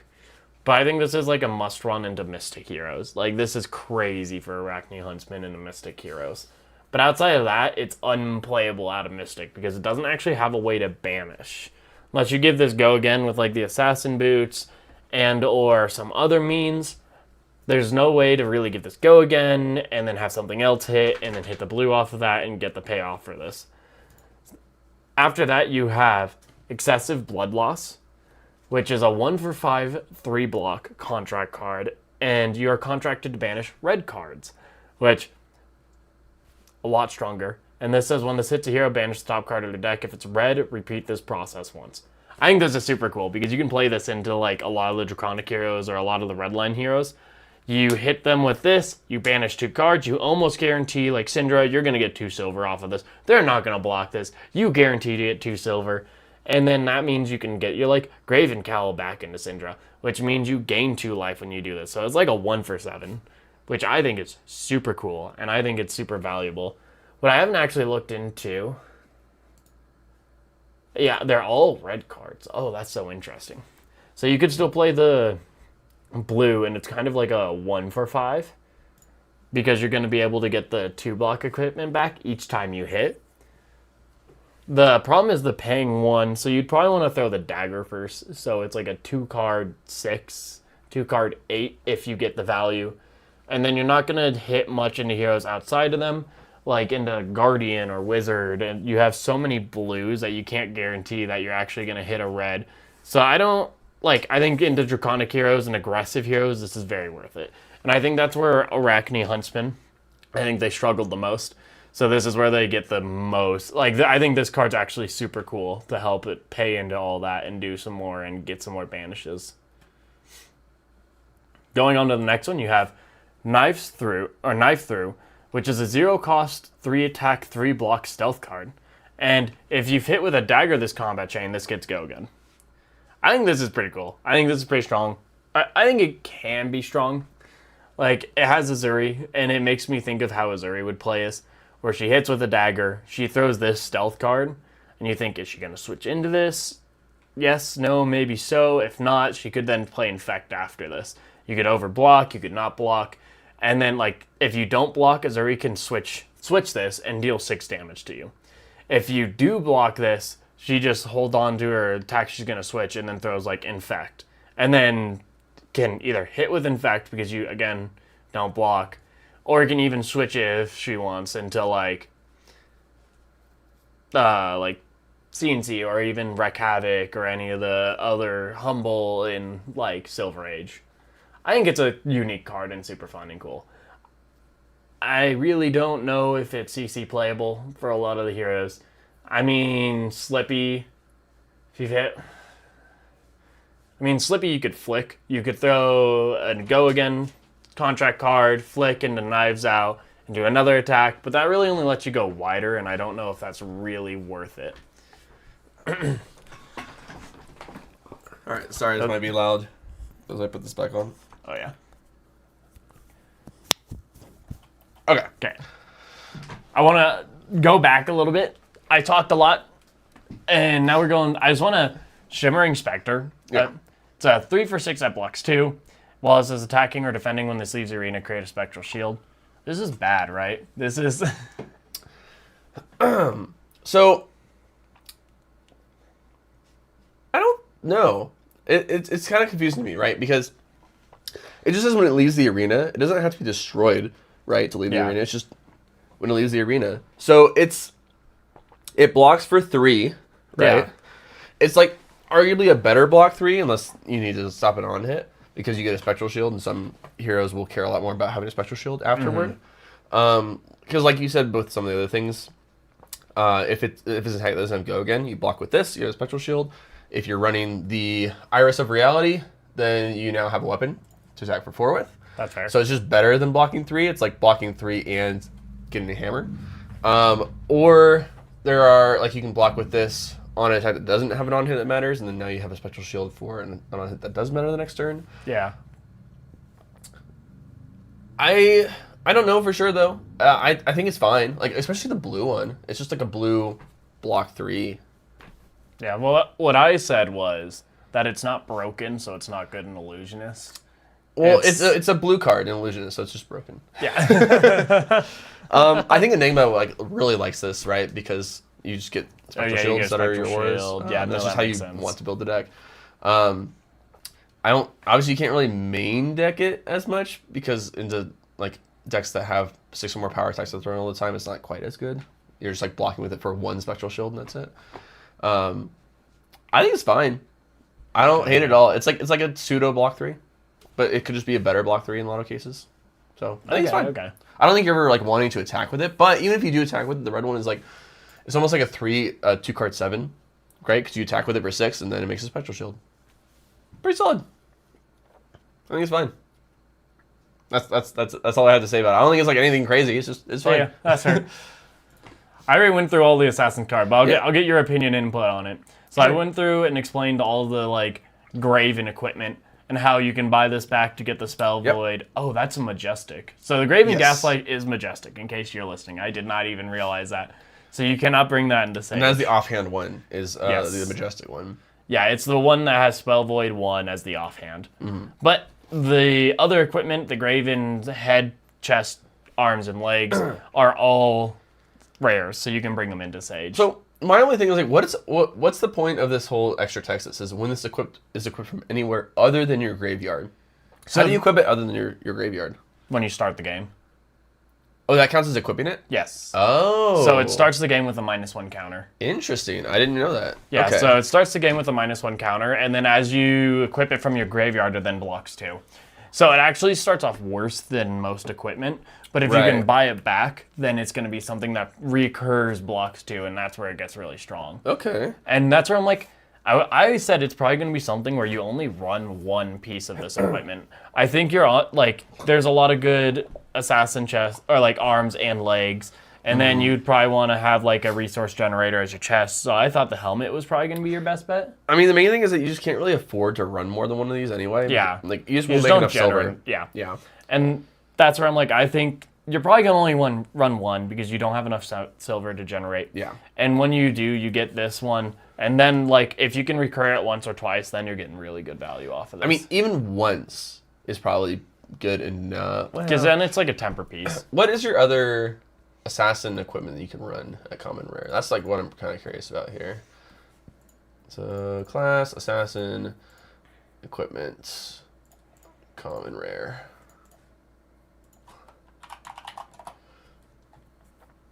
Oh, yeah, the arousing stuff. Yeah, that's like a mystic one only. So it's like,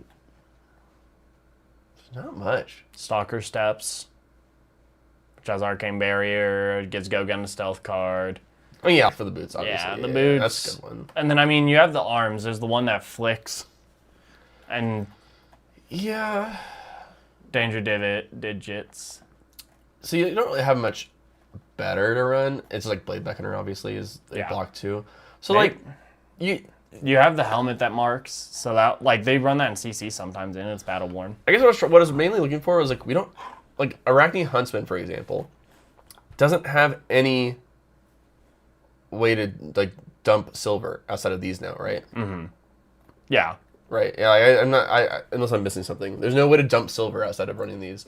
So you definitely run it. You probably run just at least one, so Yeah. you can actually get something out of your silver.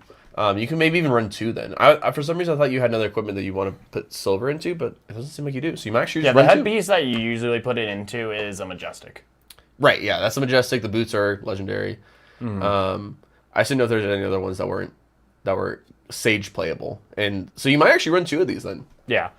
And I mean, going into that, you have hit Mist Hunter, which is really only for hitting a Mistveil hero. Yes, which is But so it's- funny. Yeah, but like, the later the game is, the stronger it is, and it's super strong once you get to that point, and especially Yeah. if you can react over. And then I said excessive blood loss, I think, is an insane card and something that Arachne just generally needed. Because it helps in aggressive matchups. Like the red line matchups, you're going to hit those reds, and then all of them are about hitting reds, and you banish 2 if you hit a red. Oh, they are all reds. Yeah. Oh. Oh.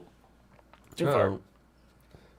Uh-oh. Uh-oh. Yeah, no, and then it just keeps going until you don't hit a red, right? No, it repeats once. Oh, it only repeats but once? the thing Okay. is, like, if you can, and like what I was saying is, you're going to probably dagger before this, so you dagger into this, coming in for 6. Yep. You hit 2 reds, then it's a 2-card 8, because you get your... Wait, why is it grave- for 6? Dagger. Just like... Oh, effective 6. Yeah, effective 6. And then into 2-card 8, because you get your headpiece back, too. So it's like, I deal 6, banish 2 cards. Sometimes it's not. Sometimes it's definitely worse. But yeah, when you get 2 reds and it's a 2-card 8. Yeah, like into Syndra, like if good. you do that, like 2-card 8 into Syndra. Yeah, and it's Really further strong. fatiguing them. Yeah. Pretty good.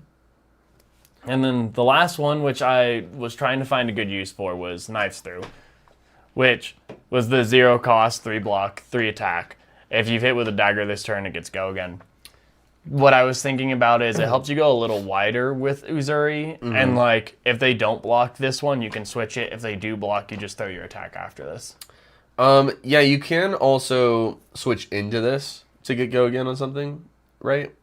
Like if you daggered. That's like one of the tricks where they used to. You can still do it this way too. What they would do is they switch in like Rabble, I think. Yeah, to Ravenous get go Rabble. again. But that's also like something new that there's pseudo thing you could do. But yeah, like it's just an extender for decks that don't really have extenders. Like Oh, that's obviously really cool. Slippy. Actually. Yeah. It's like, oh, I'm switching, and then someone goes, I react on, and it's like, then you're okay, like, it's 3. 3 go again. Yeah. Anyways, here's the CNC. Like, Right. Yeah. Exactly. It's all right, Tom. You should come out. Come on, Tom. Sorry, the dog got in here for those listening. But yeah, it's just an extender for decks that don't really like non-slippy decks, basically. okay. I'm like, I don't Nasty. think Slippy wants this because it's just a 0 for 3 go again. Exactly. If you hit with the dagger, like, he doesn't like need to go wider. Yeah, and then like in CC, it's not bad in the other decks too because sometimes like you run like pain in the backside and stuff like that. So then it's just like an extender is all it is. It's okay. Like the blue one's probably like fine because like end game you get to go like 1-1-1. That's true. Kind of. And then you can switch it out. yeah. Or if you want, you can 1-1-1 into something else. I just realized this art looks exactly like another stealth card, doesn't it? Hold on. That looks exactly like another stealth card. I mean, a lot of stealth Outsiders. cards are like top down. But it's literally walking on Prowl. That's what I was thinking. There's another one that even looked more like it, but anyway, not to get too out in the weeds there. Now we find the best card in set. The Pen 150 card. The Pen 150. So, it's a 3-pitch, 0 cost, 3 block, bard action song. It's song of Layering Larynx North White. Create frostbite tokens under each other hero's control. I just think it's fun that we get a bard card. I also think it's fun that they put this as the number 150 card. Yeah. It's just like a random spot to put it. Yeah. It's like not even, yeah. Well, I think it's cool. cool. We'll see if it's ever relevant. probably not. If they ever bring Bard into existence. Yeah, maybe one day. All right. You want to read the Necromancer ones, or should I? Go ahead. All right. We have Carrion Crown. This is a Necromancer equipment head with block 2 Blade Break. Action, discard an ally, destroy this, draw a card, go again. Seems solid, honestly. Pretty okay. Yeah, it's like, because it's mostly for Sage. You Yeah. could run this in CC as well, honestly. But that was, whenever I was testing Gravy and Silver Age way back when it was first announced as Silver Age and not the Blue, Project Blue, obviously. I tried Gravy, and the biggest problem was you don't start with a gold. You don't have a lot of ways to make gold. So getting the allies in the grave was a problem. And this helps solve that.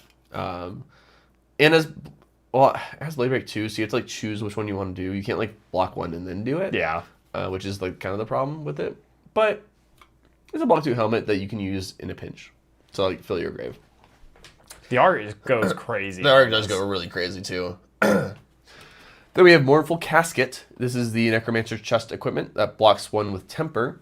If an ally has been put into your graveyard this turn, this gets +1 block. So upgraded Blade Beckoner if you can get an ally in your graveyard on your opponent's turn. Yeah.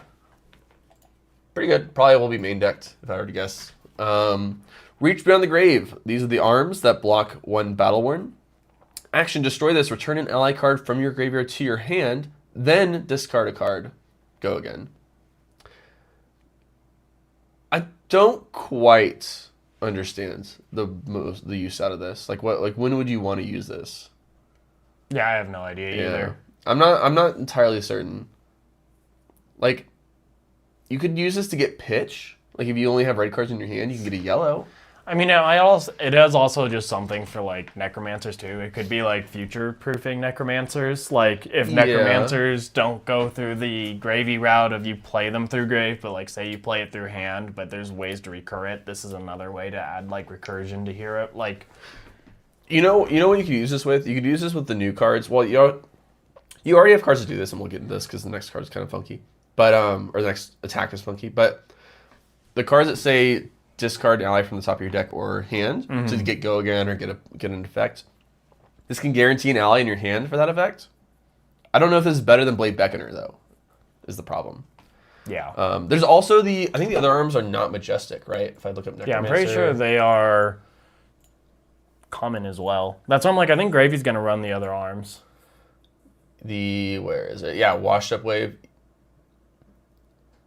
Yeah, because you can discard an ally to block 2 with it. Yeah, or just Probably better. You can build the deck in a way that this gets value, but you probably just want the other arms. Where's Noah when we need him? Why isn't he commenting now? Not. Yeah, I don't know. We'll see. I have a feeling someone's going to use it, and I'll be like, oh, that makes sense. Yeah. Then we have Scuttletoes, goated name by the way. I also love the art. Yeah, the art's also really cool.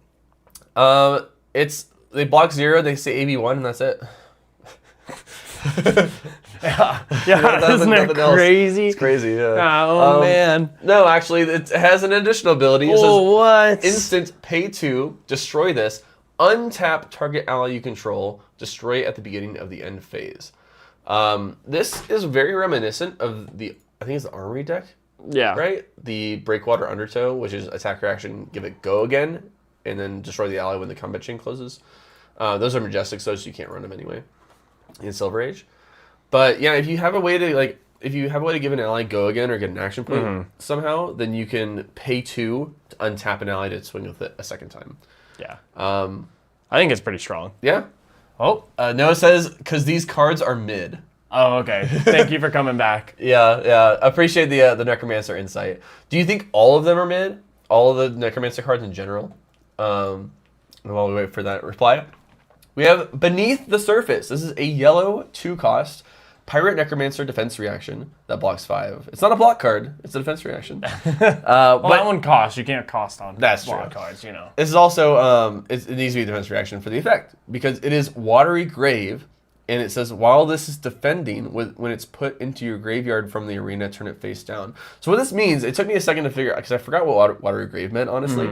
Watery Grave, for those that don't remember, it says it's if you have discarded a blue card this turn, or if if a blue card is going into your graveyard this turn, you can play this from your graveyard. So if you get a blue card into your graveyard, you can then play this from your graveyard. Oh. Yeah. Oh my. So you can. Yeah. That's so crazy. And it's 2 costs, so you can pitch an ally from hand to play it. And then that's why it says when it's defending and then put in your graveyard from the arena, turn it face down. So you have to find a way to get in your graveyard without blocking with it to be able to play from the graveyard. So you have to like discard. Well, it there's some stuff other way. that's like if you discard a card with Watery Grave, this gets like go again. Exactly. This gets this benefit. This gets this. Well, did they say Watery Grave or an ally? Because like these new ones say ally. Did the old ones say Watery Grave? Yeah, I'm pretty sure the old one said Watery Grave. They might have actually. You're right. Let's just do legal in what's it? Grave. Type action.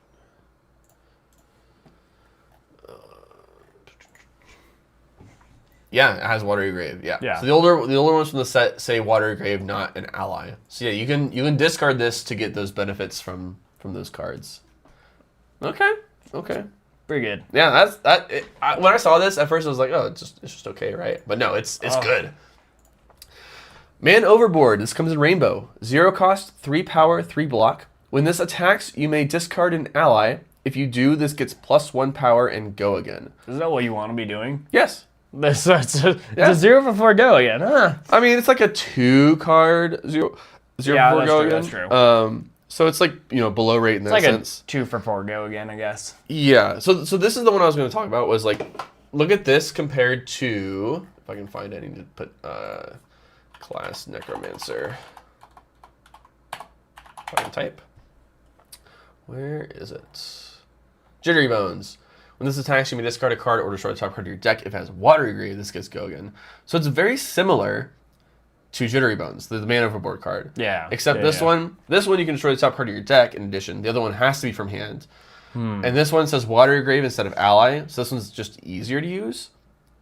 So I don't quite know why you would run Man Overboard over I mean, if we get Jittery. more generic, like, Necromancer here, like, allies. Yes. Well, this is It'll Pirate allow you- Necromancer specifically, though. Yeah, but if we get Necromancer allies that Gravy can run in the future, it allows for a more mixed build, it feels like. But right Yeah. now, it doesn't do It much. just seems like copies 4 through 6 of Jittery Bones.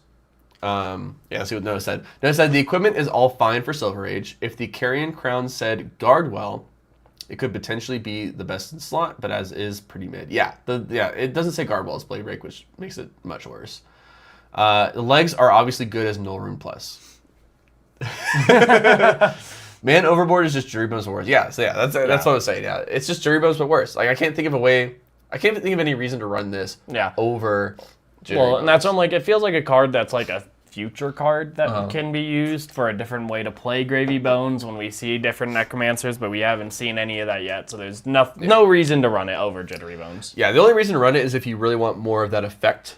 That's it. That's true. Yeah. Then we have Tentacular Toll. I thought this said Testicular Torsion when I first saw it. And then I saw it wrap, and I'm like, yeah, that makes sense. And then I read it again, and I'm like, that's not what it is at all. This comes in rainbow. 0 cost. Action that blocks 3. Pirate Necromancer action that blocks 3. Turn up to 3 ally cards in your graveyard face down. Then create that many gold tokens. Go again. I want to say, if I'm a Volta player and I see the Gravy do this into me, I'm celebrating. Like, I'm like, yes, let's go. I will say, though, the blue one is probably going to be run. I'm sure sure the blue one's pretty okay. It's fine. Like, it's obviously like worse port set exchange. No, I'm saying that is the worst card that you've ever seen. The red one is garbage. You will never see anybody run the red one. The blue one, I can see people running. I can see it ran, but I don't know, because like the thing is, like, every ally is so important, especially in like matchups about fatigue, and those are the matchups you're not generating gold.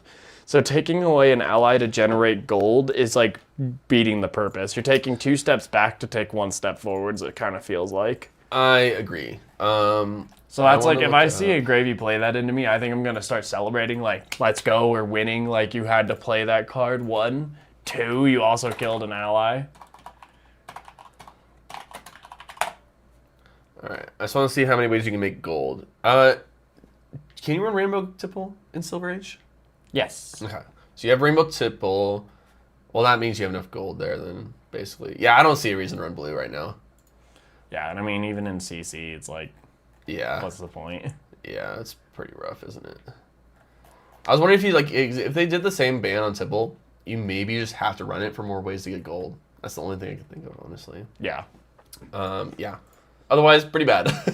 One thing I want to say before we go into the next few cards, I think it's so funny that Gravy alone gets 7 cards, and then the other 2 heroes from the exact same set get 1 each. You know, you make a good point there. Like, the blue is just seafloor salvage, but worse. Which one's that again? Isn't that the one that blocks? Turn a card in the graveyard face down. If it's yellow, create a gold token. Oh, yeah. Yeah, you know. That is true. That is true, isn't it? And it costs... No, it costs 0. Never mind.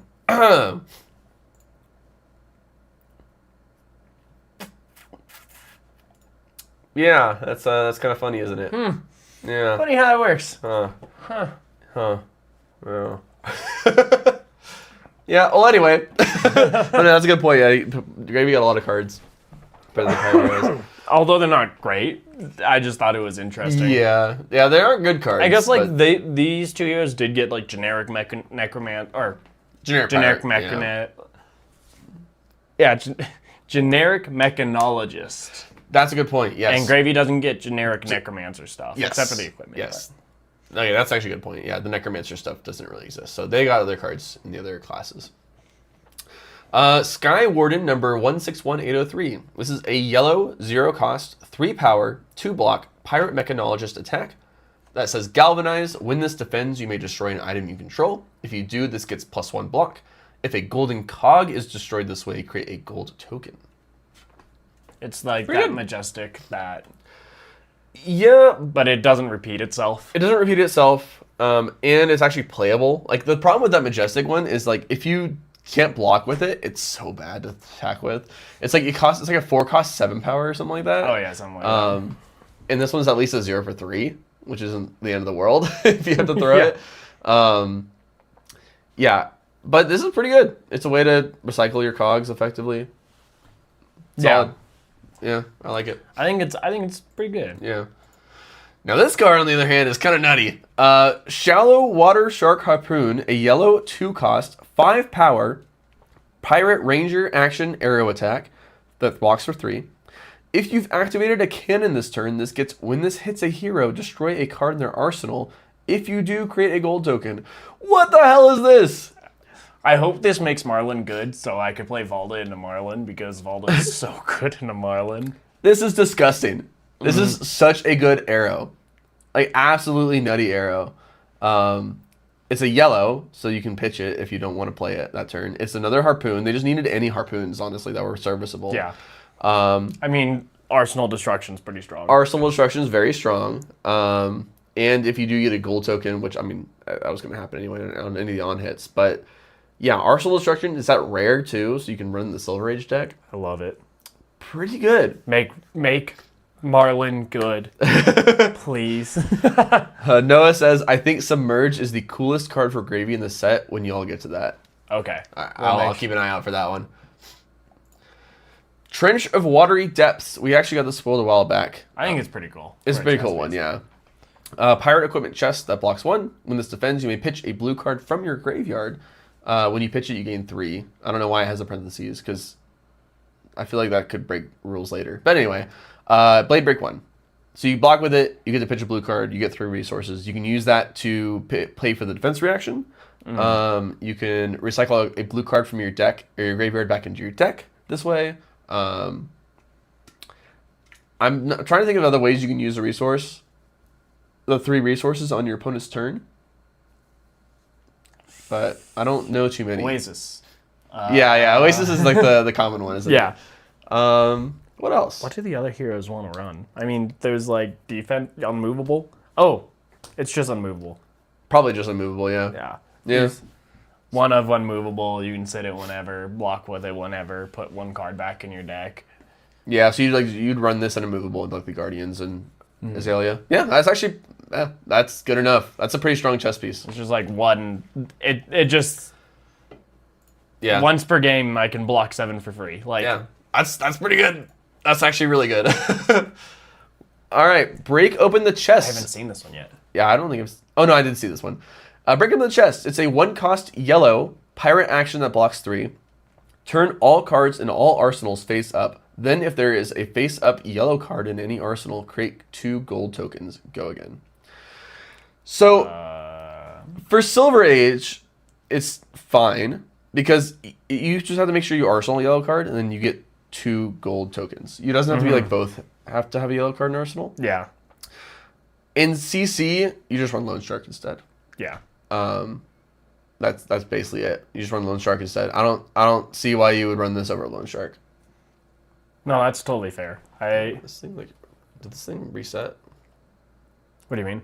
No, it's just like it started flashing. Yeah, it might be needed in Silver Age, It might be, yeah, just general but gold. it does not feel good to play. No. It costs 1. You have to sit on a yellow, You have to have a yellow in your arsenal, or know that your opponent has yellow in arsenal, I guess. which is not gonna happen with most heroes. Yeah. So pretty rough. Lighten the load. This comes in rainbow. 0 cost, 4 power, 2 block, pirate attack. When this attacks, you may discard a card or destroy an item you control. If you do, it gets go again.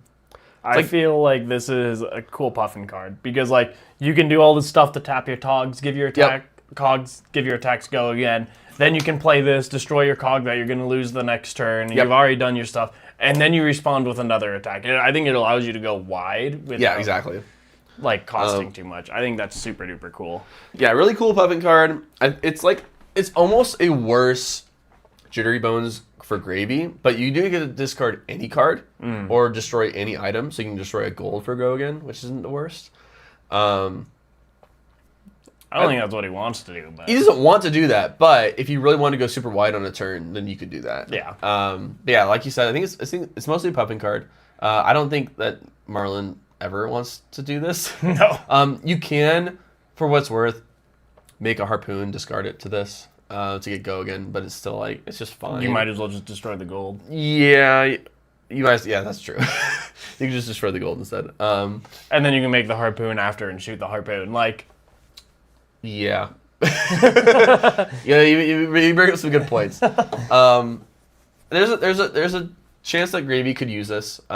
This also isn't the worst CC card for Gravy because you get to discard the what's it called? The rum generator card with it. oh yeah, or you could discard the one that gains you life. Yeah, or Fiddler's Green. Yeah, exactly. Fiddler's Green. Which Fiddler's is banned in Sage, right? Yes. Okay. So you can't do that in Sage.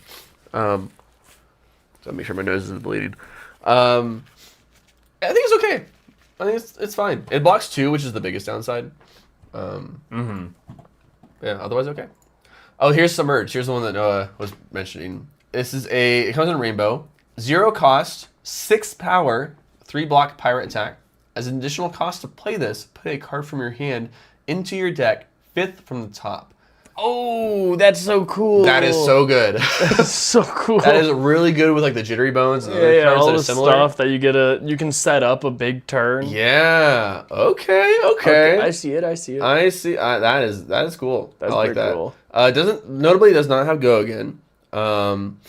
So you have to choose to do this over like attacking with an ally.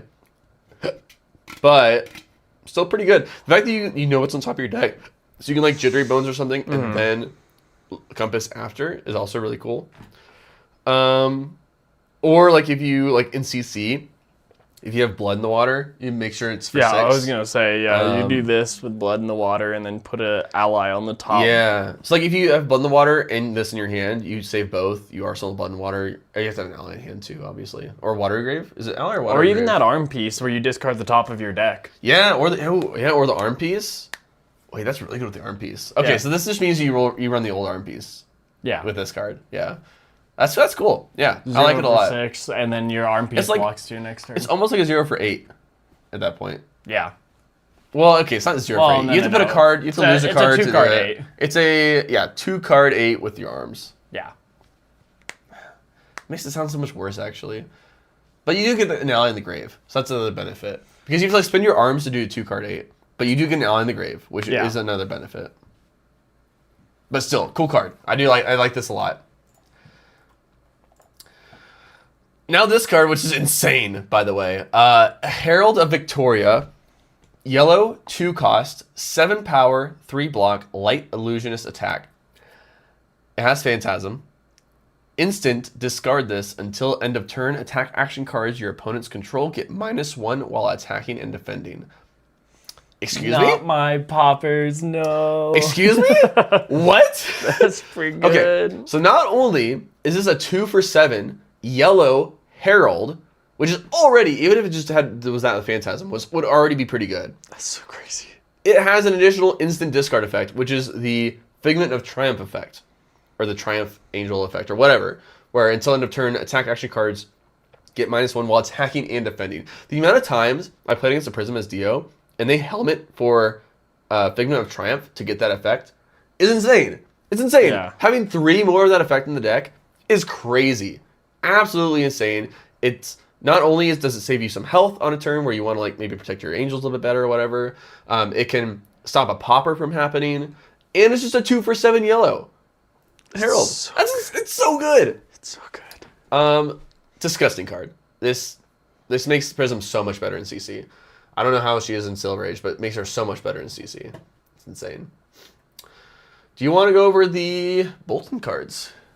So first, you have Roaring Beam, which is a yellow 0-cost 3-block light warrior attack reaction, which says create a courage token. If there are no cards in your soul, return this to your hand, then charge your soul. It's an attack reaction, which is interesting part about it. This is like pretty cool.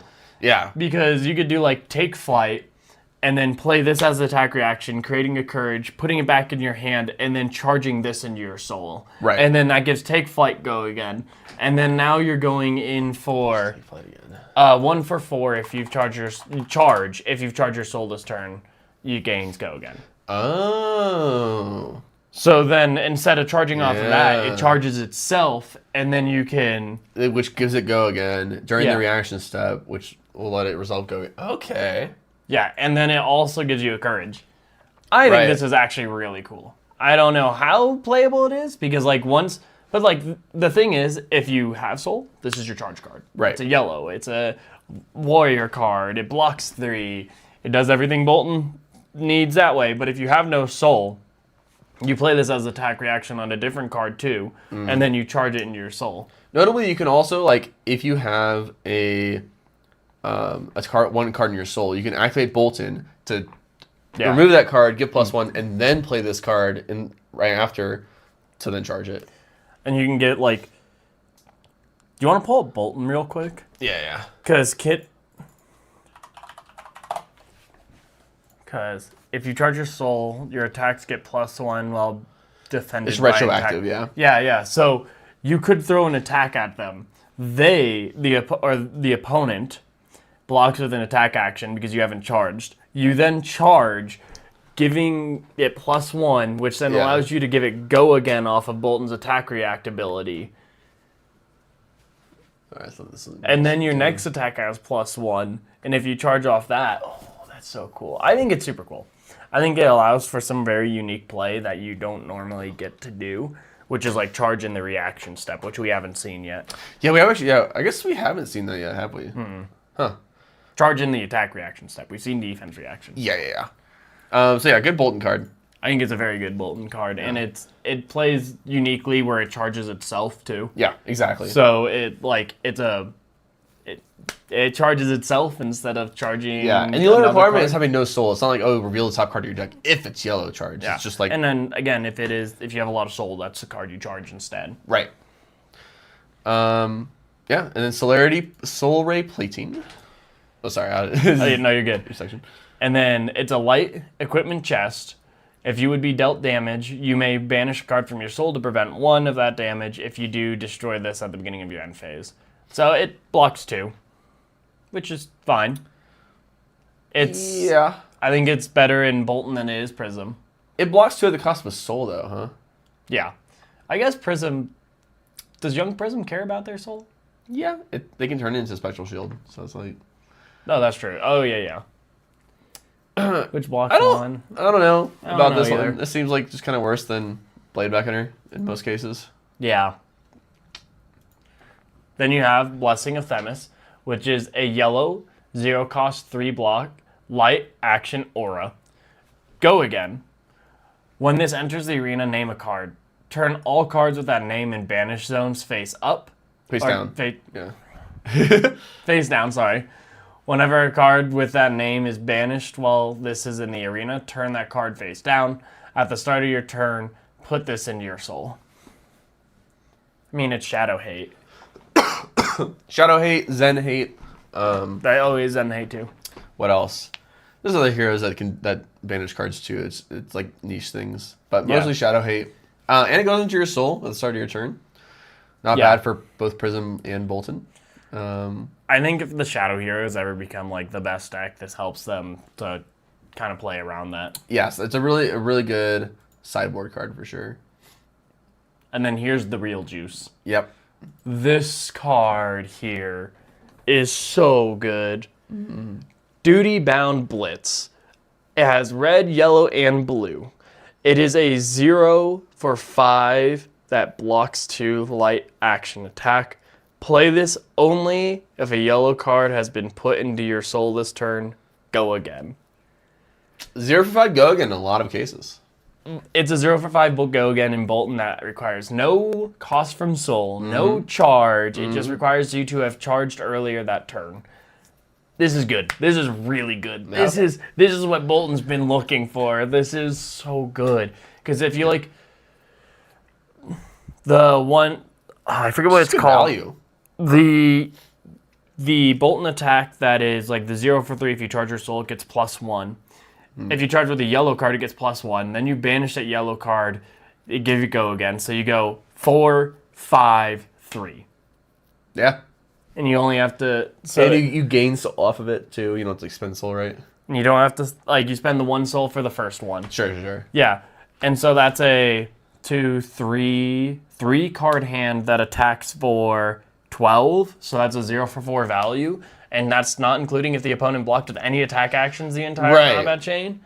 Like, But yeah, for like 3 card 12, potentially more. and that's really good for Bolton. Bolton Yeah. is underrate. Bolton's underrate. Yeah. So to be above rate, to hit that 0 for 4 value for Bolton is insane. Yeah. This is so good. Very good for Bolton. And then you also just have the yellow being a 0 for 4 go again in Bolton. Yeah. This is so good for Bolton. This is so good. And then you can also run the blue as a pitch card because it's a 0 for 3 go again. Yeah, it really depends on how much yellow card synergy you have in the deck. I feel like you might just run the red and blue, or Yeah. the red and yellow rather. Yeah, red and It's like hard to pass up the value on the red as Yeah. a 0 for 5.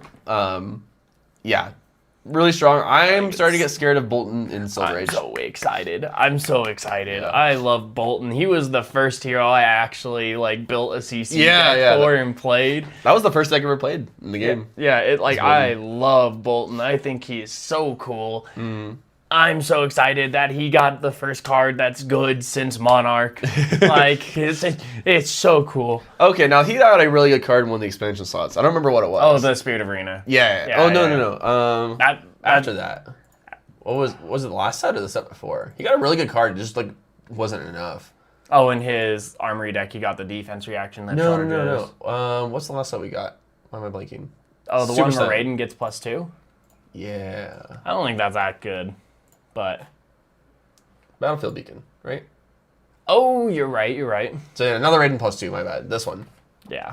Holy shit, they're still going. Yeah, we aren't even close to being done, honestly. Which, by the way, did you have a hard stop for this? No. Okay, I cool. have the whole day off just Sick. for this.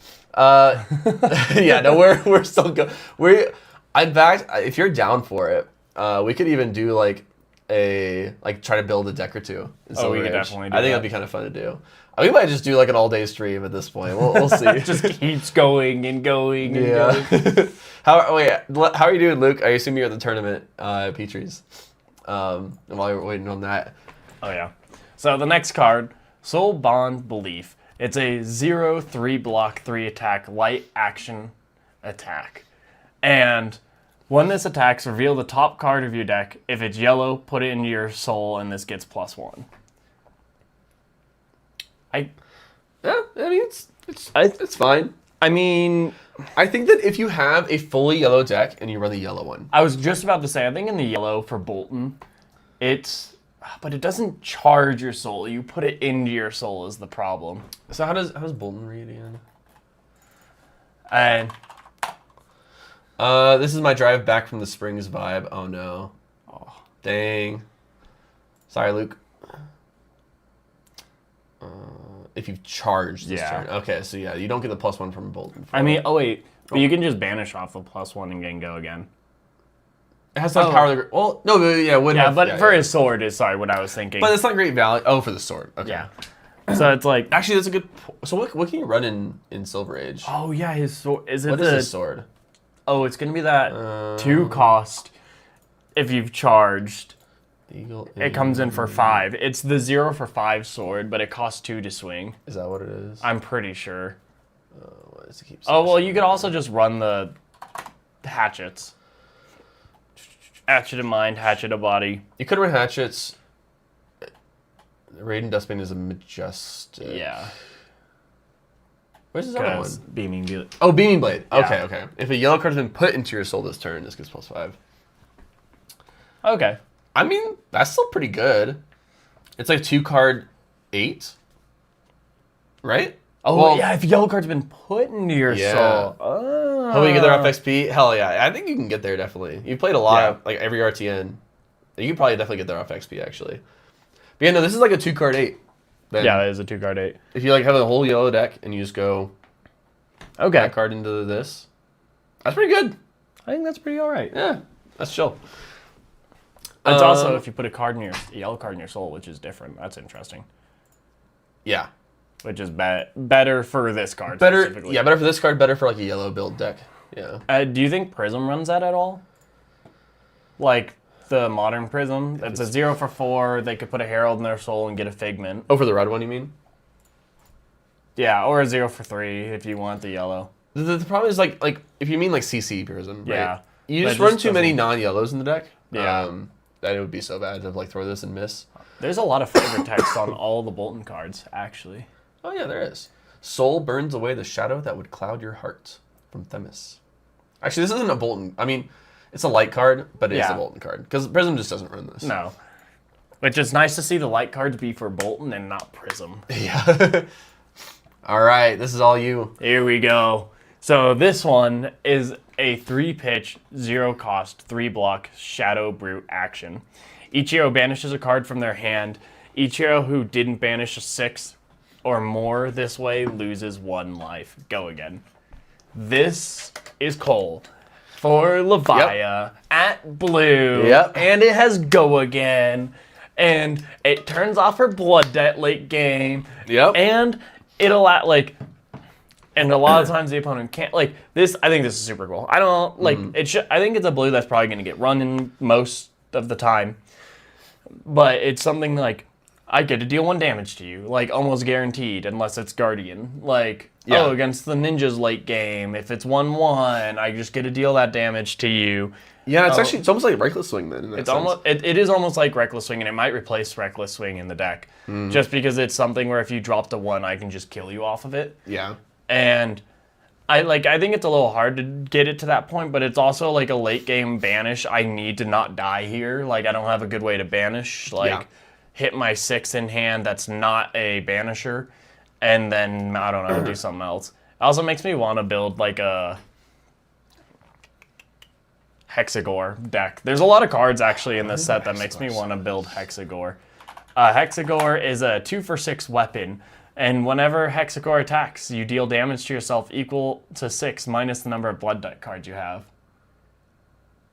Not good. It's really bad. It's a really bad weapon. Yeah, it's kind of rough. I mean, but we've been seeing, and we'll get to the spoilers later, a lot of ways to fill your blood debt very quickly. Yeah. Plus, Also, it doesn't turn off blood debt.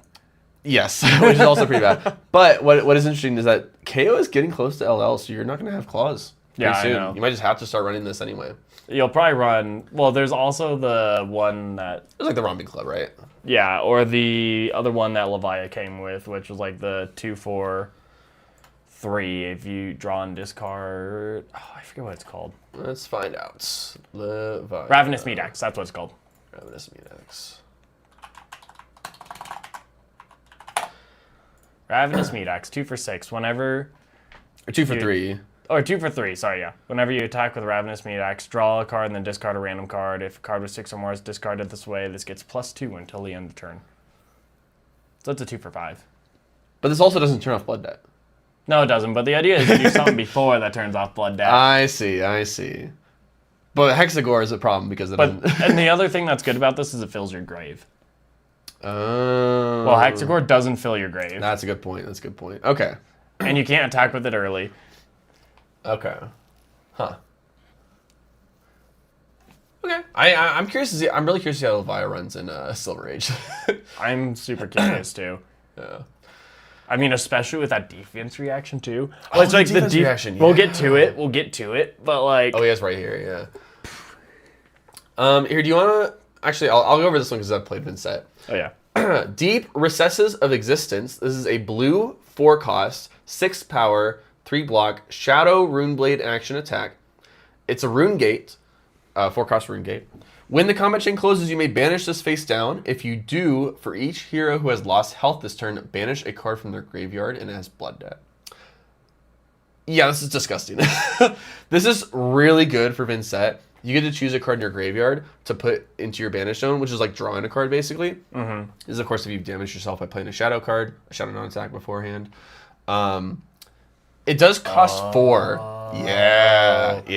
Oh, thank you for explaining that to me. Yeah. Like, I looked at this when I saw it spoiled. I'm like, I don't understand what this card's No, doing. yeah, it's like drawing you a card for the next turn, basically. Oh, that's so good. The biggest downside is a 4-cost, which is obviously tough to do. We know that from Annihilation. Yeah. But it is worth it against the decks that you need to like stack a certain banish zone for, like to get over the top against. Very good for those matchups that are trying to fatigue you. And it's a blue. It's not That's bad. cool. So very strong card. While you're doing this, I'm actually gonna go to the bathroom and then I'm gonna crack like the windows and stuff because it's kind of getting hot in here with the Sounds computer. good. Sorry for the audience. It might be loud taking this mic off. So, the next card that's spoiled is Emberforged Gauntlet. It is a Temper 2 Shadow Equipment Arms with Blood Debt, and it also says, if this would be put into your graveyard from anywhere, instead banish it. This I think is pretty good. It's a Temper 2. It's like the other Shadow Equipment that we got in Dust Till Dawn, where it just prevents 2. Except this can actually block 1 more. I think this is pretty good. I think it's going to be run, especially in Levia, because the Blood Debt, if you're taking Blood Debt, you're pretty much losing. So being able to block 3 on your opponent and then not worry about the Blood Debt is pretty strong. I think this is a really good card. And even then, with Vincent being able to just block 2 on your equipment, and it worst case scenario, late game in a killing like turn, block 1 and try and kill them when you would have lost if you couldn't block 1. I think at least Levia is going to run this.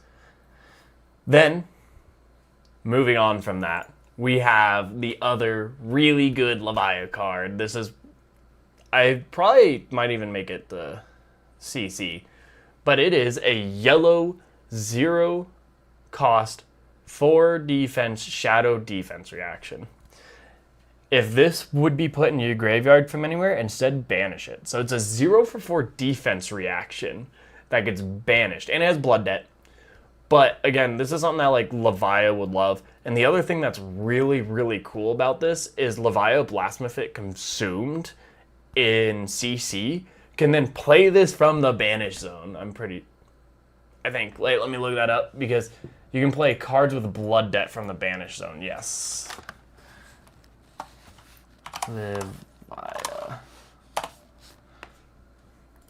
Levia Blasphemous Consumed.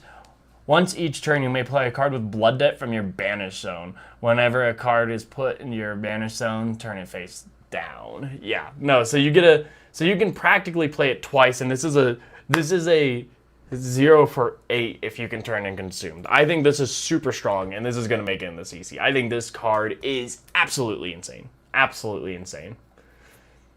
Up next, going into it, we have Depths of Despair. It is a red 3-cost, 3-block, 7-attack shadow action. When this defends, banish it when the combat chain closes, and it has Blood Debt. So it's a 3 for 7 that blocks for 3 and has Blood Debt. I don't know a huge point in when this would be in deck, but I think the best point is that it's the yellow version in Hexagore list. You can throw it for 6, or you can just block with it and turn Hexagore off so you don't get hit by yourself. I don't know, so you missed it, but have you seen the Engulfing Shadow? I did see this card. Insane in CC, right? Yeah, because I looked into it just to double check, but Yeah. consumed, you can play blood debt cards from banish. Yep. So this is blood debt, so you can, Yep. while you're consumed, block 4. And if you get 3 of them in there, Yeah, you can block 12. for free. For free. Nothing from hand. Yeah. It's not even a 0 for 4. It's like a Disgusting endgame. So good. Disgusting endgame. It's so good. I'm gonna have to put Leviah back together. Yeah. Like, oh man, that card is so good. It's so It's good. so good. My only concern, like, I wish it doesn't seem that playable in CC. Or not CC, in Sage. I think it's fine in Sage. It's still a 0 for 4, Yeah, obviously. I think it's something you might side in and out, but it's Yeah. a 0 for 4 defense reaction and Right. assassin. Like, I need defense reactions. Okay, Yeah. I'll play yellow 0 for 4. Worst case scenario, I pitch it. Are there any other ways to play this from the Banish Zone besides Plasma Fet? No. No, okay. I know there's like cards that say like if you can play the next card from your Banish Zone, but it's like an action. Yeah. You can't play it on your opponent's turn. I'm pretty sure. Yeah. And you don't have anything about Depth of Despair, do you? This defends Banish Zone and Conjuring closes. Why? Oh, I know why. This is also Blasphemous endgame. Because of the next card, Fasting Carcass. No, for this one. Yeah. Fasting Carcass. It's a 0 cost, 3 block shadow action. The next red action card you play this turn gets go again. Blood debt. That endgame is disgusting. you have these in your Banish Zone. You can like guarantee cards in your Banish Zone with Depths of Despair, which, by the way, this is really good for the Hexagore game. So that's what I said. I can see it in Okay. Hexagore. Yeah. Like a Hexagore list, I could see it being very good. Yeah, really good for Hexagore list. This card is disgusting for Blasphemous endgame. You just build up a shit ton of blood debt, and then you just go again, attack, go again, attack, go again, attack. You play the ones that give themselves go again by banishing cards from the graveyard. You just can go like 8 wide at the end of the game and beat any Well, kind you of can only deck. play 1 card from your graveyard each turn. Oh, okay. I the was thing. missing that. Okay, my bad. 1 card. Oh, so you can only do 1 per turn on the defense reaction too. Okay. Yeah, you can't block 12 on 1 attack, but you can I block see. Okay. 4 each turn for free is still really strong. That's still very strong. Yeah. Yeah. I missed the once per turn. Yeah, this one I don't. Vincent wants to go wide. I mean But you can't play from Banish Zone. the blue one. Because here's the deal, right? It's like, Yeah. this isn't the only reason this is better than any other thing that gives go again, is that it's a shadow card, so you can pay for Binset Yeah. to make it implementable, and that's it. Yeah, and I I mean guess it blocks 3. it blocks 3, it's blue, it's shadow, and that's when I could see the blue one being played for like Annihilation and like deep recess of. Yeah, I could see it. I could see Yeah. the blue one being played actually. But other than that, But yeah, the fact that you can't play it from Banish Zone makes it a bit worse. It does block 3. I could see it. Actually. But anyway. yeah. I was like, I don't know if Leviah wants this. Not the blue one, that's for sure. The red one, maybe, right? But then you're not pitching to do anything. The problem is it's taking what you would do to pitch. What do you mean with taking what you would do to pitch? Well, it's like it takes a card from hand. You're playing this from hand. I don't think you play it for the late game. Oh, I was thinking like you could play it late game with Boss of Fight. It's probably not good enough. You're right. It's probably not good enough. Because you have to play half the game not in Blast with it for it. That's And true. when you draw that, it also she doesn't just banish off the top. You do say half the game, but you could just take everything. Just make it very quick. I know you're still at 40, but I'm consumed now. Yeah. So So who's the real winner? who's the real winner here? I'm throwing 20. Okay. All hail Blasphemous. I've won. Fine. I'm throwing 20. Okay, I'll take 20. I'll throw 13. That's lethal. Anyways, Like you get the block 4 for free. and then I get go again on my next turn. There you go. Anyways, the next card, Seeds of Strength. It's the red one, 2 cost, 3 block, Elemental Guardian action, create 3 might tokens, Earth Bond. If an Earth card was pitched to this, instead create 4 might tokens. This is crazy because it goes in Terra. Yep. So you pitch 1 Earth card to create 5 might tokens off of it. Because his hero Oh, I ability- see. Wait, Yeah. it only comes in red, right?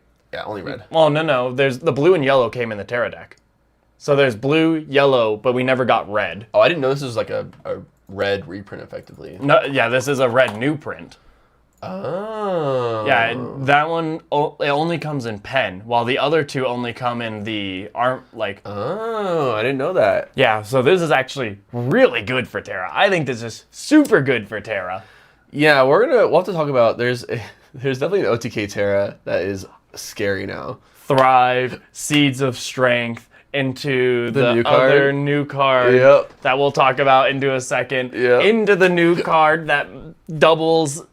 Doublings. Yep. It's going to be sick. Yeah, I'm scared of that It deck. makes me want to play Terra so bad and just block and pit stack until I go Thrive. This. Boom. That's what's scary is I don't think you have to even pitch deck anymore. Like I think you might be able to run enough cards that you can just like get their first cycle. That's fair.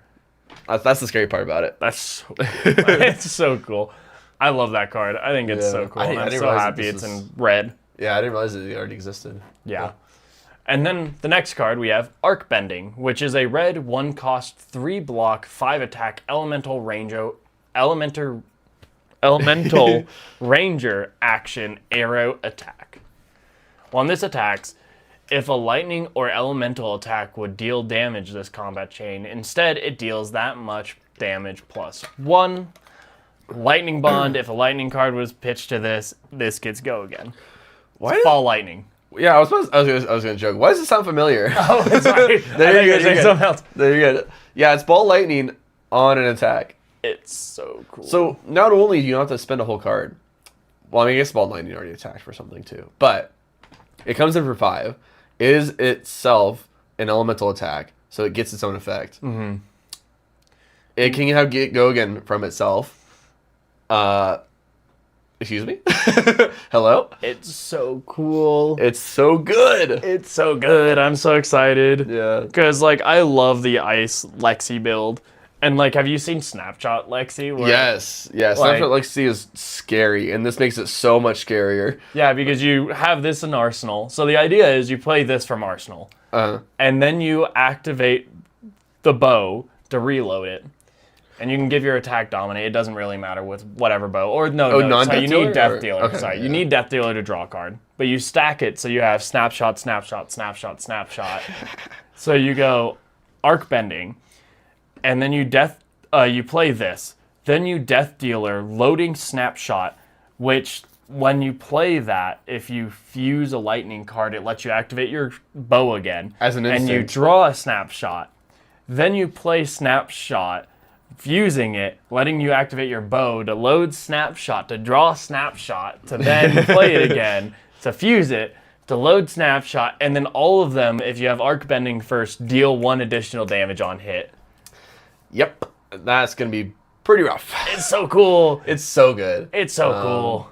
Yeah. The Lightning Bond, I mean, this would have been almost good enough on its own if it just said Lightning Bond, and it was a 1 for 5, block 3. The fact that it has the other effect as well, so good. It's so cool. I love it. Crazy. The next card is Verdant Tide. It is a red, 1 cost, 2 block, elemental Runeblade action. Until the end of turn, if you would create 1 or more elemental Runeblade aura tokens, instead create that many +1 of each of those tokens. Earth Bond, if an Earth card was pitched to play this, create an embodiment of Earth token. So you create Interesting. 2 embodiments of Earth. It's like you basically get the Florian quest effect, and it'll stack with Florian if you're in Florian already, which is one of the only heroes that can run this card. It's like this and Briar, right? Yeah. Actually, it's Elemental Runeblade. It's not Earth Runeblade, which is interesting, right? Yeah. So you can play this in any Elemental Runeblade. So Briar, You could technically play it in Aurora. Aurora. So that's one I was missing. It's like there's someone else I'm forgetting. Aurora. Is there anybody else? Elemental Runeblade? I guess not. No. Okay, but still, yeah. So by itself, if you don't do anything else, you get 2 embodiment of Earth tokens. But you spend a card and you have to pay 1. So ideally, you're like doing this into some more token generating cards. You can do some really disgusting things if you have the right setup. Well, you could. What's that Runeblade card? The 2 Dirge? for 4 that creates 2 rune chants. Oh, yeah. You could play like if you're playing Florian and you're online, you play this, create 3 embodiments of Earth, and then create 4 rune chants. That's pretty good. You can do some disgusting things with this card, but you have to have like the right stuff. Because in Silver Age, at least, you don't have Grasp of the Arknight for one, where you would normally make 3 rune chants if you played this off of Florian with Florian Online. Oh yeah, so you don't have that available to you, but if you have the right setup, this will be pretty good. I expect this to be played, honestly. I do too. It looks like a good card. Next, we have Voltic Veil, which is a red 1-cost elemental wizard instant. Prevent the next 4 damage that would be dealt to you this turn. Lightning Bond. If a lightning card was pitched to play this, deal 1 arcane damage to all opposing heroes. I think this is super strong.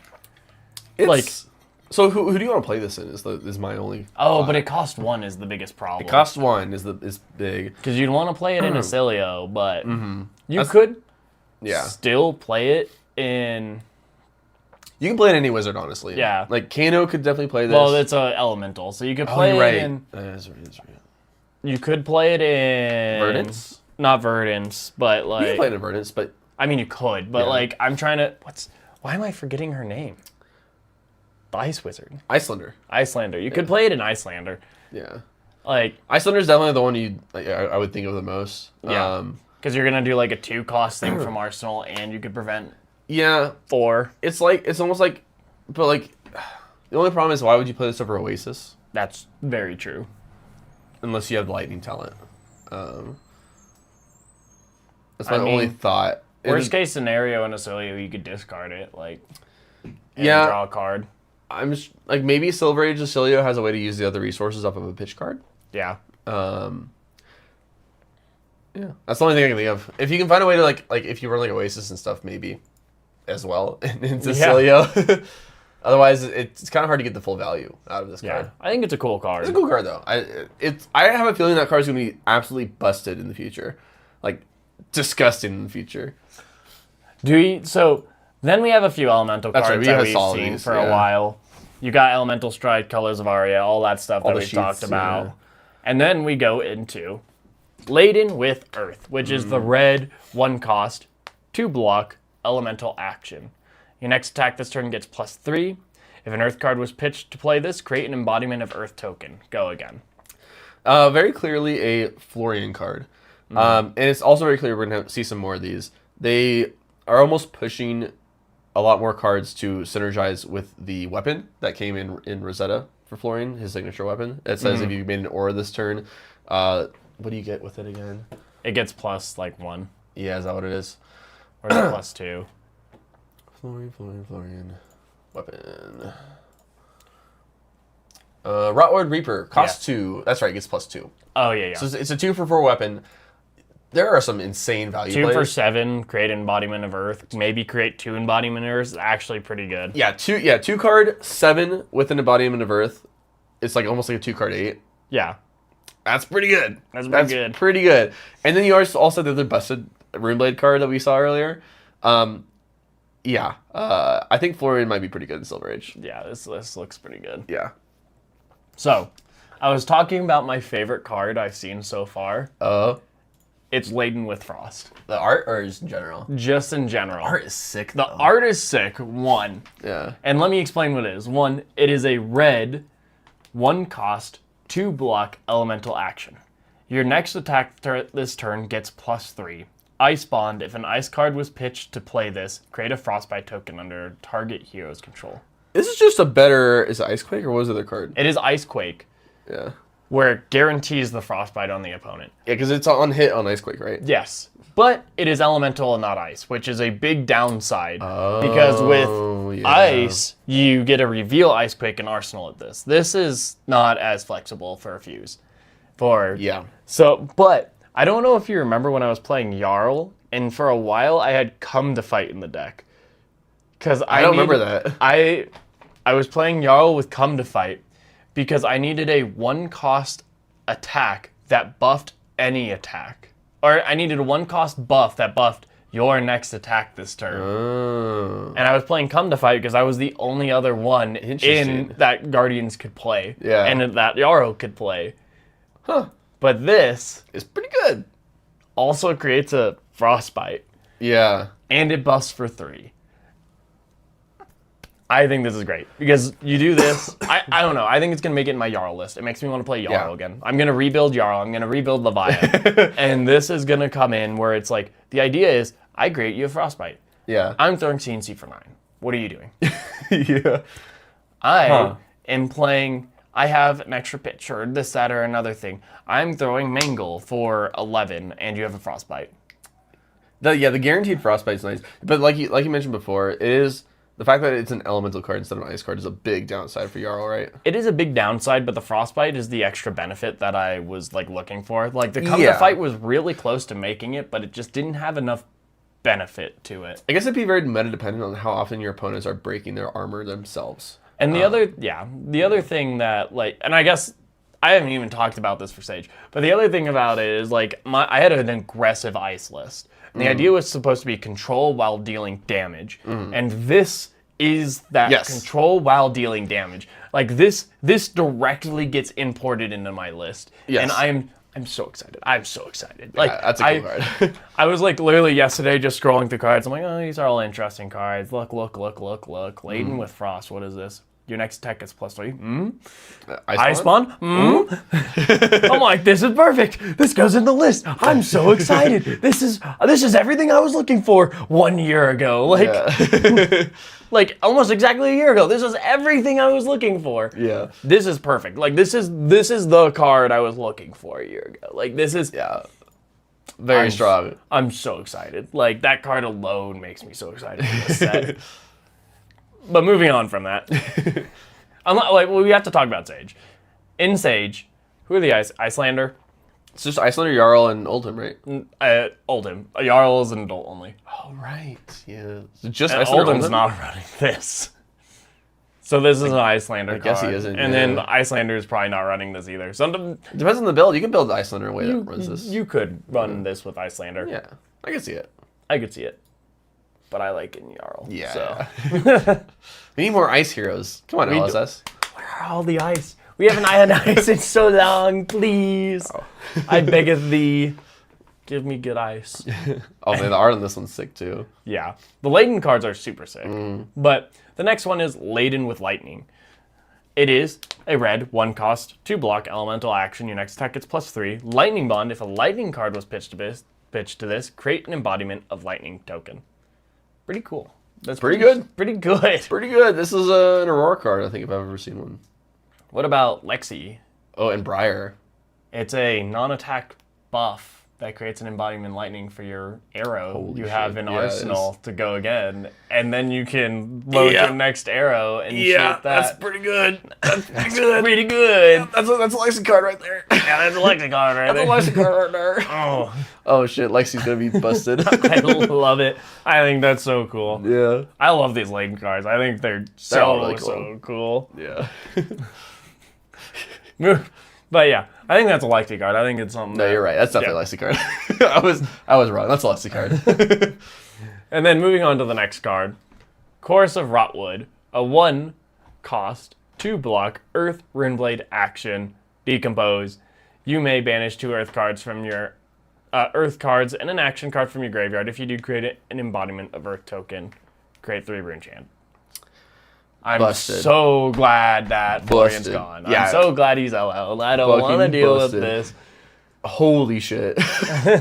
Yeah, so if I understand correctly, the decompose will happen first.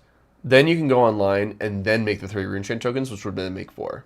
And create 2 embodiment of Earths. That's true. You would also make 2 embodiment of Earths. So, yeah. Disgusting. Why is Florian getting so much support? This is like a 1 for, what? A 1 for 6? 1 cost 6? If you actually get the use out of the... If you're online. If you get the embody... If you're online and you get the... And then it depends on if you're going wide, because if you're going wide, you could block with a non-attack action twice and then get even more value off of it. Yeah, that's... yeah, you can even more off the embodiment verse. I forgot about that part, too. Holy. Yeah, the Florian might be a problem in Silver Age. Oh, man, that's so that's crazy. spooky. That's crazy. Yeah. Anyways, the next card, Sowing Thorns. It is a red, 0 cost, 3 block, Earth Wizard action. Gain 1 life. You may banish a Decompose. If you do, search your deck for an Earth aura with cost less than the life you've gained this turn. Reveal it, shuffle, and put it on the top. You just get a search for Ring of Roses, put it on top, and CC. I don't know if that's good, but... It does search Ring of Roses, doesn't it? Yeah. Oh. Yeah, that's pretty good. That's pretty good. It's a tutor for your Ring of Roses. I don't know. I did not think about that one. I don't know how it is in, like... Yeah, no, that's really good. I did not think about that one. Turn 0, you play this. Oh, you can't play this turn 0. You don't have Decompose. But Decompose, whenever, and get a search Ring of Roses, which is somewhere. It's also a 0 cost. Yeah, this is more of like a sideboard in the right matchups. Because some matchups you really want Ring of Roses, and some matchups you do not care. Yeah. Yeah. Okay. It's pretty good. I don't know if it's good in Silver Age. I was going to say, I don't know. I don't even know what aura you want to grab in Silver Age. I'm going to grab the one that heals me when it leaves. Probably. Yeah. That's probably it, honestly. But yeah, that's that. I don't actually think it's that good. It's fine. It's It's way to Decompose. I mean, I think it's better in CC than it is in Silver Age. Yeah, better in CC for sure. So, next you have Limbs of Lignum Vitae. Limbs of Ligma. That's the official name for this card. Limbs of Ligma. It's only going to be called Limbs of Ligma. Just like testicular torsion from earlier. This card's bad. This card's so bad. Blade Break 1. If there are 4 more Earth cards in your Vanish Zone, Blade Break 2. I mean, it is an Earth card, so that's like the one benefit over, what's it called? The Guardwell Gauntlets from Runeblade. Oh, there's that too. Well, I was just saying in general, Blade Beckoner. Blade Beckoner. So it is an Earth card for your later Decomposes. Okay, there's something. There's something. There's something. There's something. I don't think that you would really run this over Blade Beckoner, but I also don't know. I can see the right meta. I don't know, like in Florian, if you wouldn't just run the one that searches for an aura sure. and puts this it would down. only be Verdance. Yeah. Maybe Terra. No, not even Terra. It'd be Verdance. Yeah. Maybe Terra, because what arms are you going to run? The Spell Void 3 arms? You're not creating Seismic Surge. You just run the Blade Beckoner. Oh yeah, Decomposing. Yeah, that's fair. Yeah, you don't. I don't think you're going to decompose much, if at all, in Terra. I'm gonna skip this card for a second. Oh, that's a good idea. Good idea. We'll jump down to this card and then we'll go back up. Okay. So the next card we're gonna look at is Sprout Strength. The 0 at red. It's a 0 cost 2 block Earth action that says your next attack gets +1. Your next attack gets +1. Your next attack gets +1. You're repeating yourself. Yeah. He's not repeating himself. That's actually 3 times it says that. Yes. And I mean, the yellow's 2 times and the blue one's only once. But why would it say that? Why would it say that? Why would it say that? I don't know. Why is that important at all? Huh. Well, anyways, let's look at this card. It's called Doubling Season.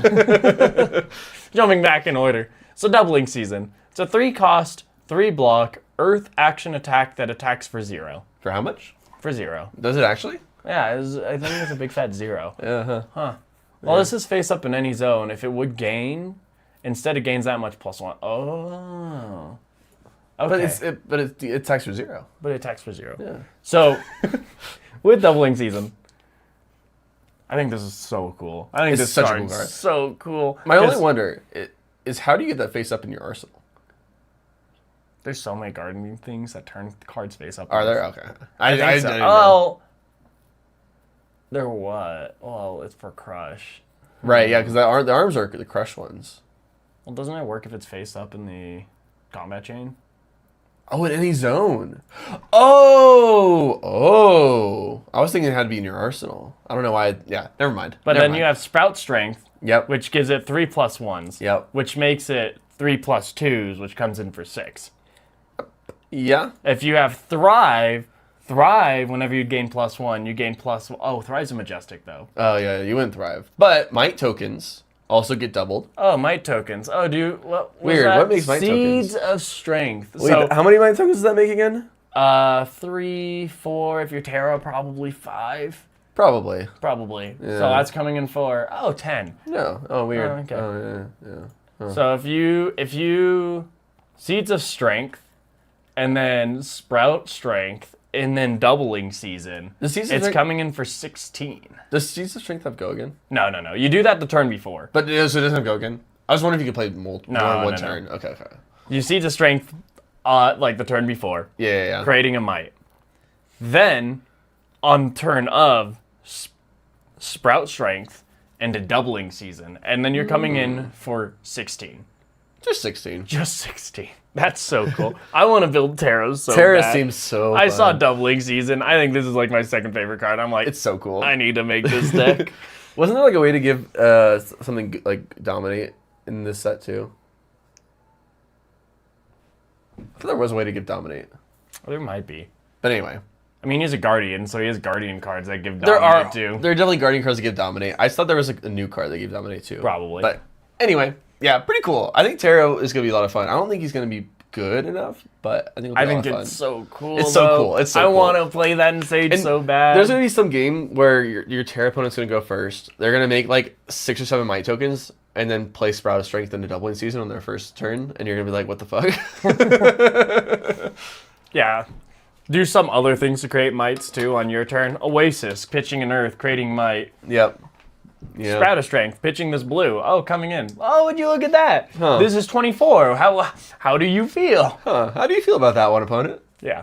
Even if it didn't have Dominate, I'd still be like, what? Hello? Yeah. Oh, you could have those gauntlets where you can action destroy it, create a Might. I thought there was only maybe like 2 Mights, but yeah, it might just be 1 Might. Yeah. But You anyways, just go all in on the meme, yeah. the idea is you wait until you have Doubling Season, and then all of a sudden you go, well, because you like Arsenal It's time. Seeds of Strength. Yeah. Arsenal Seeds of Strength, wait for Doubling Season. You also have that block card that creates a Might.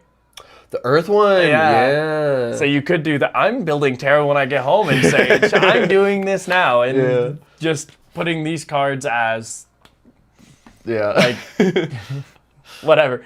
But yeah, that looks so cool. I love that combo. It's such a fun card. It is such a fun card. Anyways, there is Oath of Oak, which we haven't looked at yet.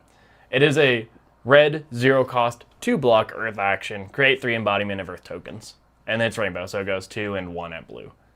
Can I just say I love that a lot of these cards have flavor text on them. I do. Oh my, I agree. I'm glad they started bringing that back. Yeah. When Candlehold rejoined the flow, the effect were felt far as Mount Heroic. That's sick. Yeah.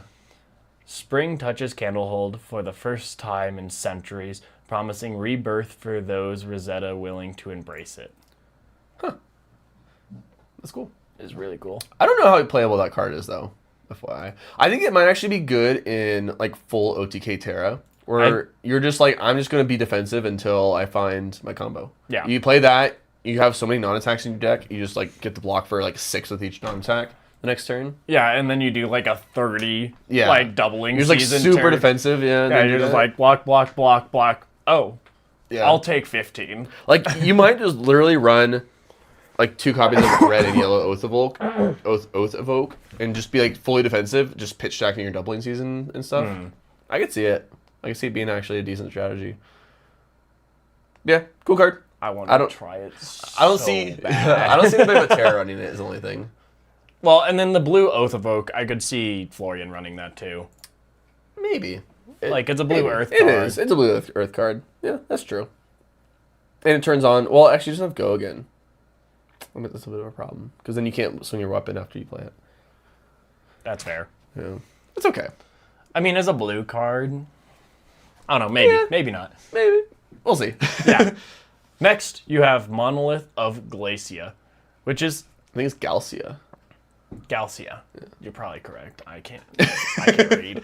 It is a 3-pitch, 3-cost, 2-block, Ice Guardian action. Choose one or more. Destroy target frozen ally. Destroy target frozen aura. Destroy target frozen equipment. Destroy target frozen item. Jarl? Jarl? Jarl? I mean, that's Equipment? I guess Oldham can also run it. Yeah. I mean, technically, yes. Yeah. Okay. Yeah, we'll see. So we have some more ways to freeze stuff in here too, which makes this a bit better. But I think the cost 3 is pricey. I think, yeah. Well, the other equipment destruction in Jarl also costs 3. I think the biggest problem with this is it blocks 2. Yeah. Yeah, that is a bit of a problem, isn't it? That is the biggest problem with this card. Yeah. But along with this, we'll get to it.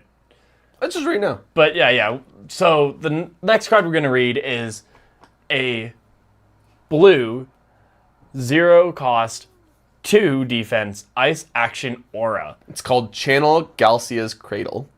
Thank you. No problem. When this enters the arena, and at the start of your turn, freeze target ally, aura, item, or equipment while this is in the arena. Channel ice. Oh, I don't think I've seen this one yet. This is crazy. This is so good. Wow. This is so good. This is going straight into Jarl too. Jarl's getting so much. That's really good. That's so good. Oh, and it's you can't freeze an arsenal with this though, so that is something. That makes it slightly worse. Ally, aura, item, or equipment. The thing is, you freeze the equipment, then you play Monolith of Galcia and destroy their equipment. Right. And then Jarl's online. Yeah. Or you freeze their ally. Well, what's cool about this too is that it's when you play it and at the start of your turn. And so if you channel twice, you freeze 3 things. Right? If you channel twice. Because when you play it, you freeze. At the start of your next turn, after you channel 1, you freeze. Doesn't things get unfrozen at the start of turn? Oh, no, go again. No, it says they freeze while this is in the arena. But yeah, also, no go again. That's fair. But no, this is while it's in the arena, so it stays frozen. That makes it a little tougher with no go again. But I still think it's really good in going in Jarl. It's replacing, I think, Winter Bite. I actually don't like Winter's Bite. I just realized the Monolith doesn't have go again either. Yeah, that's the hard part. So you have to spend 2 turns of I'm on Guardian. I'm used to no go again. Oh no, it's a 0 cost though. So how do you channel ice? I mean, you can do other stuff. You can create. You channel Frigid channel. But you have to do that. Yeah. Yeah. You have to do something to create. That actually makes it way tougher because you have to play something with go again or find a way to pitch an ice card before you play this. That's interesting. If you go all in on this game plan, you probably just have to run Tectonic Plating just to get an ice card in your pitch zone. That's true. That's interesting. Huh. There might be something there. You might be able to figure out a way to do it. I mean, even just freezing and even if you're going fatigue though, freezing an ally is good. Freezing an ally is super strong. Imposing into it. Oh, that's a good idea. Yeah. Okay. Imposing because he has an aura. Yeah, and you can just... Yeah. Okay. Yeah, imposing into it. Yeah, it's a 0 cost, so you only have to pitch 1 blue. I like that. That makes sense. That makes sense. And then it stays on the board, and then the next turn you can do some other stuff. That's true. Icelander can also play it. Yeah. Yeah. That's true. Okay. And I think and Icelander can play it from Arsenal. Yes, you can also play from Arsenal. Instant speed. And they can freeze and... Wait, you can play from Arsenal and freeze 2 things then. On their turn, when it enters, you can freeze something, and then at the start of your turn, you can freeze something, and you still don't have to channel anything for it.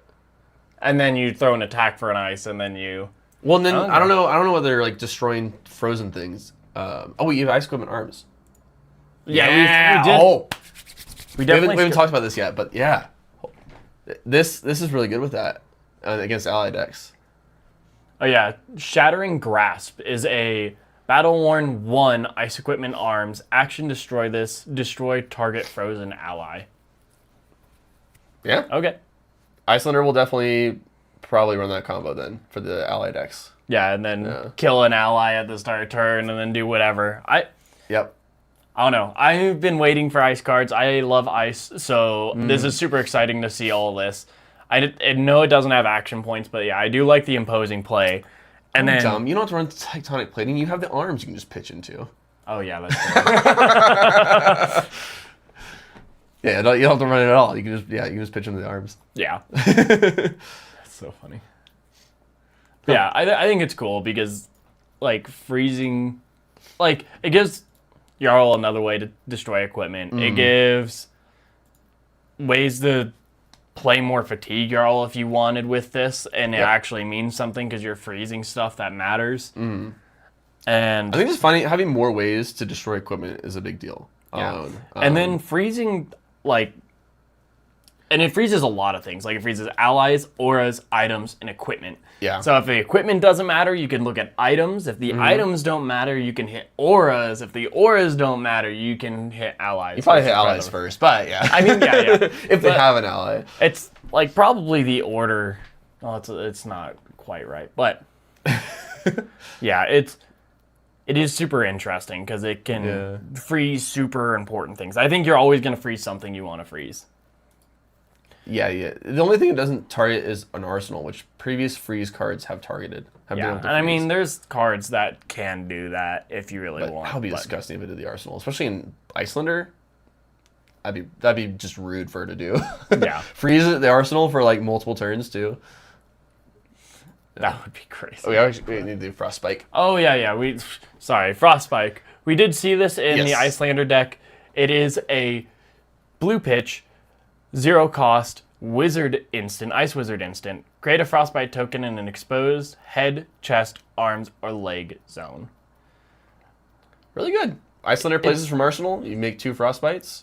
It is like Sage Blizzard. The only problem is a lot of people into Icelander are going to be playing Arcane Barrier. So they're not going to be destroying their equipment as much. And you're not going to be able to get anything exposed. So the way to play this is if you hit yourself and then give your opponent a frostbite. That's the downside I've seen, but it is like an ice blizzard. So is it locked if there's not an exposed zone? Like you can't play it? I'm not actually entirely sure. Interesting. Create a frostbite. Like if you arsenal this and both you and your opponent have all their equipment, is your arsenal just bricked until the equipment is destroyed? Don't know. Actually, that'd be kind of funny. And the problem is I don't know I don't know if it changes with the new rules reprise either, because like it's almost like do as much as you can in a sense of like you can't get fizzled. But play the ice and then it triggers the ice, but then it fizzles the text. Maybe I bet you could probably play it, but anyway, not to dwell on that too long. We don't know enough to actually say. Yeah, conquer the icy terrain looks interesting though, and then conquering the icy terrain. It's a red. It goes rainbow. Yeah, it does come in rainbow. But at red, it's a 3 cost, 2 block, 7 attack, ice attack action. When this hits a hero, they may pay 2. If they don't, you destroy a frozen card in their arsenal or a frozen non-hero permanent they control. Which, this freezes all the It doesn't freeze their arsenal though. It doesn't freeze their arsenal, so the arsenal text isn't as relevant. Or a frozen non-hero permanent. It's interesting they have to specify non-hero. Well, if you could freeze, I think there's things that freeze the hero. There are. And then this would, and this is something that was talked about with, I think, Max, when Max becomes the mech. If you kill the mech, don't they like lose the game? No. Because you don't transform your hero into the... Oh, Mechropotent. Mechropotent, that's what it was. Yes, you lose the game. So this is saying, like, if you freeze the hero and then you destroy the hero, you win the game, and it's not doing that. I see. And a demi-hero would count as a hero, so you can't destroy the hero. Right? Yeah, you can't destroy the hero. Okay. So that's why it says non-hero, but that's... I don't know, like, when I first saw this card, I'm like, who cares? Like, freezing isn't that good. There's not a lot of freeze, and then we got the channel that freezes, so this looks a lot better. They do have outs to it, though. Not only does it have to hit, but they can also just pay 2. Which obviously is not great. If this hits for 7 and they have to pay a card anyway, that's not great for them. The other thing is, like, with Jarl, too.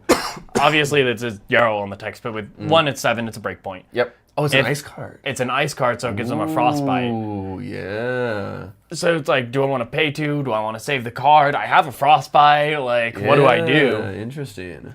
Okay. So, I think it adds a lot to, like, the Frozen kind of context there. Oh no, I'm really excited to build Jarl now. Like, my ice build definitely has a lot more to it. And then moving on to the next card. This is the red version again. Let's go to the blue. I think the blue is actually the best. So the blue version, put on ice. 1 cost, 2 block, ice action. Freeze up to 1 target ally until the start of your next turn. If this was played from Arsenal, draw a card. I think that's pretty strong. It's the cantrips. It's ice. So playing it as Jarl or playing it as Icelander can play it at instant speed from Arsenal, draw a card, freeze an ally. Jarl could play it, draw a card, freeze an ally in a fatigue sense. Yep. I think this is really strong. Very good card. I think it's really good. I think in a lot of ways, like I remember when Jarl like always just kind of cycled those cards. Like I don't care about Dominate. I don't like which one do I like? I think this one's really good because you really only care about Ice, draw a card, go again. Yes. And the extra text is extra. While against like an ally deck, this is really good. Yeah, very good. Especially in Icelander, your gravy opponent plays an ally from their grave, thinking they're going to swing with it that turn, and then you play this, and you freeze it. It doesn't matter if it's only for the rest of that turn. It's still like just neuters the turn, especially if it's like a Swabby or something beefier. So I think that's actually a really good card, and I'm happy to see it. Yeah, very very strong card. And then I think it's stage playable by all the Icelanders. 100%. Yeah, definitely stage playable. Oh yeah, and then Lexi can even have it in Arsenal as a blue, reveal it, draw a card, freeze an ally, give a frostbite when she reveals, and then load her arrow, shoot her arrow at someone else, not having to worry about the ally that turn. Yeah. That's super cool. That is cool. Oh yeah, Lexi could technically play channel.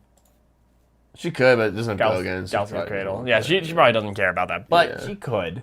Wait, that's the funny that the ice is an ice action, not Ice Guardian for the Conquer the Ice terrain. So even though it has Jarl in the picture, Icelander can play it. Yeah, and then Lexi could play it. 2 is the problem. Yeah, Lexi could play it technically though, which is kind of funny. I want the Ice Majestic so bad. Oh yeah, we don't have it yet. Yeah, but I'm so excited for it. That'll be interesting. Yeah. But then watch us have it like it got spoiled while we've been in this call, and we just have to refresh the page or something. Be so cool. So. The next one is Sigil of Voltaris. It is how big is that? That's a mountain in the background. That's like a tree. Okay. That's still pretty big. Pretty big sigil. That's a pretty big sigil. But it's a blue, 0 cost, Lightning Runeblade instant aura. When this enters or leaves the arena, deal 1 arcane damage to a target hero. At the beginning of your action phase, destroy this. It just deals 1 arcane. Yeah. I mean, it's pretty okay. It synergizes with some things. I should stop clicking. You're good. I want to say that blue card that came in the Aurora Armory deck, was that a Majestic? The blue one that's like if you dealt arcane damage this turn, you draw a card or something like that? Okay. I'm pretty sure. Or maybe it's Go Again, I think, if you dealt arcane. Okay. I think it is a Majestic, yeah. This is only for either Briar or I think it's Aurora card. But it's definitely more of an Aurora card. Yeah. Briar doesn't really synergize with this too much. She doesn't like instants. She wants non-attacks to give Go Again. Yeah. Aurora likes the instants because she can pitch a blue instant like this to create Go Again. But then also she can just like, I have an all-blue hand, I'll just deal the arcane damage to you. It's also an instant, so she can play it on your turn. You're at 1 life, and she's like, 1 arcane, what do you do? Yeah, it's like a shock that deals an extra damage in that sense. And you start your turn and deal 1 damage too if the opponent's at 1 life. I think this is... There are some cards too that are like if you've dealt arcane damage or if you just dealt damage in general, it gets Go Again. So it's really good for that. Like it's at the start of the turn it breaks and then your opponents decide, do I need to AB this to stop value later in the turn? Like do I want to spend a whole card to AB to potentially stop value? And those are cards that Aurora runs over life. Yes. Yeah, I mean, Briar definitely can run those cards too, but it's more of an Aurora thing to run those cards. So it's like, I definitely think this is an Aurora card. Yes. I think it's actually a pretty solid Aurora card too, for that reason. It really depends on how the decks are built, but if they're built with all of those, like, if you've dealt damage this turn type of cards, then... Yeah. It's going to be really good when we get the new Aurora in 3 months. Yeah, oh yeah, that too. Yeah, the CC Aurora actually really like this too because it'll synergize with the Channel Lightning Valley. Because you can play that on your opponent's turn as well. You can play that first and then this, and now your opponent has to AB not only on their turn, but on your turn. That's also so true. Yeah. Yeah, pretty good. Pretty good. You start your turn dealing 1 arcane damage too before you play anything. Yep. I think it's pretty good. The next one is Strike Twice. It is a 1-cost, 3-block lizard lightning wizard action. Deal 3 arcane to any target. If you've dealt arcane damage to an opposing hero this turn, you may play this as though it were an instant. Sounds like snapback vibes. It does feel like snapback. Because is it also 1 cost or is it? It is. Yeah, 1 cost 3. Yeah. But snapbacks if you've played another wizard non-attack action. Oh, not if you've dealt damage. Not if you've dealt damage. So similar, but not the same. Yeah, similar, not the same. But this says lightning on it, which might be important. So this is only an Acilio card currently. Yeah, and it's... Yeah. Which I'm not sure at all how Acilio is going to be built in Silver Age because you don't have God in a Flash and you don't have some of the Majestics that really make his kit function. Same with like, I think the boots are Majestic, right? The one that you break in your instance, give you an action point. Yes. Oh, yeah. So like that's a legendary. Or legendary. So yeah, I don't know how Acilio plays, so he might just need more cards like this and be a little bit more. I mean, arcane focused. If you do the 2 for 6 arcane, you have 1 float that you can do this 3 arcane into. That's a 3-card 9. It's a 3-card 9. And it's all arcane too. Yeah, which is a lot better. It's more because you get to run the weapon, and then the first card was lightning, and so it's a 3-card 10. Well, no, the first card's regular wizard. So this one's lightning though. Wait, but was you it regular can wizard? I thought it was. Oh, you're right. Yeah, it was regular wizard. But you then can with this, in response to this. Yeah, you can trigger. So this is a 1 for 4. So it's a it's a 10. So it's still 3. It's still 3-card 10. It's just for a different reason. Yeah. Yeah. Different triggers, different staging and layering, but you know how it is. So it's probably good for Acilio. It's probably good. We'll see. Yeah. Next, we see Voltic Vanguard. Instant. Destroy this, prevent the next 2 damage that would be dealt to you this turn. Activate this only if you played a lightning card this turn. Yeah. That's fine. Yeah. It's probably better than Buckner. Probably. Acilio might like it. Yeah, exactly. Yeah, Acilio. It really just be like an Acilio card. I could see Aurora using it. She could. Especially with her sigil of like Volteris. Yeah. Deal 1 arcane, prevent 2. You're turning it into one of the defense reactions in a way. Right. And then you deal 1 arcane when it comes to your turn too. Yeah, definitely. Cecilio can trigger it way more often, but yeah, Aurora could also play it. But it's fine. Like you probably play this over Blade Beckoner. Probably. I mean, preventing 2 is stronger than potentially blocking 2. Yeah. Yeah, blocking 2. It's just conditional when you can block with it is the problem. Yeah. Next card. It's a yellow, 0-cost lightning instant. Ion charged. Until the end of turn, lightning and elemental attacks get +1 while they have go again. Lightning flashes over Eon, portending an ancient and terrible storm. I don't know how good this is. I have no idea either. Like, he seems okay. It's a yellow pitch. Something.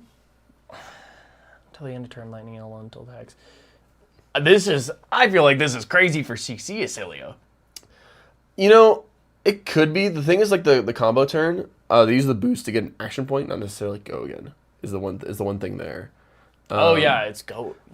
Yeah. I mean, like they do have combo turns where it is go again instead of action points. They just like recycle the embodiment of lightnings, but it seems just fine. Yeah, for Cecilio.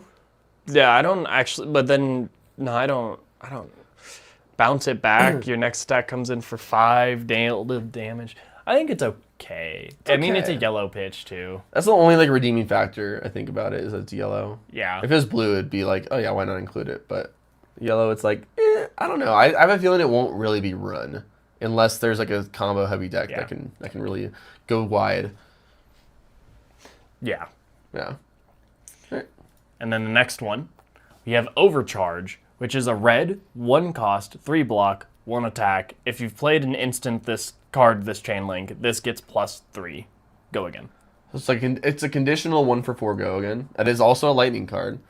I think Silver Age Acilio really likes this. Outside of that, meh. But Silver Age Acilio, stable card. Cloud cover. We have seen the other cloud covers before, but Have cloud we? cover red is new. Yes, we have. Was it also in It's- like the first strike deck? First strike deck, and it's the first strike Aurora deck, and yellow and blue were in there, but red was not. I see. So cloud cover is just a lightning instant. The next time you would prevent or be dealt damage this turn, prevent 3 of that damage. I think that's super strong. Yeah, it's pretty good. I mean, it's like basically a D-React. It's a lightning card too, so like Acilio can on your opponent's turn activate the weapon and play a shock for buff damage. Can prevent some damage. It also works with the Voltic Vanguard. Yep, works with the Vanguard. You can also discard it to Acilio if you don't want it. Yeah. Because it's an instant.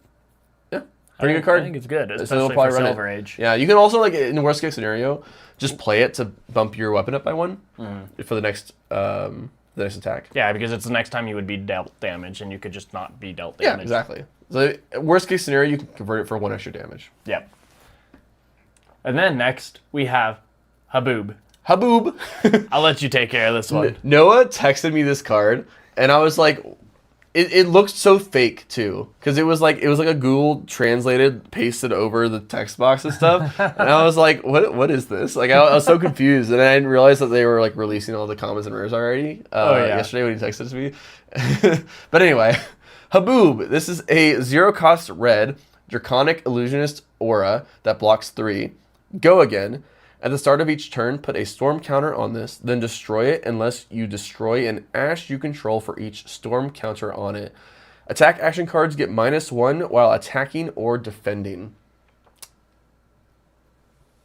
Seems pretty good. This is not crazy. It's not crazy. I mean, like, the reason, ashes. The reason it's not crazy is because ash is super valuable, especially in Silver Age. It's just kind of hard to come by, especially in the amount of time that you're given. So it is good. It is also nice that it just says attack action cards, not attacks targeting you. So it protects your dragons a little bit. Also, what is the main nice thing about it is that you don't have to use any ash. You just play it for go again, and you get the effect next turn, right? So it's good for that reason, but I wouldn't see myself often destroying an ash to keep it. Okay, that's still it still feels really strong. It honestly, I kind of forgot. I didn't realize until I was talking there that like when I mentioned it that you can play it and then it still works the next turn without having to spend any ash. You literally don't spend any ash and you still get the effect for 1 turn. So yeah, it's actually pretty busted. This seems crazy. No, that's actually really busted. That's so crazy. It's like you get to make ash wings and then play this against a Kodachi deck. That's pretty good. That's pretty good. Oh, my little ash wings are gonna live another extra turn. Yeah. Oh, you don't want to throw 2 power at each of my ash wings? Oh, all your sucks. brood attacks. Oh no. Anyways, here's all my dragons. Oh, for poppers too. Yeah. Yeah. That's wow. It gets double duty. Oh my god, that's disgusting. No, this card is broken. This card's broken. So good. What the fuck? the more I realize like what it does, the more broken it is. Holy shit, bro. CC Dromai would have been disgusting with this card. Oh, I know.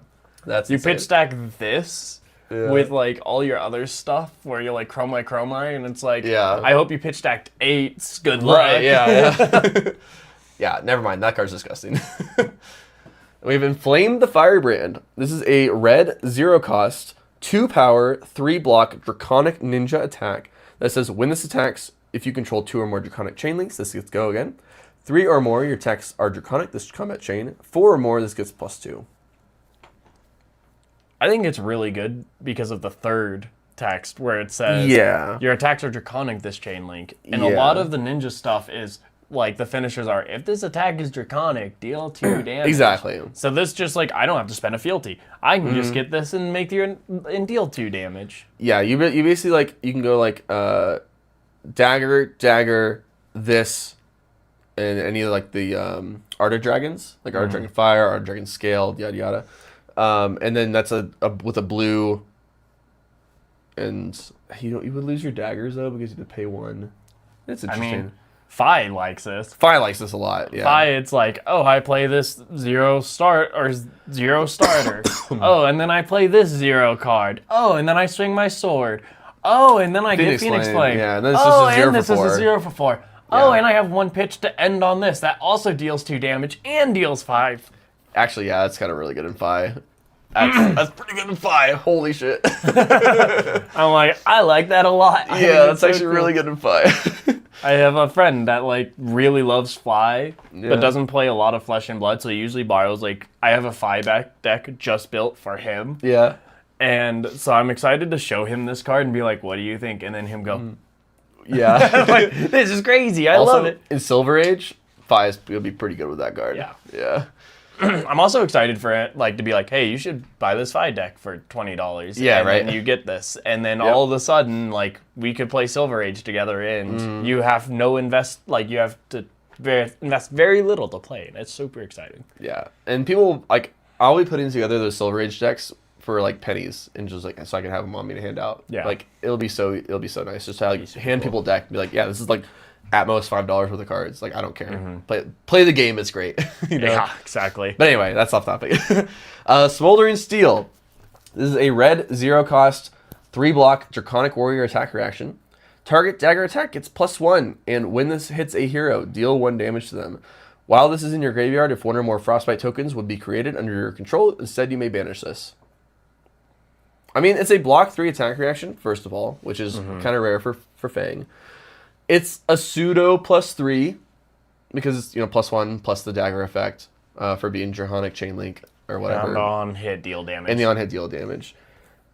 And then it has the incidental Frostbite thing. I think the Frostbite part's really strong. Because when I was playing Jarl, I'm like, oh, Fang, whatever. I'll give him a Frostbite and turn off his entire turn. What he's going to do.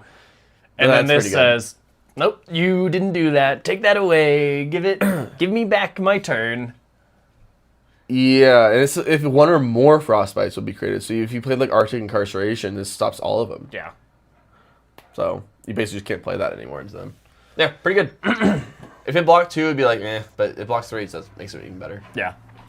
Smoldering Scales. Draconic equipment chest that blocks 2 with Guardwell. If 1 or more Frostbite tokens would be created under your control, instead you may destroy this. Just more Frostbite hate. It's so good. This is pretty good. It's just an upgrade to Blade Beckoner, which is amazing. I like it a lot. Yeah, really good. Fire That Burns Within. We actually got spoiled this a while ago. This is the one where it's the 1 cost red, 2 power, 2 block Draconic attack that when it attacks you may discard a Phoenix Flame. If you do draw a card and gets +2, go again. Really good. Fi loves it. Amazing Fi card. 4 feathers, 1 crown, 0 cost red, 2 power, 3 block Draconic attack. When this attacks, it gets +1 for each card with Phoenix Bannerman in its name in your graveyard. And what those are, we have Phoenix Bannerman head, chest, arms, and legs, and these are attacks. They're all legendary. The head says, search your deck for a Phoenix Flame, reveal it, put it into your hand, then shuffle, create a ponder token, go again. And it's a 0 cost red, block 3 action. So this is a 0 cost. Grab a Phoenix Flame, make a ponder token with go again. So this is actually pretty good in a few ways, right? 1, Fi gets to grab another Phoenix Flame if for any reason. There's ways for them to banish a Phoenix Flame from graveyard, so this is a way to like get another Phoenix Flame in there to prevent that. It's also just like this is almost like a 0 card Draconic Link for any of the Draconic decks, right? Because you get the ponder token. So it's like the card replaces itself. And you get the Phoenix Flame to get the Draconic Chain Link. Oh, yeah, yeah. Right. Obviously, you have to have a Phoenix Flame in your deck, which is relevant. But this is also really good in Dromai because it's a 0 card way to give your Dragons go again, and you have the Phoenix Flame for +1. Yeah, or a pitch card. Yeah, Which creates an Ash. Oh my god, I didn't even think about that part. Yeah, you get a pitch card for an Ash. Oh my god, this is You're disgusting. welcome. This is disgusting. So I want to play something out here because they did something earlier with the equipment that I said I was going to bring up later, which is that they seem to value a ponder token similar to other tokens. Look at this, how this compares here. This one is the same exact effect, same everything, same stats, except instead of a ponder token, you make a vigor token. Why would I ever run this card over the Ponder token? The Ponder token is just a million times better. The arms is a might token. What about might? And then the legs is an agility. Agility is better. Really good. Agility is better for what it's worth. But the other two are like, no, these are terrible. It's like I'm spending a whole card for a might token in the Phoenix Flame. One thing I want to say about all these cards, I don't know if you've noticed the art. There are 4 different people who have different parts of the banner in which they represent. That's so cool. cool. In the first one, the person that represents the head, and he lights the head on fire. Yeah. The second one, you have the guy that represents the chest, and he lights the chest on fire. The third one, you have the guy that represents the arms of the Phoenix and lights the arms on fire. And then the last one, you have the legs of the Phoenix, which I thought would have been cooler if it said wings and lit the wings on fire. But yeah, she lights the legs on fire. Like, I feel like the arms should have been the wings and the legs should have been the claws, but yeah. nah, whatever. They tried. But what's interesting about this with the combo with 4 feathers, 1 crown, is that it just says for each of them in your graveyard and each one you've played. Yeah. And these all block 3. So you can just block with them to bump up your 4 feathers, 1 crown in the deck. Now, unfortunately, in Silver Age, you can only run 2 copies of each of these. Or sorry, they're all legendary. They're all legendary. That's right. That was actually the bigger thing. They're all legendary, so you can only run 1 copy in any format. So you can only bump this by 4 currently. I mean, a 0 for 6 is still pretty strong. It's still pretty good, but it doesn't have go again for 1. But the agility from the last one. Yeah, if you play it, if you play it. I think the idea is it's supposed to be a finisher with the 4 feathers, 1 crown, and you can play 3 of the 4 feathers, 1 crown. In CC, but only 2 in Silver Yeah, Age. 2. Yeah. You're right. It's an interesting combo. I do think that the head is very playable on a lot of the Draconic heroes. Especially because you're gonna draw red. Yeah, you're gonna draw especially like a Dromine. The Ponder is just a free card every time. Yeah. I don't know if Fang really wants this. Especially like the other decks it's tougher because you have to run a Phoenix Flame. Like the non-Fi and Dromite decks, you have to run Phoenix Flame. I really think it's just Fi and Dromite that care about that. Yeah. And then like the other ones, like the agility can be relevant. But it's really like those are the only 2 that are potentially good. Like the chest and arms for a might and a vigor. Just no. And we got a Phoenix Flame reprint. Woo! Yay! All right. Serpent's Kiss. The art goes insane. It is a blue 0 cost, 1 power, 3 block, Mystic Assassin attack. It has stealth. When this attacks, create a Fang Strike or Slither in your hand, but if you transcended it this turn, instead create both. When this hits a hero, look at the top 2 cards of their deck and banish 1 of them. Pretty strong. Pretty strong. Yeah, if you you basically play this in response to Transcend. So now this is a 0 cost that made a Fang Strike and a Slither. It doesn't go again inherently, but you get the go again off the Slither. Getting to look at the top 2 and banish 1 is also very good. Yeah, and you get to choose a blue to banish in new, which then you can play later with the Chi. Yep, exactly. Strong card, and it's a blue, so if you don't want to play it, you have a blue. And it's stealth, so whatever you block with as well gets banished. Exactly. Wax and Wane, blue 0 cost, Mystic Illusionist instant. Choose 1 or both. Put a +1 counter on target blue aura you control. Put a +1 counter on target aura with ward you control. If you choose both, search your deck for an inner chi, reveal it, shuffle, then put it on top of your deck. If Enigma was CC legal, this would be busted. Put both counters on Mirror Guy, a 0 for 6. Swings for 12. Yeah. In react, hey, swinging for 8, go again, whatever. Yeah, it's like chill. 12. Oh, and now it blocks 12 as well, or 10. Blocks 6. Yeah, blocks or 6. Yeah, 6. Yeah. But it's You're not the one that played Enigma. How do I know this? Nah, I forgot it. Trauma hurts. It's still burned into my brain. But yeah, I mean, in Silver Age, it's okay. I mean, the problem is you don't have Mirror Guy, you don't have Rage Spectre. It's obviously still decent. It's a blue that can be +2. It can be +2. It's just like less likely. And then putting the energy on top of the deck, it's okay.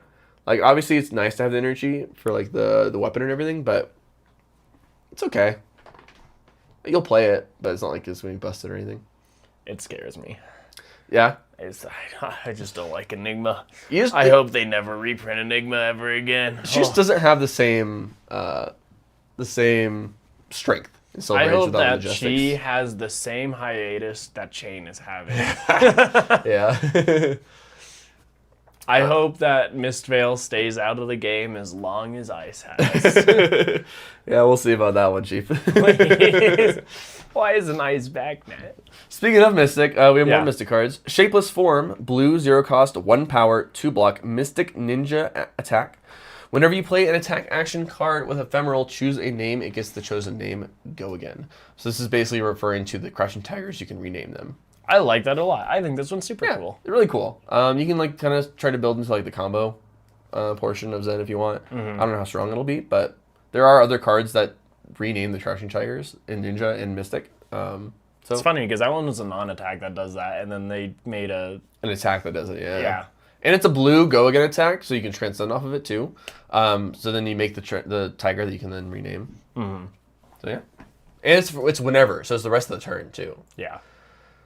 Kimono of Layered Lessons. This is cloaked, a chest piece that blocks 1 instant. Pay 3 blue, so you have to like pay a chi into it. Turn this face up. Put a +1 counter on this at the start of your turn. Destroy this. It doesn't have like Blade Break or anything. So basically, if you pitch a chi into it, you now have this 2 block chest that if your opponent breaks the chain, then it can block 2 again. So you put this in Enigma, who has the new defense reaction that's quick dodge, and then you do this. So you're like, hey, I'm blocking 4 on your attack. If you don't break the chain, I'm blocking 2 on your next attack. If you do break the chain, I'm blocking 2 on your next attack. Yep. Yeah, so it's the unfortunate part is you can't line them up on the same first attack, because how I'm thinking of it is either if you natty draw a chi, then you can do it. But yeah, otherwise you'd like D-react and then that's a blue too. The defense reaction's a blue too. Yes, so you can transcend off of it. But what I'm trying to get at is like they break the chain once, and then now you can put this in front, but they don't have to break the chain again. Yeah, but like if you draw the chi, if you draw the chi, or you put it on top of your deck with like the Wax and Wane card, it's pretty disgusting. Then you block with this on the first link, and you D-react, and you're like, what do you want to do? I'm getting extra value regardless of what you do. Yeah. Yeah, pretty cool. Only illusionist. Recede to Mist form. Choose X blue X cost Mystic instant. Choose X equipment with cloaked you have equipped. Turn them face down. So you can re-cloak equipment. Does it lose the +1 counter if it gets turned down? Probably. Oh yeah. Oh no, sorry. It says literally count in parentheses. Counters remain when turned face down. But you have to pitch another. Oh, but wait. But later. But then the next time you do it, it'll be it blocks for 3. That's so cool. That's awesome. But you have to spend a whole card on it, and you have to pay 1 to choose to do 1 equipment. Like it's probably not great. Yeah, I don't know. It does say counters remain when turned face down. If that's what you're saying, no too. Yeah. Odd-ur. Sorry if I mispronounced your name. Fluid Motion, blue, 0 cost, 2 power, 3 block, Mystic attack. If you've created a card this turn, this gets go again. And this one in parentheses says tokens are cards. So Spectral Shields, make this have go again. Crouching Tigers, make this have go again. Fang Strike and Slither, make this have go again. This is a 0 cost, 2 power, blue, you can transcend off of, and then activate your hero power and get go again. I guess not new. New is not automatic with the hero power, but with Zen or Enigma, this is a reaction. I break my gloves. And go again. Yeah, basically. So very, very strong blue starter for Zen and Enigma. Manifest Muscle. If you've created a card this turn, this gets +1. Oh, sorry. This is a blue 3 cost, 5 power, 3 block Mystic attack. So it could be a blue 2 card 6 that blocks 3. It'll probably be run just because it's a solid blue block 3. You can also like in Enigma make a Spectral Shield with this. You can transcend off of this, and it's okay. It's like a 3 card 7-ish. It's okay. I don't know. We'll see if it's played.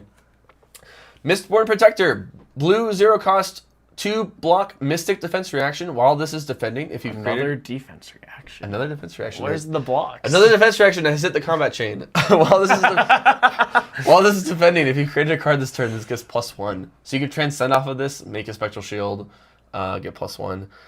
There's probably another way to make cards without having to transcend or activate the hero ability, because you probably don't want to make a Crouching Tiger off of this, because I think Zen says play this turn. You can play this turn, right? Yeah, so you don't want to like... Well, you have those common boots that when you block, you get a Zen token. That's true. You can do that. But, and then I guess you can transcend off of this too. It could be worth running in Zen. Yeah, yeah. It might be. It might be. You have to like line it up, but it probably is worth it actually. Billowing Mist. Blue 0 cost Mystic action that blocks 2. Your next attack this turn gets +1. Next time you would create a card with Ephemeral this turn, instead create that many +1. Go again. This is does not apply to Spectral Shields. It only applies to Crouching Tigers and Fang Strikes and what's the other one? Slither. Mm-hmm. I could see it potentially being good enough. You have to combo with enough cards to get the right value, I think, for it to be better than some of the other blues you can run. It's so hard to remember, or like so hard to value Mystic cards because Mystic has so many what I think are good cards. Right. Yeah. Yeah. There's probably some like combo Crouching Tiger Zen deck that you can run this in. Cool. No, I okay, like I thought you were like cool. No. I like Zen. Yeah. Zen's cool. That is cool.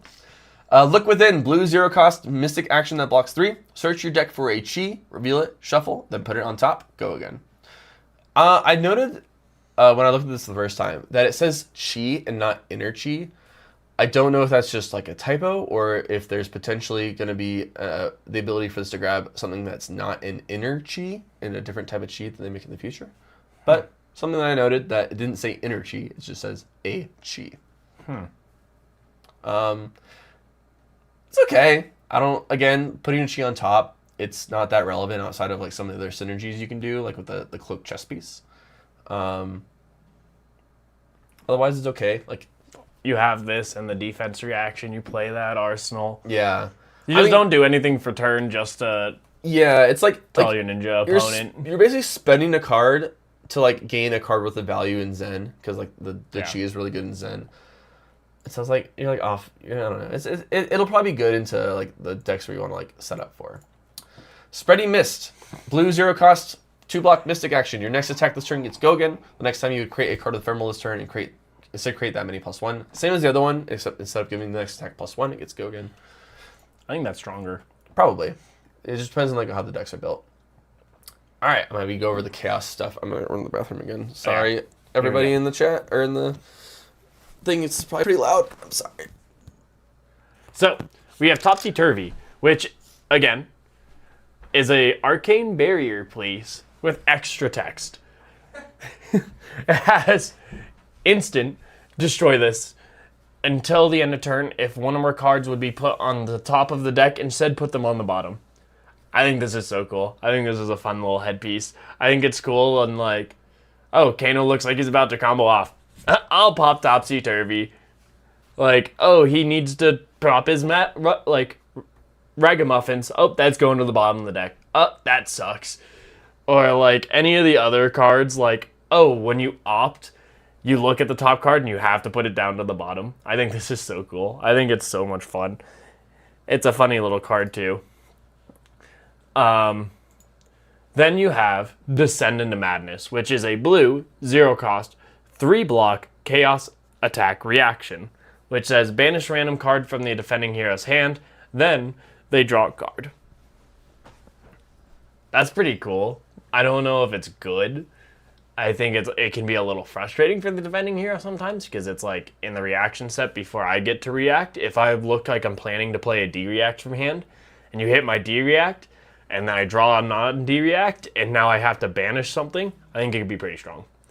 Like, oh, like the Mark of the Black Widow. Well, I have this in hand. It's obviously a D-react. It's my only card in hand. I'm going to go and block this, move to reactions, and you hit this, and I get an attack, and then I have to banish. Anyways, I think it can be really strong. It's good as a blue. And I know marionettes don't really from what I understand, there's a couple blue slots that they just don't really care about. So I think this is a really strong blue for Marionette to be running. After that, you have Concuct Disorder, which is a red, and it's a rainbow, but at red, it's a 1 cost, 3 block, 4 attack, chaos action attack. When this attacks, each hero puts a top card of their deck face down into their arsenal. If 2 or more cards have been put into their arsenal this way, this gets go again. I think that's a fun little card. It definitely is very chaotic. It could be very good or very bad.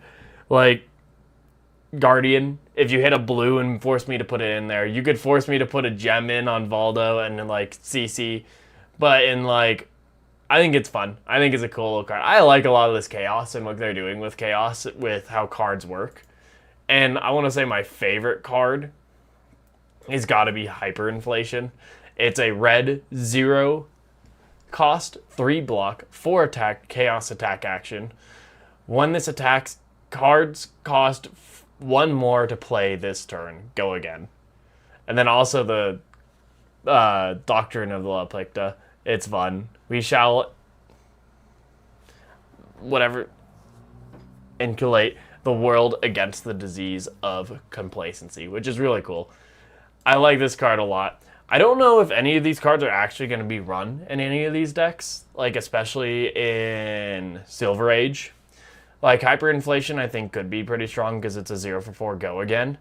And if you have a blue and you might not care about what you're throwing next, or you're just throwing one thing for like a stealth card for 0/3, like Infect, you could do like Dagger and a Hyperinflation into Infect and make it hard for the opponent to play like a defense reaction. But again, I don't know if it's going to be any good. And at least it's a finisher if it's a 0 for 4 too. What are your opinions on all these Chaos cards? They seem kind of strong. Yeah. Especially the 0 for 4 go again ones. Mm-hmm. Like Hyperinflation is literally just 0 for 4 go again. Right? And it blocks 3. Yeah, and it blocks 3. Like, what? It reminds me of the Draconic one. Is it Loyalty something? Or yes. But then that one has a requirement you can only play Draconic cards the rest of the Chain Link. This one, it's kind of just good. I mean, obviously it hurts your like ability to play attack reactions. Well, I mean, all cards cost one more past this point. Oh. So it affects you and your opponent. I missed that. I think it's super cool because it's like... I missed that. It's hard because, one, your cards cost more. But then, like, your opponent can't play defense reactions. So it's like, I could see it in, like, Mario, where it's like, oh, here's this, into this attack with an on-hit. And maybe they're both cost 0, but the opponent wants to play a defense reaction around my reaction. It's a lot harder for them than it is for me because I'm already pitching a blue for other things. Interesting. Or I already expected to pay to attack this turn, while the opponent is not as ready. Also in Sage, they can do that too. Yeah, I didn't realize that part about like all cards cost more. I thought it was, for some reason, I read it as like this Chain Link, not this turn. Interesting. It's way worse. It is way worse. It is way worse. Because then the go again doesn't matter as much. I mean, obviously you could always just like send a 0 for 4. Yeah. Like you can block 3 cards, just send this for 4. It's not bad for that reason, but that's what I'm like. I feel like you could do this and do an on hit behind it, pitching a blue, and then you have a reaction in hand and wait to see what your opponent does. Yeah. That one's also crazy. I think that's like Mario doesn't care about his blue, but this being able to like, oh, they have 1 card in hand, I can tell it's a reaction in reaction step before you play yours. Well, I guess no, they can always play theirs, right? Yeah, you can always play. Actually, you're right. Before this resolves, so that's what I was trying to figure out. I was like, what is the benefit of this? Like, why would you play this instead of block 3? I mean, it's a blue pitch, and I guess late it could really mess with someone's hand when they think they have a plan. They're obviously keeping cards for a very specific reason, and on the last attack, you switch their cards. Because it also banishes a random card. Huh. Yeah, I'm trying to figure out a way to like make it work better, but so far it just doesn't. It seems like I'm spending a card and not doing much, but I might just not be seeing it. And then the concocted disorder, that one seemed really good. Because you get a card too. And so it's like a 1 for 4. Finisher. Potentially go again. It blocks 3. You can kind of like get a read off your opponent if they're going to Arsenal or not. Or if like they Arsenal D-react and like the first chain link they do that, then you can play this after. You give them a card, but a lot of decks don't want a random card in their Arsenal. You can actually just like make bricked Arsenals against a lot of if you do this into Guardian. Yeah, like, exactly. Like a lot of my Arsenals I like hit and I'm like, oh my goodness, this is so bad. Guardian does not want this. Enigma probably also does not want this. Like you're probably like the way that your deck is built, you could have bricks, but not very many. Like your only bricks would be like blue attacks that are like meh. But otherwise, it seems really good. I like it, especially like it has a blue block 3. If you learn the blue one. I mean, if this is your blue in Arsenal, like okay, whatever. Yeah, like I'll play that it too. Yeah. I do like that a lot of these stuff are just Chaos and not Chaos Assassin. Really, I'm looking forward to them making another Chaos Hero in the future. It's cool because it feels like, it's not Chaos Assassin and it feels like very chaotic, a lot of these things. Oh, they're very chaotic, yeah. Like Hyperinflation. I love Hyperinflation. Yeah. I think that's so cool. such a cool card. You've never heard anyone say that out loud before. Oh, no. Like, the card. But moving on from Chaos. Anyway, tough as a rock. Tough as a rock, yeah. I mean, this is another toughness card. It's a blue, 3 cost, 3 block, star attack. Star attack. If this has, or if you have less life than each other hero, this card's base is 6. Otherwise, it's 0. It's like a blue 6 for Tough Nut. Yeah. Pretty good. Yeah, what can I think say? It's pretty good. Yeah, solid. 10 out of 10. Would pitch again. Then we have Energy of the Audience, which is a yellow, 3 cost, 3 block, 6 attack, revered guardian action attack. And this says if you have less life than each other hero, this gets +1 for each aura of suspense you control. Meh. I don't think this is good. No, either. I don't. If it was a blue, like and this even at if it's attacked for all. less, if it was a blue, sure, I'd run it. Yeah. But as a yellow, 3 cost? Like, obviously you can stack it up pretty large with, like, by playing a lot of different auras of suspense, but it's still not, like, exactly what you want to do. I mean, this is what you're doing in your middling turn when you're waiting for your stuff to pop. Yeah, but then you'd rather throw a different attack that maybe is an on-hit or something. Yeah, like, humble. Yeah. Yeah, exactly. Because you want them to block and you want to stay at less life for when your auras pop so you can throw your stronger attack the next turn. Yeah, this is just not good. Yeah. And then here we go. These are the legs I was talking about. Comeback kicks for Pleiades. They're battle 1/1, but they say, whenever the crowd cheers you, if you have less life than each other hero, you may destroy this. If you do, gain 1 action point. And it is revered, so just revered. So you can run in this Tough Nut too. You could. And actually Tough Nut, I think, would like this a lot. Because you can, like, especially CC, you can activate Tough Nut, pitch a card, get cheered, destroy this to get an action point, play an attack, and then rock.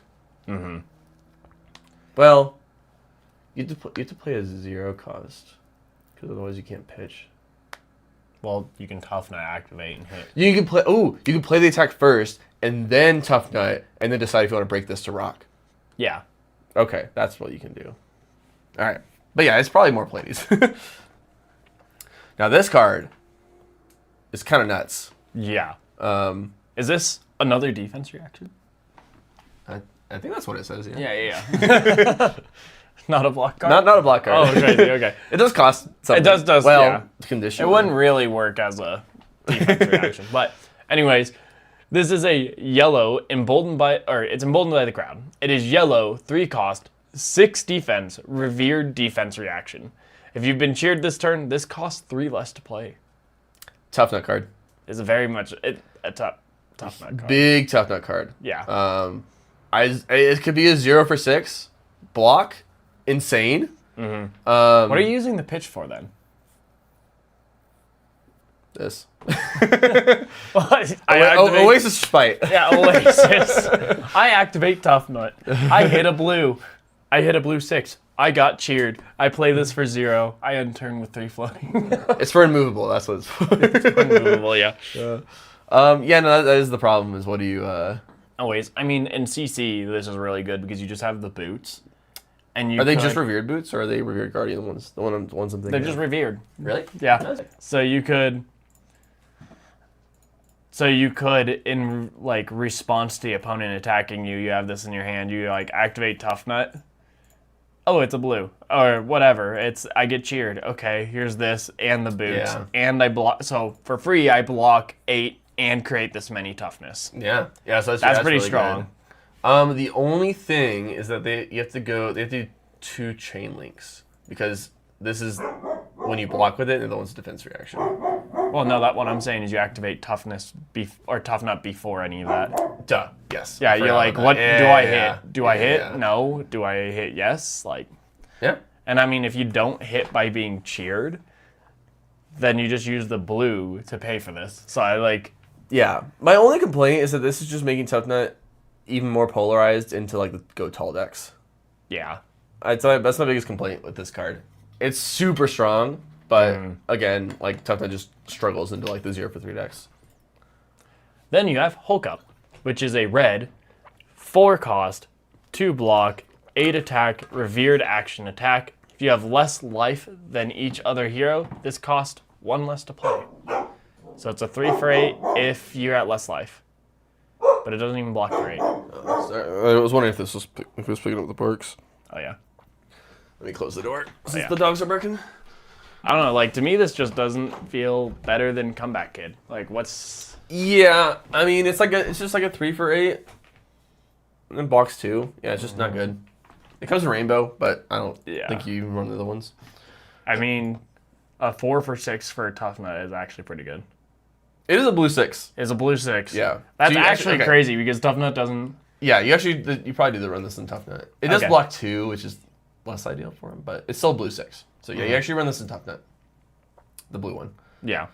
And then you have Stadium Security, which is a red, 3 cost, 2 block, 7 attack, revered action attack. While this is in your arsenal, if you've controlled a toughness token this turn, this gets ambush. I think Toughness likes it, or Tough Nut likes this. Especially, the problem is it blocks 2 again, but the yellow, 3 for 6. Yeah, I mean, it's tough. Could... At least in Silver Age, I could see it. Yeah, definitely even more Silver Age than CC. It's fine. I mean, you get to Arsenal, a block card. That's basically all it is. Yeah, it's okay. Tough Nut might run in Silver Age, and that's about it. Yeah. All right. The reviled cards. So this one is Chain of Brutality. It is a red, 0 cost, 3 block, 2 attack, reviled brute attack, or action attack. If it has 6 or more base, it gets go again, and when it hits a hero, the next attack action card you play this turn has 6 as its base. I just want to correct that real quick. It's if it has 6 more power, not 6 more base. Sorry, you are correct. This seems kind of insane. It seems so good. Am I missing something? It seems so I must be why it's banned because it is Chain of Brutality. It's a bad joke. No, but yeah, this seems really, really good. You play this, you have, 2 cards in hand. Your opponent has to guess whether or not you're just going to sigil Arsenal or do this until another attack, basically. Like do the hero power until another attack. So yeah, very strong card. That's all I can say. Yeah, I think it's super strong. Yeah. Then you have Walk in My Shoes. Yellow, 0, 3 block, 3 attack, reviled guardian action attack. If this has a greater than its if this has attack greater than its base, it gets +1. Crush. When this deals 4 more damage to a hero until the end of their next turn, the base attack and defense of attack action cards they control are halved rounded up. I love this. So you just imply, I think this is so cool. It's such a cool effect. It's like Yeah. you're basically like, hey, now you have my restriction if you crush them. Yeah. Yeah, I mean another yellow crush card for Lyath. It's pretty solid too, especially against. It's a little bit more polarized into certain heroes, but still strong.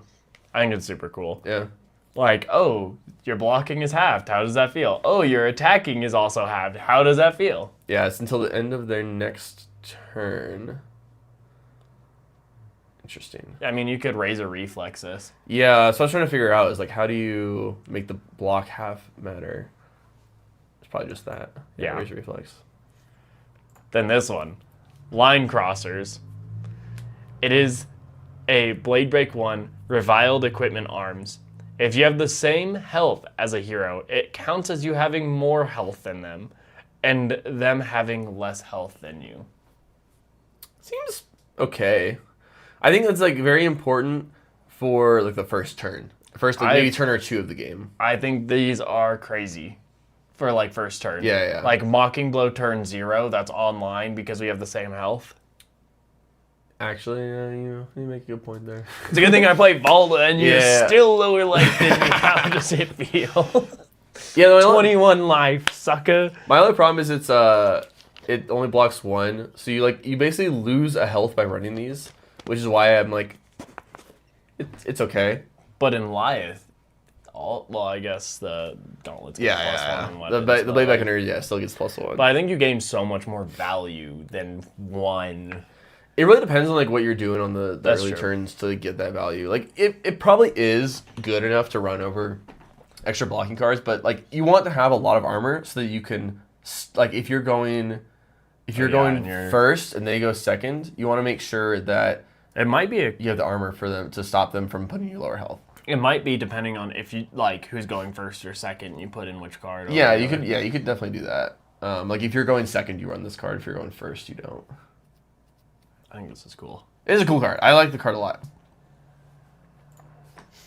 Snarky Prick. It's a red, 0 cost, 3 block, reviled action attack. The attacks for 1. When this attacks a hero, look at the top card of their deck. If it's red, destroy it, and this gets +4. I mean, it's super strong in Lyeth if it hits.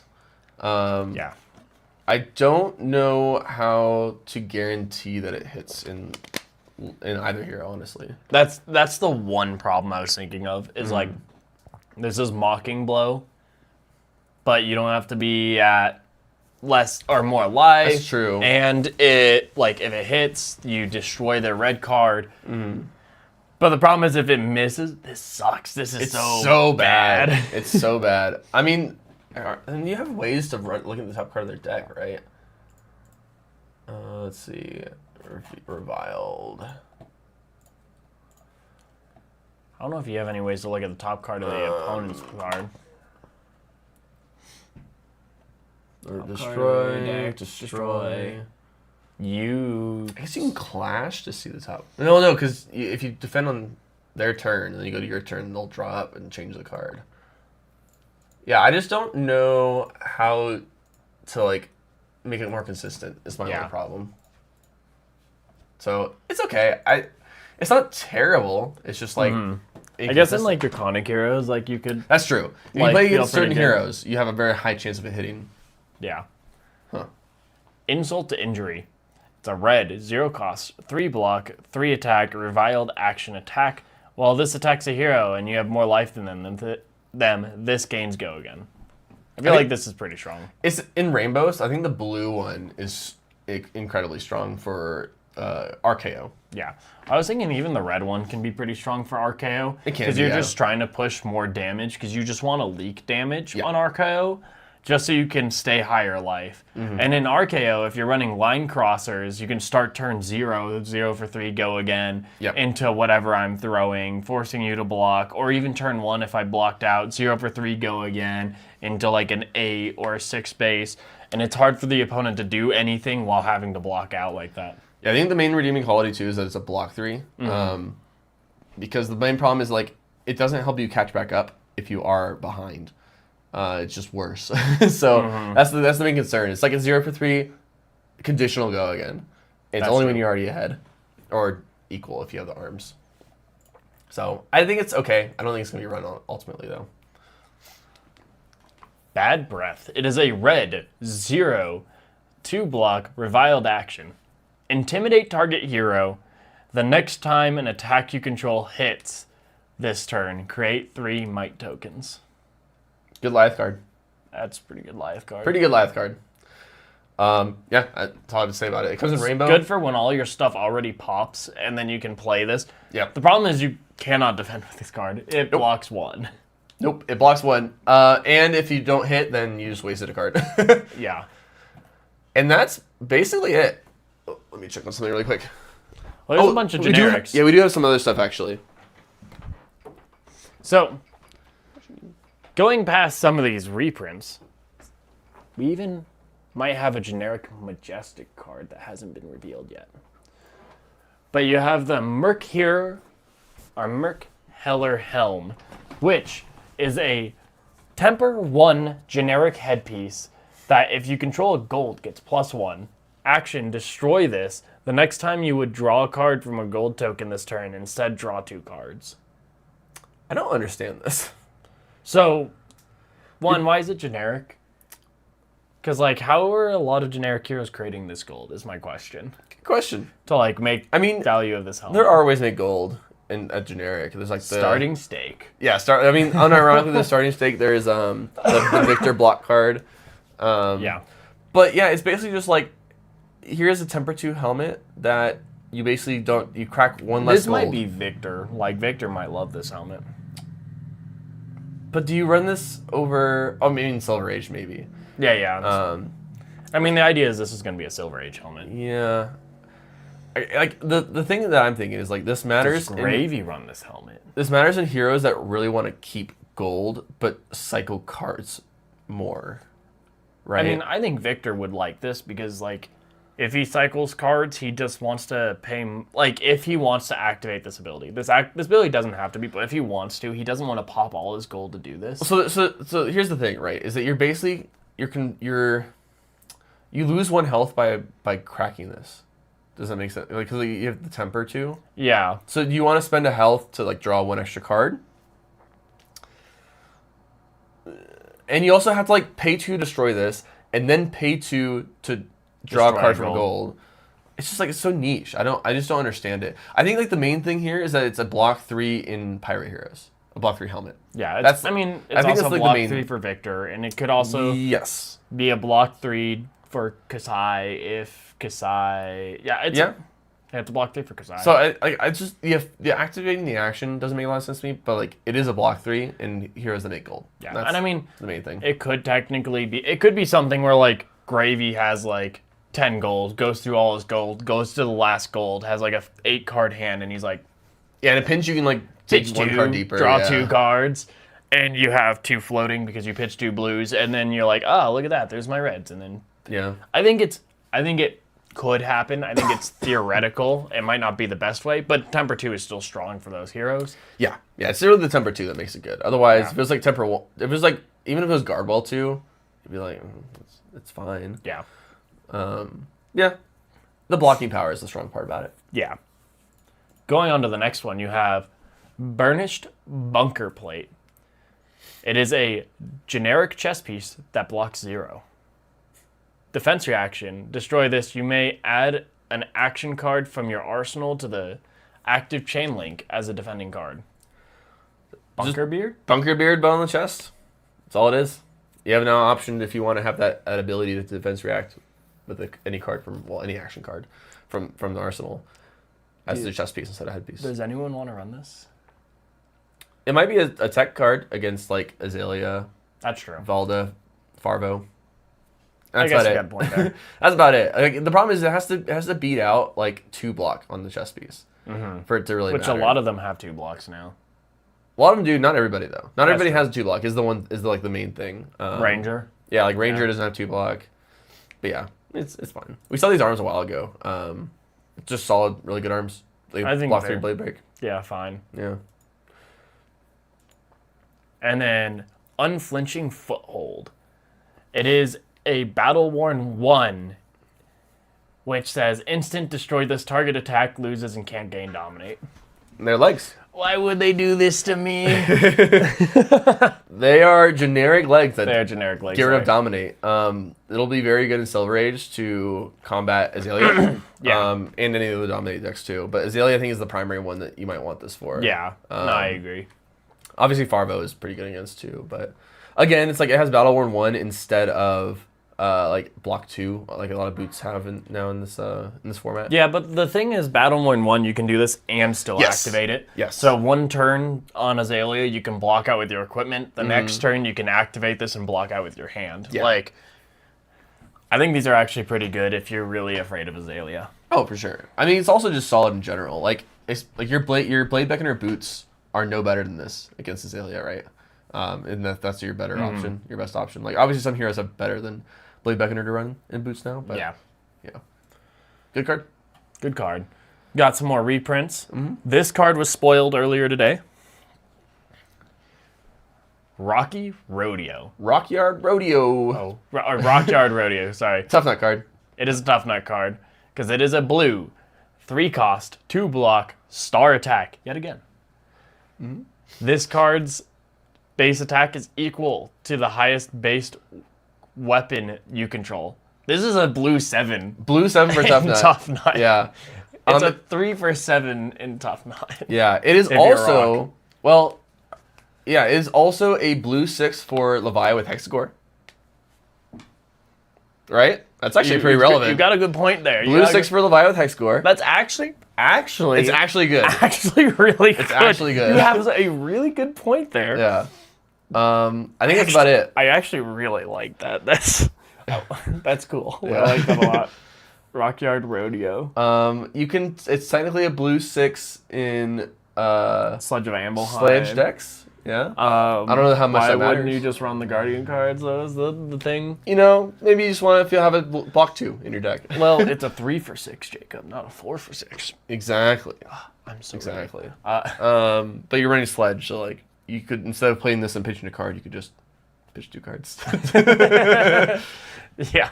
Yeah, just Tough Nut and Levia in certain Yeah, I builds. think that actually is a very good point. Yeah. A blue 6 is so strong in those heroes. I was wondering if there's like any other 6 power weapons in the game besides Hexagore, Rock, and Anathos. Well, not Anathos, Sledge. I don't think there is, right? We got a 5 power weapon that... Yeah, we just got a 5-hour one, which we'll go over. Now I'm kind of curious. Weapon, power greater than or equal to 6. Not reviled. Rugged Roller. Oh. I don't know why you just run use that, but... Bless you. But in CC, you could, or I mean in Silver Age, you can't do this in the Rugged Roller in Silver Age, but Hellhammer, which I know Hellhammer was something that was being run in Levia for a while. Because Hellhammer is a 6 base. But, yeah, 6/6, Rock is 7, Rugged Roller for 6. You only activate this if you've rolled a 6 this turn. And Sludge of Ambleheim. Oh, wrong way. So yeah, those are really the only 2 decks I could imagine putting this in. But the next few cards that we've got spoiled, they are pretty much the same thing, but it's Clean Water Elixir, Rest Vine Elixir, and Sapwood Elixir, which is your next attack gets +3 on all of them. They all block 3. They're all a generic attack action. They cost 1. And they say you may destroy target Frailty, Blood Rot, and or Inertia token you control. If you do, gain 1 life. So, I think they're pretty good if the Assassins and or Ninjas ever become, like, best deck in meta. Like, this could be pretty good into Codex of Frailty. Like, the Codex of Frailty, you use Sapwater, Elixir, into whatever. So, I think they're okay. I don't know if they're ever going to really see too much play. I think they're better if Silver Age, if the, if like Azalea becomes best deck in Silver Age, I could definitely see this. Moving on past that, we got Ransack and Raise, which is a blue X cost 3 block generic action. And it says destroy target landmark with cost X. Create X gold tokens. Go again. I think this is super cool. I think this is also something that's really relevant against like library. So you can go and ransack library, which there was like a funny time in the meta when people were playing. Oh, I forget what it's called. Deathmatch Arena, because it's a generic landmark that you can play, and you can only be at one landmark. And people were playing that just to get rid of Library. So I think this is a super cool card to have as a blue card if Library becomes too strong. Because then you could just ransack and raise the Library and then steal all the gold from it. You have to pay 4, but you steal the Library and you get rid of it. And I think that is super cool, and I think it's a good way to kind of get around like landmarks in the game. And I'm very glad that this exists.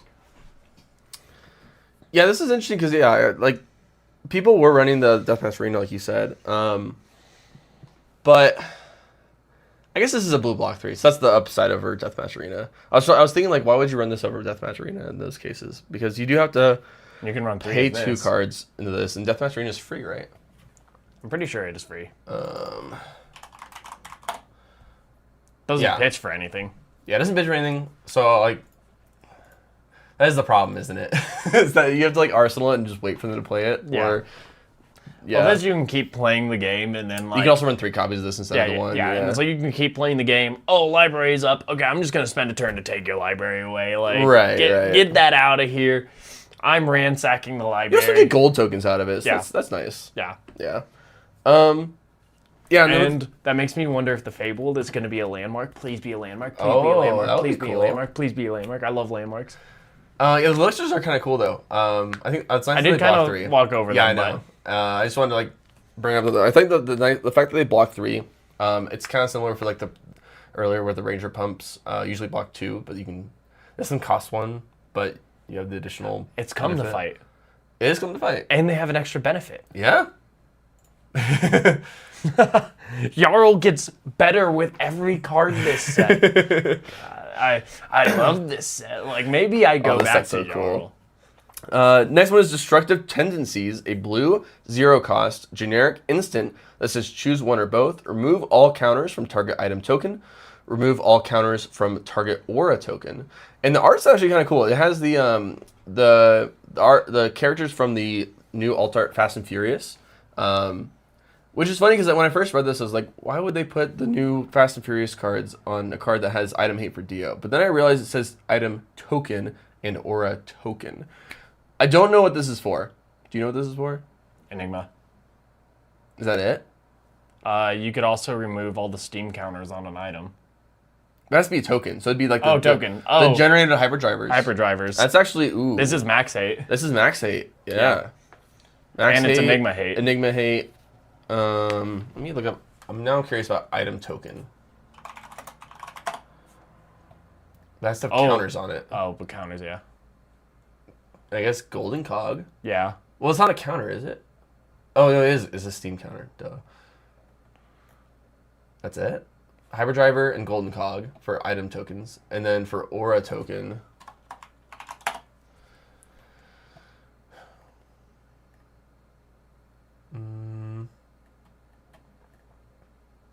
Zen State? Zen State, yeah, you could. And then, of course, Spectral Shields with +1 counters. Yep. That's it? Right? Yeah. Yeah. I think this is... It's very niche. I think that this card is good and necessary for whenever they reprint Enigma because it gives some sort of counterplay for decks outside of Go Again. But again, it's just like, it's only for a Spectral Shield. So yeah. It's like, it's very niche. I mean, obviously, it's good because it'll remove Go Again from it, which is a big deal. Yeah, you just wait until the reaction step and you cast it, take their counters, and then they don't get to swing anything after it. Yeah. And it's a way to deal with it that, like, Guardian, like, and this is a blue, so you can pitch it all you want. And, like, Guardian just got stuck in the situation of, like, okay, well, they're throwing 4 Go Again, 4 Go Again, 4 Go Again, 8. Well, they're just going to pop the other 2 4s, and there's nothing I can really do, and I have to take all this damage. There's nothing I can do except for take all this damage to respond. Well, it's like this, it's like, okay, well, I can at least stop your turn for a second, and then still respond in one way. It's like, this is my way of blocking your super powerful thing. So it's like, right. I think this is more of a, if Enigma comes back, this gives like, I'm sure it's going to be different, but this gives an opportunity for, like, some of the slower classes to, like, stop her for a second to respawn before having to take, like, 30 damage to respawn. Yeah. It definitely seems like more max 8 to me, though. Yeah, it like, right now, it's definitely max 8. Like, obviously, it can hit Enigma, and people will play it to hit Enigma, but... I will play it to hit Enigma, and then max just will be there. Max will just be really sad. Pilfer the Tomb. Blue, 0 cost, generic instant. Choose one or both. Banish target instant from an opposing hero's graveyard. Banish target yellow card from an opposing hero's graveyard. This is Prism hate. It's Gravy hate, too. It's Gravy hate, too. Yeah. Humperdinck, you're banished. Get out of here. I'm trying to think of what else it's disgusting Humperdinck hate. I'm trying to think of what else it hits. I don't think anyone else cares about getting yellow cards. Oh no, it's not instant though. I was thinking Phoenix Flame, but that's not instant. Prism's the only one that can recur instants. I'm pretty sure. Is that so? Verdant's did for a second. I'm really curious. There's got to be some instant. Oh, it is the helm that's not banned in Silver Age. You can recur instants with the Earth Helm. Oh, I mean, you could technically hit a Guardian, a suspense aura that's recurred off of Cries of Encore. I forgot that can happen now too. What else? I guess you can also hit a card that's being recurred off of Everbloom Life. Oh, you could just hit Everbloom Life. You can hit the meld cards. The meld cards. What else? I thought there's got to be another good reason. There's got to be something else that we're missing. It's for counting your blessings. That's unironically what it was built for. That's probably what it was. That's what it was designed for. Was count your blessings, 100%. That's so funny. Yeah, that's what it was meant for. And it just has some incidental other uses. Yeah. Yeah. Oh, no, you banish it, right? Yeah. So it doesn't actually hit the Evos for Teklo, which is really funny. That's basically it. Teklo's probably you're like, I banish your instant, and Teklo's like, thank you. Yeah, Teklo's like, all right, I don't care. Well, thank you. The hell? Yeah, that's basically it. Yeah. Yeah. There's plenty of instants, obviously, but like the ones that can be recurred are kind of slim. Yeah. So. Next one is Shatter Sorcery. Blue, 0 cost, generic instant. Choose one or both. Destroy target aura permanent with sigil in its name. Prevent the next one arcane damage that would be dealt to target hero this turn. Just an Acilio hate card, really. Yeah. Thank God we got this too, because Acilio is getting really good. Disgustingly good. I'm gonna bounce this with Gone in a Flash. No, nope. You are not. Or Blast Oblivion. Blast to Oblivion. Yeah, Blast to Oblivion. And I'm gonna prevent one arcane next time too. So pretty good. Pretty good. Last but not least, Drag Down comes in rainbow.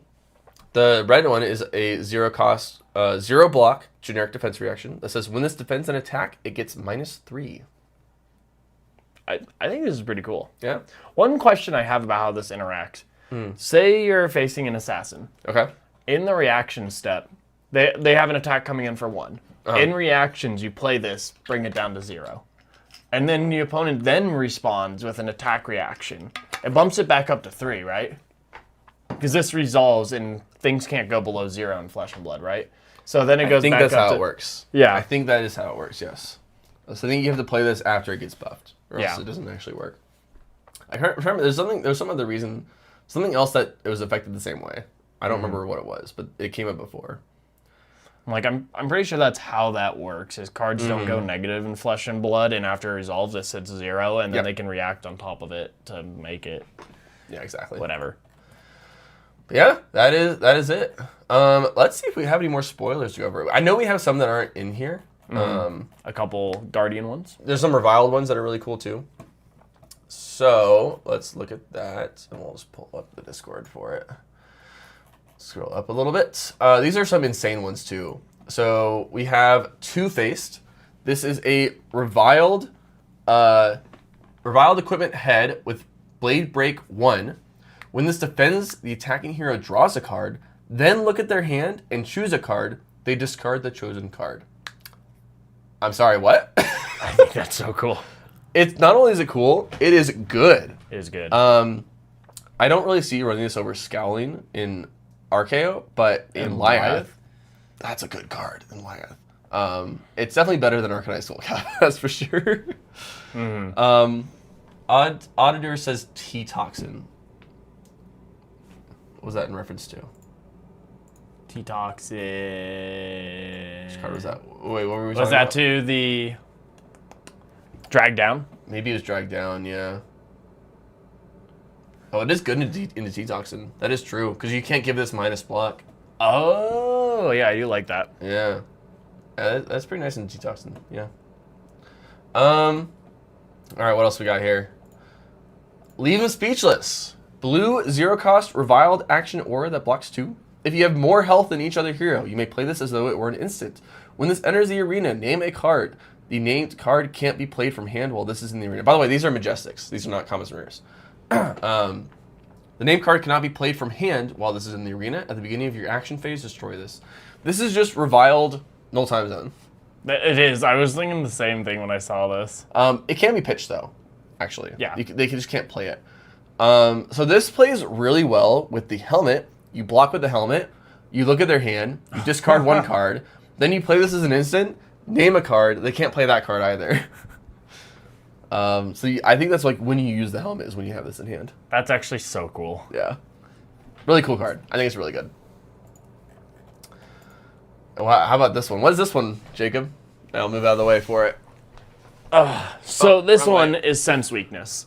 It is a blue, 3 cost, 3 block Guardian action. And this says your next Guardian attack this turn gets +1, dominate, and when it hits a hero, deal damage to all allies they control equal to the damage dealt this way. I'm sorry, what? I've been asking for this forever. This is the cleave that Warrior wanted. This is the cleave that Guardian wanted for That is how insane. many years now? So I can play a shit ton of dragons with my Dromai coming out in 2027, and then you just get to play this and kill all of them. Every single one. That's It's so so rough good. for us. It's so good. Thank God. That is a disgusting card. It's going in the deck. Yeah, that is, and it's a blue block 3. It's Like, you just run it in the It's deck. a blue block 3. It is Terra Sunder text. Yep. It has extended art. Like, It has a high cost, so it pitches for the Titans. Bravo. This is the best Bravo support we've gotten in years. This is the best, like, ally hate we've gotten in years. This is one of the best Majestics that Guardian I think this is probably the best Majestic the general Guardian class has gotten in a very, very long time.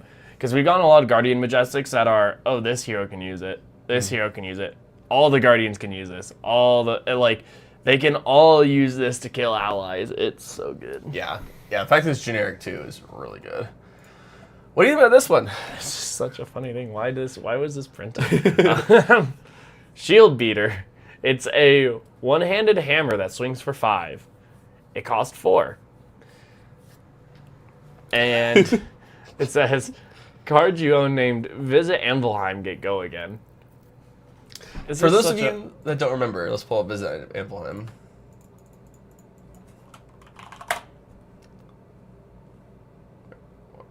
There it is. Visit Anvilheim is a blue cost X card that blocks for 3, and it says remove X -1 counters from a Guardian offhand you have equipped. And then, what is that card called again? It's Battleworn 3. Seasoned Savior. Seasoned Savior Yeah. is Battleworn 3. When this is equipped, it gets 2 -1 counters.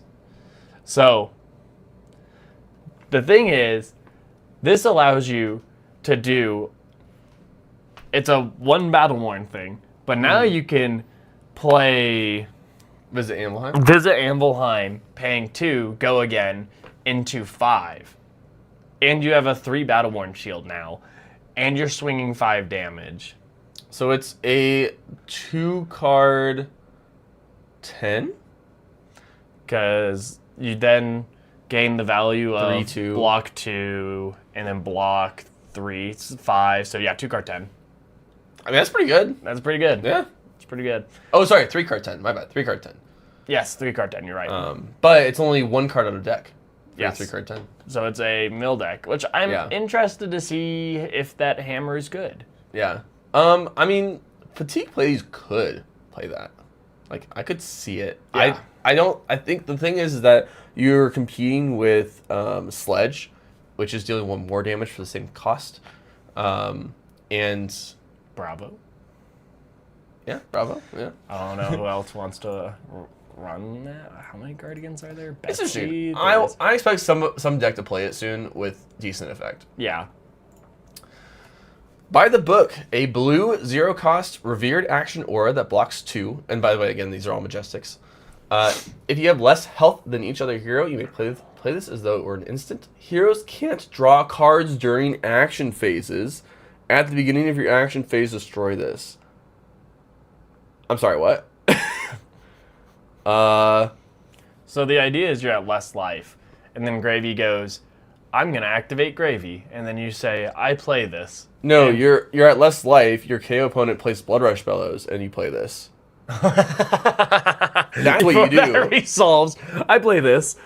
Oh, that's so good. I'm sorry, what? I love it. It's so cool. That is so good for Fatigue Ladies.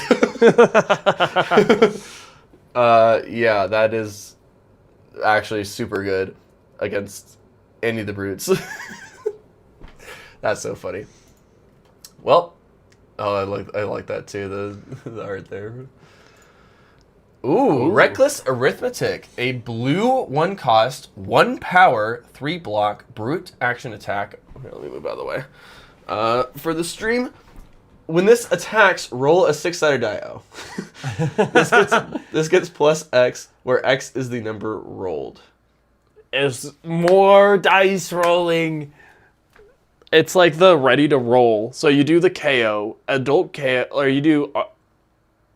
I guess RKO could run this. RKO can run this. RKO can run this. Oh shit. Holy moly. That's actually an RKO card, yeah. This is crazy for RKO. Yeah. Rolls 6, gets plus 6, and then you add it. It's 12. It's a 1 for 12. It's like a 3-card 12. If you hit, even if you hit just plus 1, it's an 8. 7, right? So it's a 3 Like card it's plus 7. Oh yeah, or yeah, 7. It could be like if you have Tunic, you can do like a 2-card 7. It's pretty bad if you hit a 1. Yeah, It is a blue 3 know. lock though. I want to see RKO run this card with ready to roll, and Yeah. I want to see when you roll with advantage, and Gambler Gloves. Gambler's Gloves. There we go. And the one where it's like your attack gets plus 5 only if you roll a 5 or a 6. And you know what? It'll be really funny. How does the other KO work? Like for Silver Age. Obviously, Silver Age actually you can't play this. yeah, but just maybe for Blitz then instead. How does the other KO work? Is it base? Is what I'm wondering. Yeah, it's base. Okay, never mind. But then you don't care if it's the base Yeah, is but half. then you just start a bad attack. That art is really cool though. It is very beautiful. All right, RKO card I suppose. Oh, there's more. Ooh, lay down the challenge. Yellow 0-cost, brute action that blocks 3. Intimidate target hero. Then if they have more cards in hand than you do, draw a card. That's pretty good. That art is sick too. I feel like that's pretty good because you just like do this and do an aggressive hero. You like Blood Rush, maybe not Blood Rush, but say you draw this, you throw an attack with Go Again, you play this, intimidate them, they don't care, you draw a card, you throw another attack with Go Again, Claw, whatever. I'm trying to think about this one because it's not a Rhinar card. I mean, you could play it into Guardian. It's more like I think it could be a Tough Nut card. It could be a Reviled KO card. Yeah, well, I could see it a regular KO into like KO Armed and Dangerous into Guardian, where you intimidate them, you throw an attack, or like you Blood Rush Bellow, draw this, intimidate, and usually you have like 2 cards in hand versus a Guardian 3, and then you draw a card, so now you're up to 3. If you play Blood Rush Bellows, like let's say it's a 4-card Blood Rush Bellows, but then you don't want to have more misses in your deck if you're running Blood Rush Bellows. But I think it's an RKO card. I'm trying to think of like where Yeah. this is played best. I think it's just RKO because like you like block 2 cards and then you have Mocking Blow in hand and this. You play this. You intimidate 1 card. You draw a card. If it's a blue and you have a Vigor, you play Mocking Blow and do it. We'll see. But then again, it's like why even play it? In that case, in that scenario, it's like why play it? You intimidate a card, you can make their hand awkward, but that's only against certain heroes. Maybe it is a Rhinar card. I don't know. It feels so weird to be a Rhinar card. It does. You have to like set up correctly to make it a Rhinar card. I don't play enough Brute. Yeah, I don't either. Levia? That's it. Wait, Levia? No. There's no way. Your standard art's pretty cool. That's it. That's everything. That's all the cards. Yeah. We're only, I think, 6.5 hours in. We've done it. So many cards to cover. What a cool set. It is such What a cool set. I'm excited. Do we have anything else to talk about besides like maybe theory crafting some decks and stuff? I know that we wanted to talk a little bit about the Chapter 1 decks. Yeah. Oh, yeah. I do. I don't want to spend too much time on it because it's kind of more of like a rant than anything. But they kept touting this whole $20 ticket to the, $2 million Pro Tour or $2 million. I forget the phrase. I don't agree with that. The decks just aren't Pro Tour level at all. They just aren't. I saw how someone played. They're just not. They're not built the best they could be. It's very clear. The sideboarding is very suspect. I think if they were like just a couple cards off, I could see it. I think some of them might be, but most of them just aren't. Also, some of the heroes just aren't even that viable compared to other heroes. I think the biggest problem is the hero choice. Yes. Wait, I just realized something. Chain is one of the decks. No, Viscera is one of the decks. It's Viscera. You're right. It's Viscera. No, but like I think the biggest problem is like the hero choice, and Yes. that's what makes them look so hard to use. Yeah. I think the like Farvo deck is the one that looks the closest. And like yeah, it runs the cards, but like I mean we can look like it runs what's good in Farvo. And then like of course it's not gonna run like half of this sure it runs some of this equipment, but of course it's not going to run any of these cards. It doesn't. None of them work with what he wants to do, and that's like what I feel with a lot of the decks that got revealed. Like, oh, we looked at, wasn't it like KO was the route? Well, he's not going to run any of these cards. These don't work with KO. Like maybe the blue bear hug, I was like maybe the blue bear hug at best, but like. Okay, well, yeah, of course they're not going to have any new cards. And it's like, okay, well, let's look at, like, Fi. Fi had a few new cards, and Fi had a few new cards. And that's all, like, I think it's just hard, though, when, like, we think that are going to be, like, a bunch of new cards because the set's so big, and then we see no new cards. And then it's like, well, then you look at the set, and it makes sense. Like, okay, well, yeah, like, of course they're not going to put Valhalla Ribbon and... Like... I think you summed up, or you made the right point, which is that they picked the wrong heroes to make decks for the competitiveness, right? Like I feel like from what I can tell so far, Azalea is still very strong, and they do have an Azalea deck, but Lexi also looks super strong. No Lexi deck.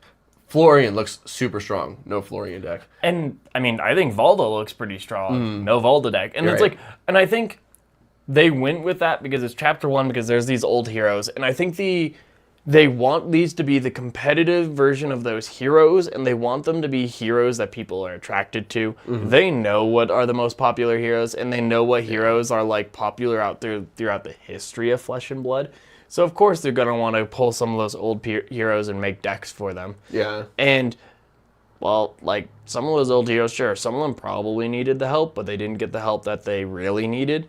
And I think the other big problem that the decks were facing at the time was we didn't know Chain was banned. And you looked at all those decks and you're like, how do any of these beat Chain when they were coming out? It's like, how do any of these beat Chain? And none of them did. And then Chain was banned. So it's like, I honestly, like I got a lot of the criticism. I felt a lot of the criticism. Like I felt all that like when I saw these like originally like what like none of these are doing anything. None of these are pushing the bar. Like there's a couple new cards, but there's nothing crazy. And then like Chain was banned and we get all the commons rares. And I'm like, okay, it makes sense. Yeah. Like of course this is this way in this deck because there really isn't much better way to build this hero that is a fan favorite. Okay, of course this is this way in this deck. Yeah. And I mean, Enigma looks crazy strong. Did you see how like Enigma? I didn't see the game, no. Well, like there were some plays where it's like, oh, like yeah, she took 1 week turn to set up, and then she did a 2-card 11 the next turn, and it's like, like I don't know, it might just be me fear mongering Enigma because I am afraid of Enigma purely, but it's like a lot of like, like after I sat with it a while, I think it's just like they wanted to choose favorite decks that people will buy and new players are attracted to because they also know like what heroes like look attractive to new players. Right. And so they're like, okay, these heroes are going to be attractive to new players and they just need to be like, of course these heroes are probably not going to be meta relevant, but it's something where like, yeah, I want to give them a couple things too, because first of all, there are so many legal heroes in Silver Age. How many are there actually? I'm kind of curious. Let's find out. If I do this and I go to create new deck, Silver Age, 1, 2, 3, 4, 5, 6, and then 1, 2, 3, 4, 5, 6, 7, 8, 9 times 6 is there's like 60 playable decks. 9 times 6 is 54 plus 3. Yeah, it's like 57. So 57 playable decks. Yeah. And they can only choose so many playable decks. And they have to choose. And they also have to choose, because these are also meant for beginners, they also have to choose simpler decks. Yes. And not, like, simpler decks aren't always the best. So that's one thing I want to say, too, as a plus. They are making 10 decks, which is nice. That's a wide variety of options. Yeah. You can choose plenty of heroes to play. I think that they could have very easily had 1 or 2 very difficult decks in there as options. That's true. I could see that, but I think it's also something where it's like they want to have like one of every class for when you join the game. And I want to be a Brood. I want to be an Illusionist. I want to be, I guess like Enigma's a hard deck. So like, but like all the Illusionists are a hard deck. Like I think on it, like, how do you choose an Illusionist? That's actually fair. And they did have Enigma as one of them, and that's a very solid, like, tough deck to play. Yeah. And I think that's just the class itself. That's like, okay, you got a Brood, okay, you got a Guardian, you got a Ninja, you got... How many deck lists do we have available, actually? I don't know. Maybe all of them? Because I remember seeing some deck lists, like posts. I don't know if it was in the spoiler channel or where. But I remember seeing, like, a layout of the deck list. I don't know how to find that. Because I just want to look at some of the deck lists, really, is the idea. I don't know. I don't know if you can go to Flesh and Blood's website. Maybe. Because I imagine they would probably have it posted there. Products, maybe? Silver Age decks. Chapter 1 is going to be what we get. I can click on these, maybe? No, I can't. Oh. 5. What's in the box? Maybe? Product details, chapter... No.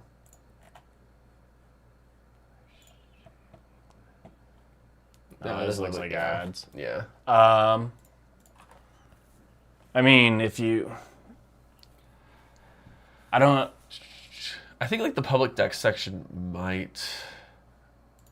Public decks have it. Is there a way to filter from like Flesh and Blood specifically? Might be like LSS. Yeah, here we go. There we go. Perfect. All right, let's look at the Enigma one, for example. So here's the equipment. Blade Beckoner, helm, boots. They have 2 pieces of Null Rune. Oh, I guess they're the boots, so 3. Okay. And this is the deck. Look tough. Maybe it's just a popper. Wait, is this? What? Oh yeah, that one was super weird. That one did pop up on stream, and everyone was like, "What is that doing?" We have how many attacks? We have 6. I'm not going to count that. 7, 8, 9, 10, 11, 12, 13, 14.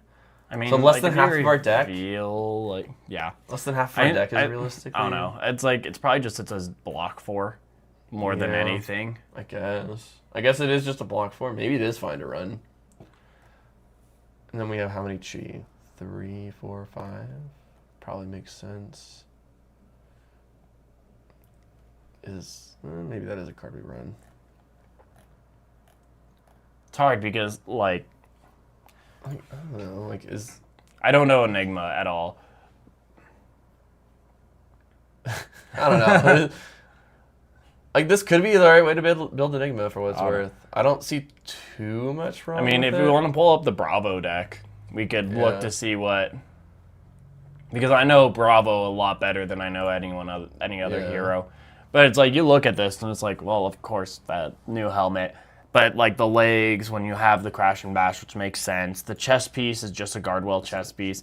That's good into Guardian Mirrors and then some more of like the Sludge of Anvilheim's good into like Guardian Mirrors or slower mirrors. Yeah. You have those. Okay, that makes sense. You scroll down. is interesting.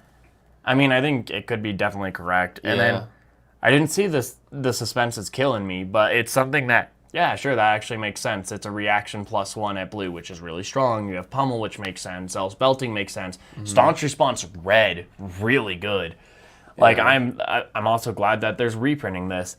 And then Boulder Drop red, okay, good. Buckling Blow, like, maybe not, but you have all the 4 attacks, which is what you want, especially with the cost of visibility. You have the Buckling Blow, you have Chokeslam, you have Debilitate. Fault Line's pretty okay, especially if you're sitting on a blue in Arsenal or something you don't want in Arsenal. I think Fault Line's actually pretty good. It's Disruption. It's also just a 3 for 7 that can come in with his ability that turns into a 9 Dominate. Like, looking at this all makes sense. Like, you've got all the cards that could and would make sense in this deck. And then Edge of Your Seats is a new Bravo tech, but again, like we were talking earlier. Makes sense, yeah. And, like, there's nothing from the set that's good for him. Like, so that's why you... Wait, is this deck playing out of equipment? Outside of equipment? Is this deck playing 0 cards from the new set? Yes. Because none of the cards in the new set are good for him. And that's why, like, it's weird because I thought the new set was going to have more impact on Silver Age than it did. The equipment is super impactful, but a lot of the rares I don't feel are super impactful. Yeah. And that's why I'm like, I feel like there's going to be a lot of decks like this that before we were spoiled the set, were like, and we could look at Viscerai too. Like, Viscerai looked pretty strong the other night, but it's like, what's the strong card in here from the set? Well, like... What is this for, I wonder? And, like, actually, there's a few cards for Viscerai in this set because they gave him good cards, like the Sigil that deals 1 Arcane when it comes in and leaves, and it's just a blue Sigil. It's a non-attack, so it creates Arcane. I think that's really good. And then you have the Runic Felling Song, which is the 3 for 8. And then this is what Viscerai was running back in CC for a long time, was like the Shrill skill form, and then like this entire deck. Although, yeah, I don't think a lot of people, and I'm not super impressed with a lot of these lists, like, I think it is definitely something that, how are you going to upgrade it with the cards they made in set? And I'm like, if anything, I'm a little more disappointed with cards in set than I am with these decks. This is interesting. I don't hate the way that these have been built so far, though, honestly.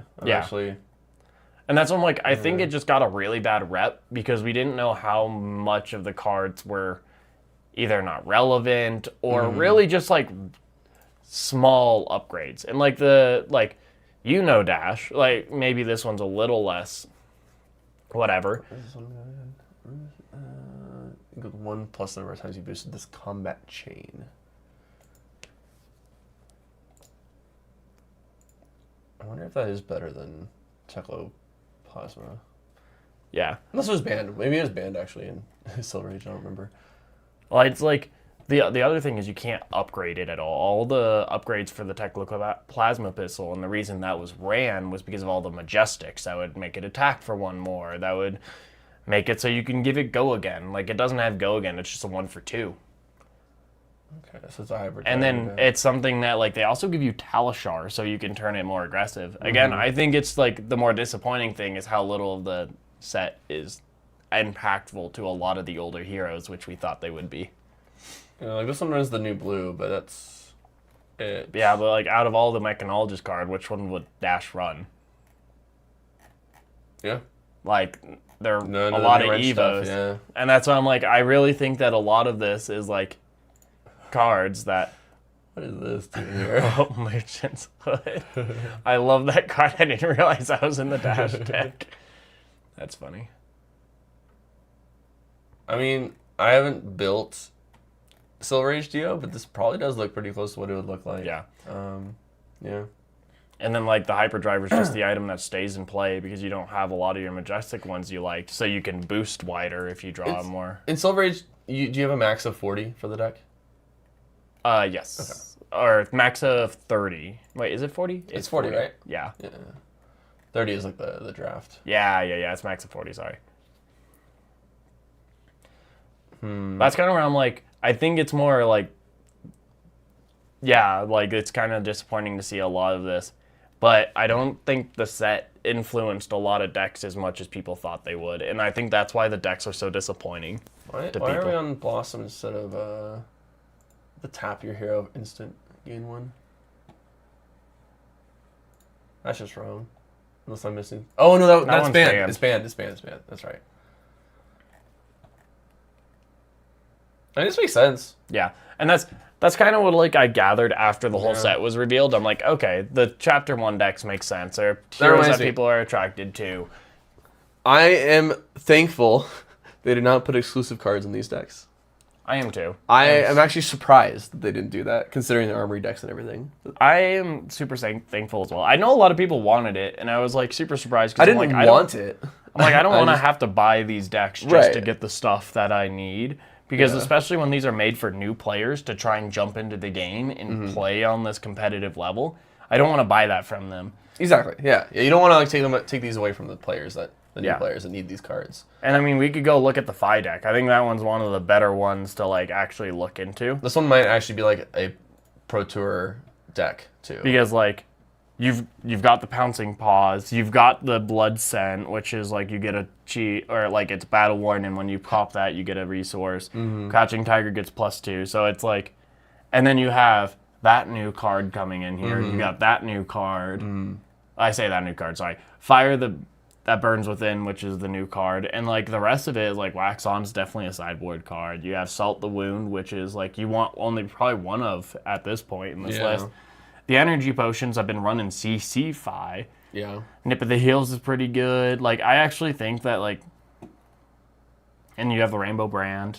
You have one Art Dragonfire, which makes sense. The Arcane Polarity one's a little weird, but like It makes sense for the arcane decks. But yeah, I was gonna say it makes sense kind of with Arcane, and then like the Arcane Barrier. There's only the Spell Void. Which makes sense because you just don't have much. Yeah. Well, which no, I mean, you have this one too. Oh, you do have that one. Sorry. You have AV2. Yeah. Yeah. But it's like something like he doesn't This one care also has that Hope much. Merchant's Hood.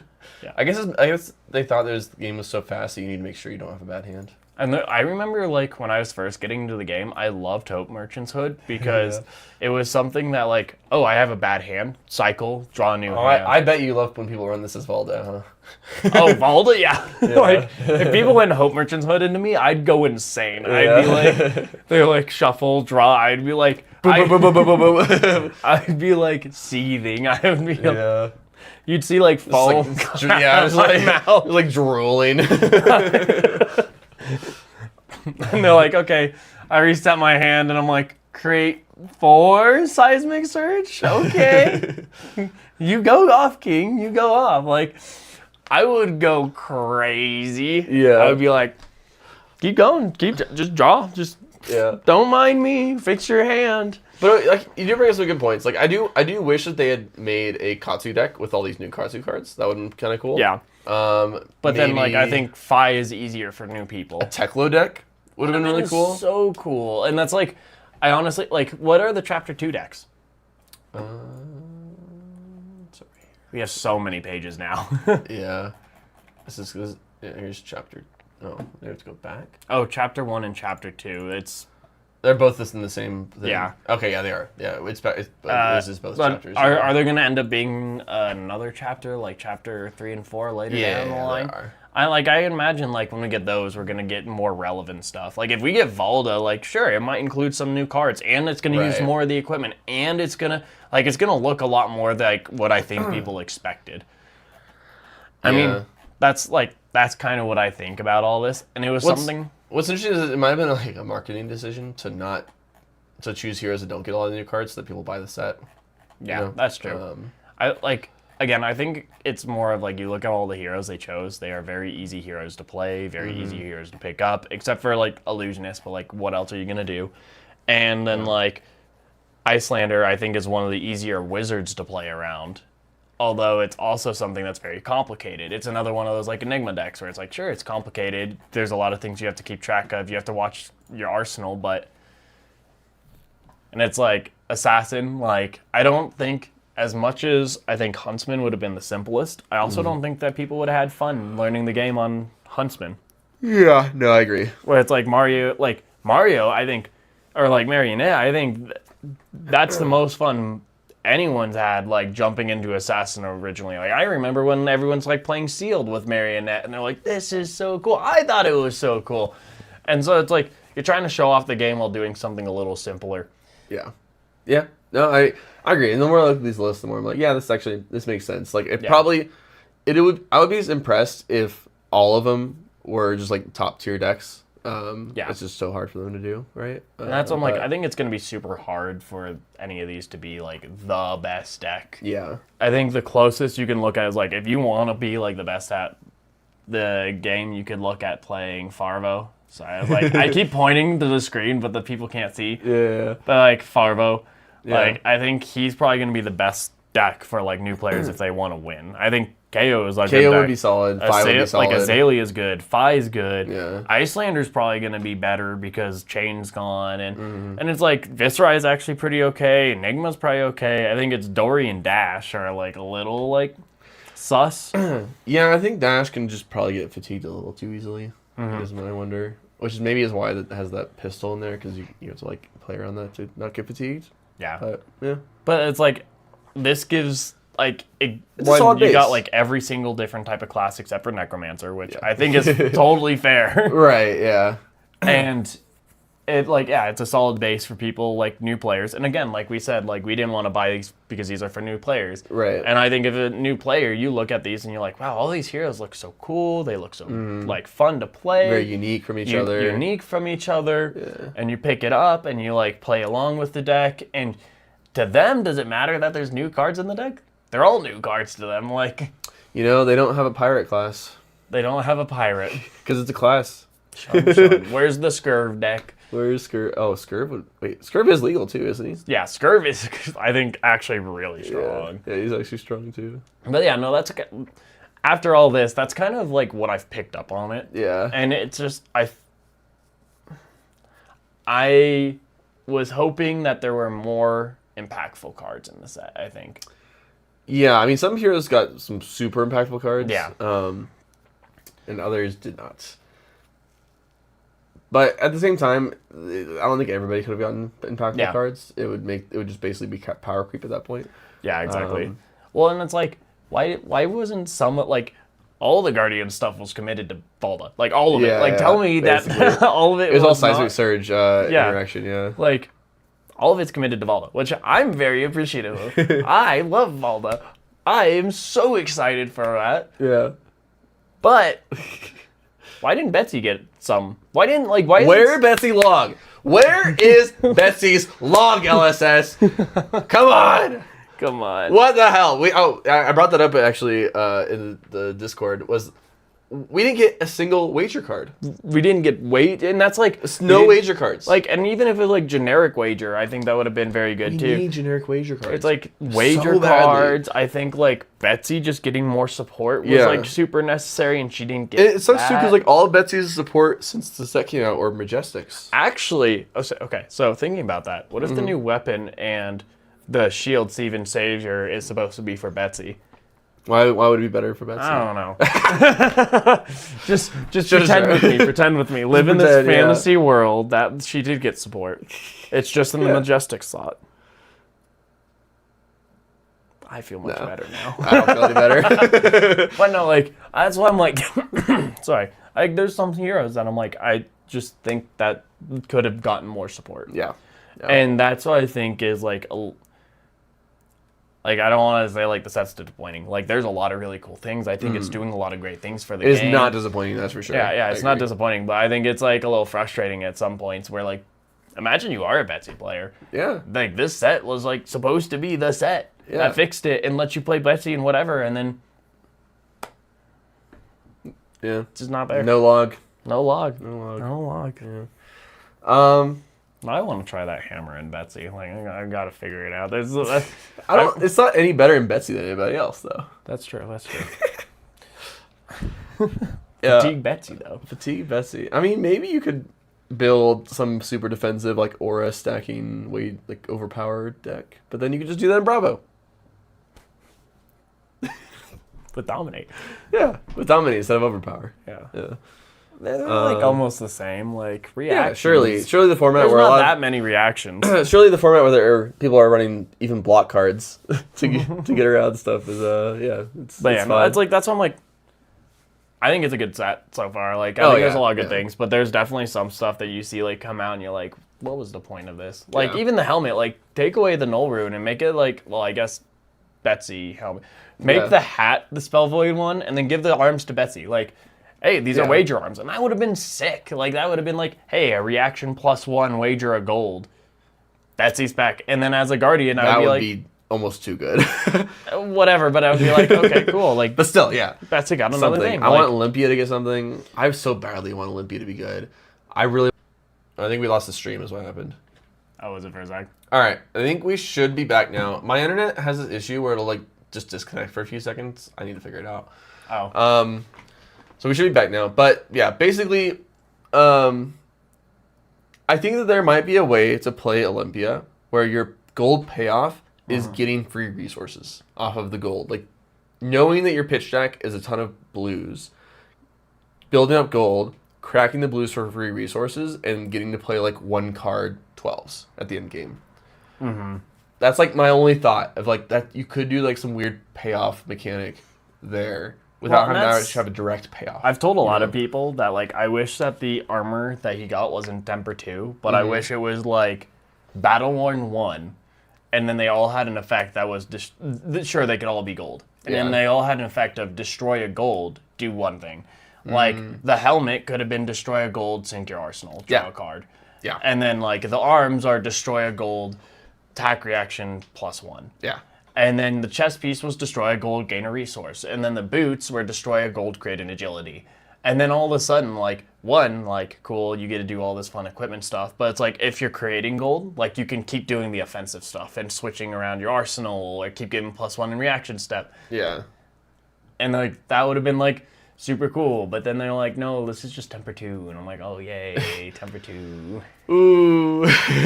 Which is, like, it is good. It is good. But like, it's not fun. Yeah, and it's like I want more payoff. Yeah. Than I want just equipment that. Yeah, I don't want you to like funnel us into a fatigue deck. I want like it to be a fun, cool deck. Yeah, and that's like, is more interesting. I don't know.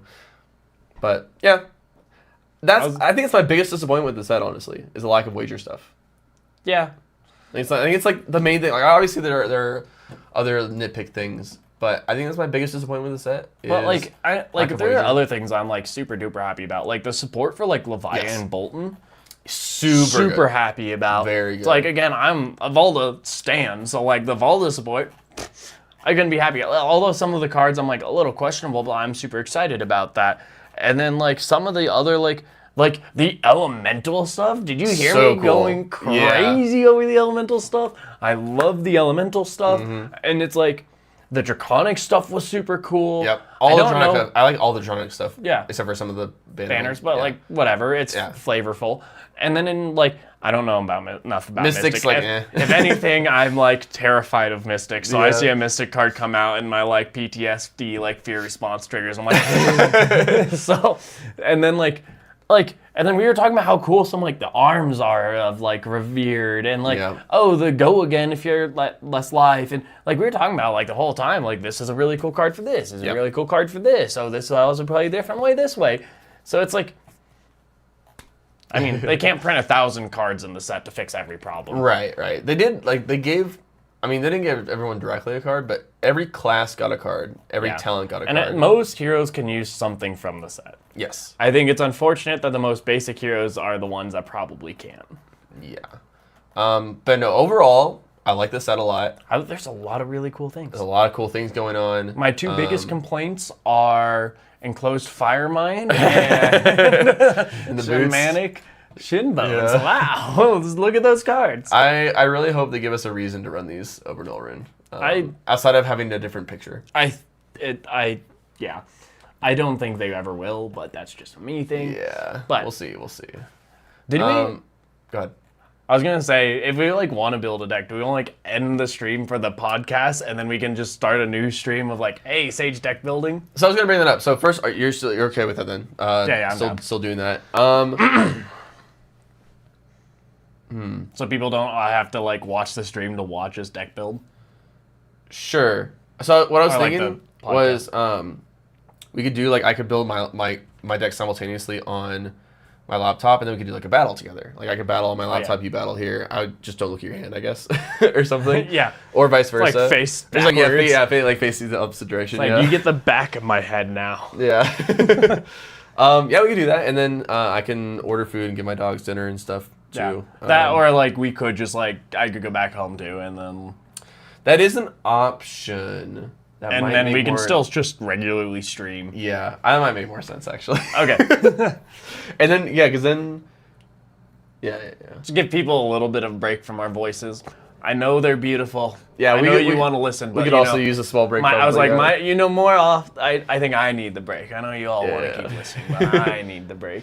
But no, I'm super down to play Silver Age tonight. Like, Yeah. I really want to play Silver Age tonight, and I'm down to. Yeah, I think that probably works the best. so It's like we end this bad. stream, and then we take like maybe like half hour to an hour break, and then to eat dinner. Figure out we can do our own dinner plans that way too, because I can just have leftover pizza honestly, and then do a new stream.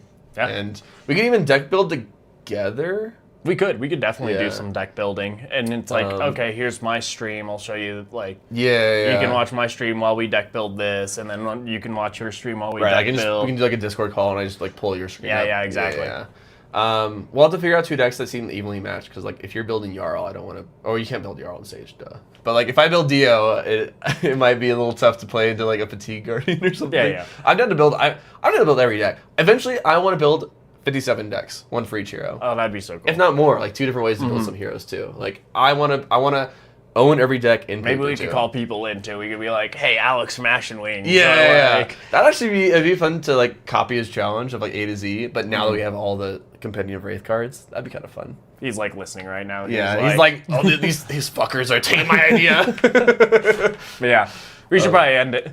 So, Yeah. Well, is there anything else we want to cover before we end it though? And am I missing anything? Anything we want to? I think we're good. I don't think there's anything else. But yeah. Well, what question we want to leave our audience with then? 7-hour live stream. Just a Crazy. classic 7-hour live stream. Just yeah. it's just a easy peasy 7 hours. Easy But, peasy. What question? What are you excited for? What's your favorite card? What deck are you going to build for first in Silver Age? Let us know. Well, I guess let us know somewhere, because you can't just do it in the comments below. I guess you can do it in the comments below. There's a new comment section. Yeah, after there'll be a this new ends. one Yeah. after. Yeah. So if you're watching this after, let us know in the comments below. Can you I'm imagine also watching 7 hours of a Oh my stream. god. Yeah. I am. I've done it a lot. I guess I'll actually. post this on Spotify for anybody that just feels like listening on Spotify. Yeah. take So a if long time. if you're listening to Spotify, if you somehow listen to 7 hours of this podcast, put it in the Spotify comments below. Sorry if you missed our next stream. That's coming up in an hour. For Yeah, us. I mean, it'll be recorded. Yeah, that's true. So it'll be live streamed, but at the same time, it'll be also recorded for the channel. Yep.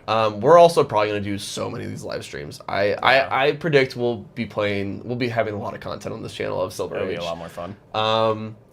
But yeah, with that, thank you for watching and listening. I'm Cody, And I'm Jacob. and see ya in an hour.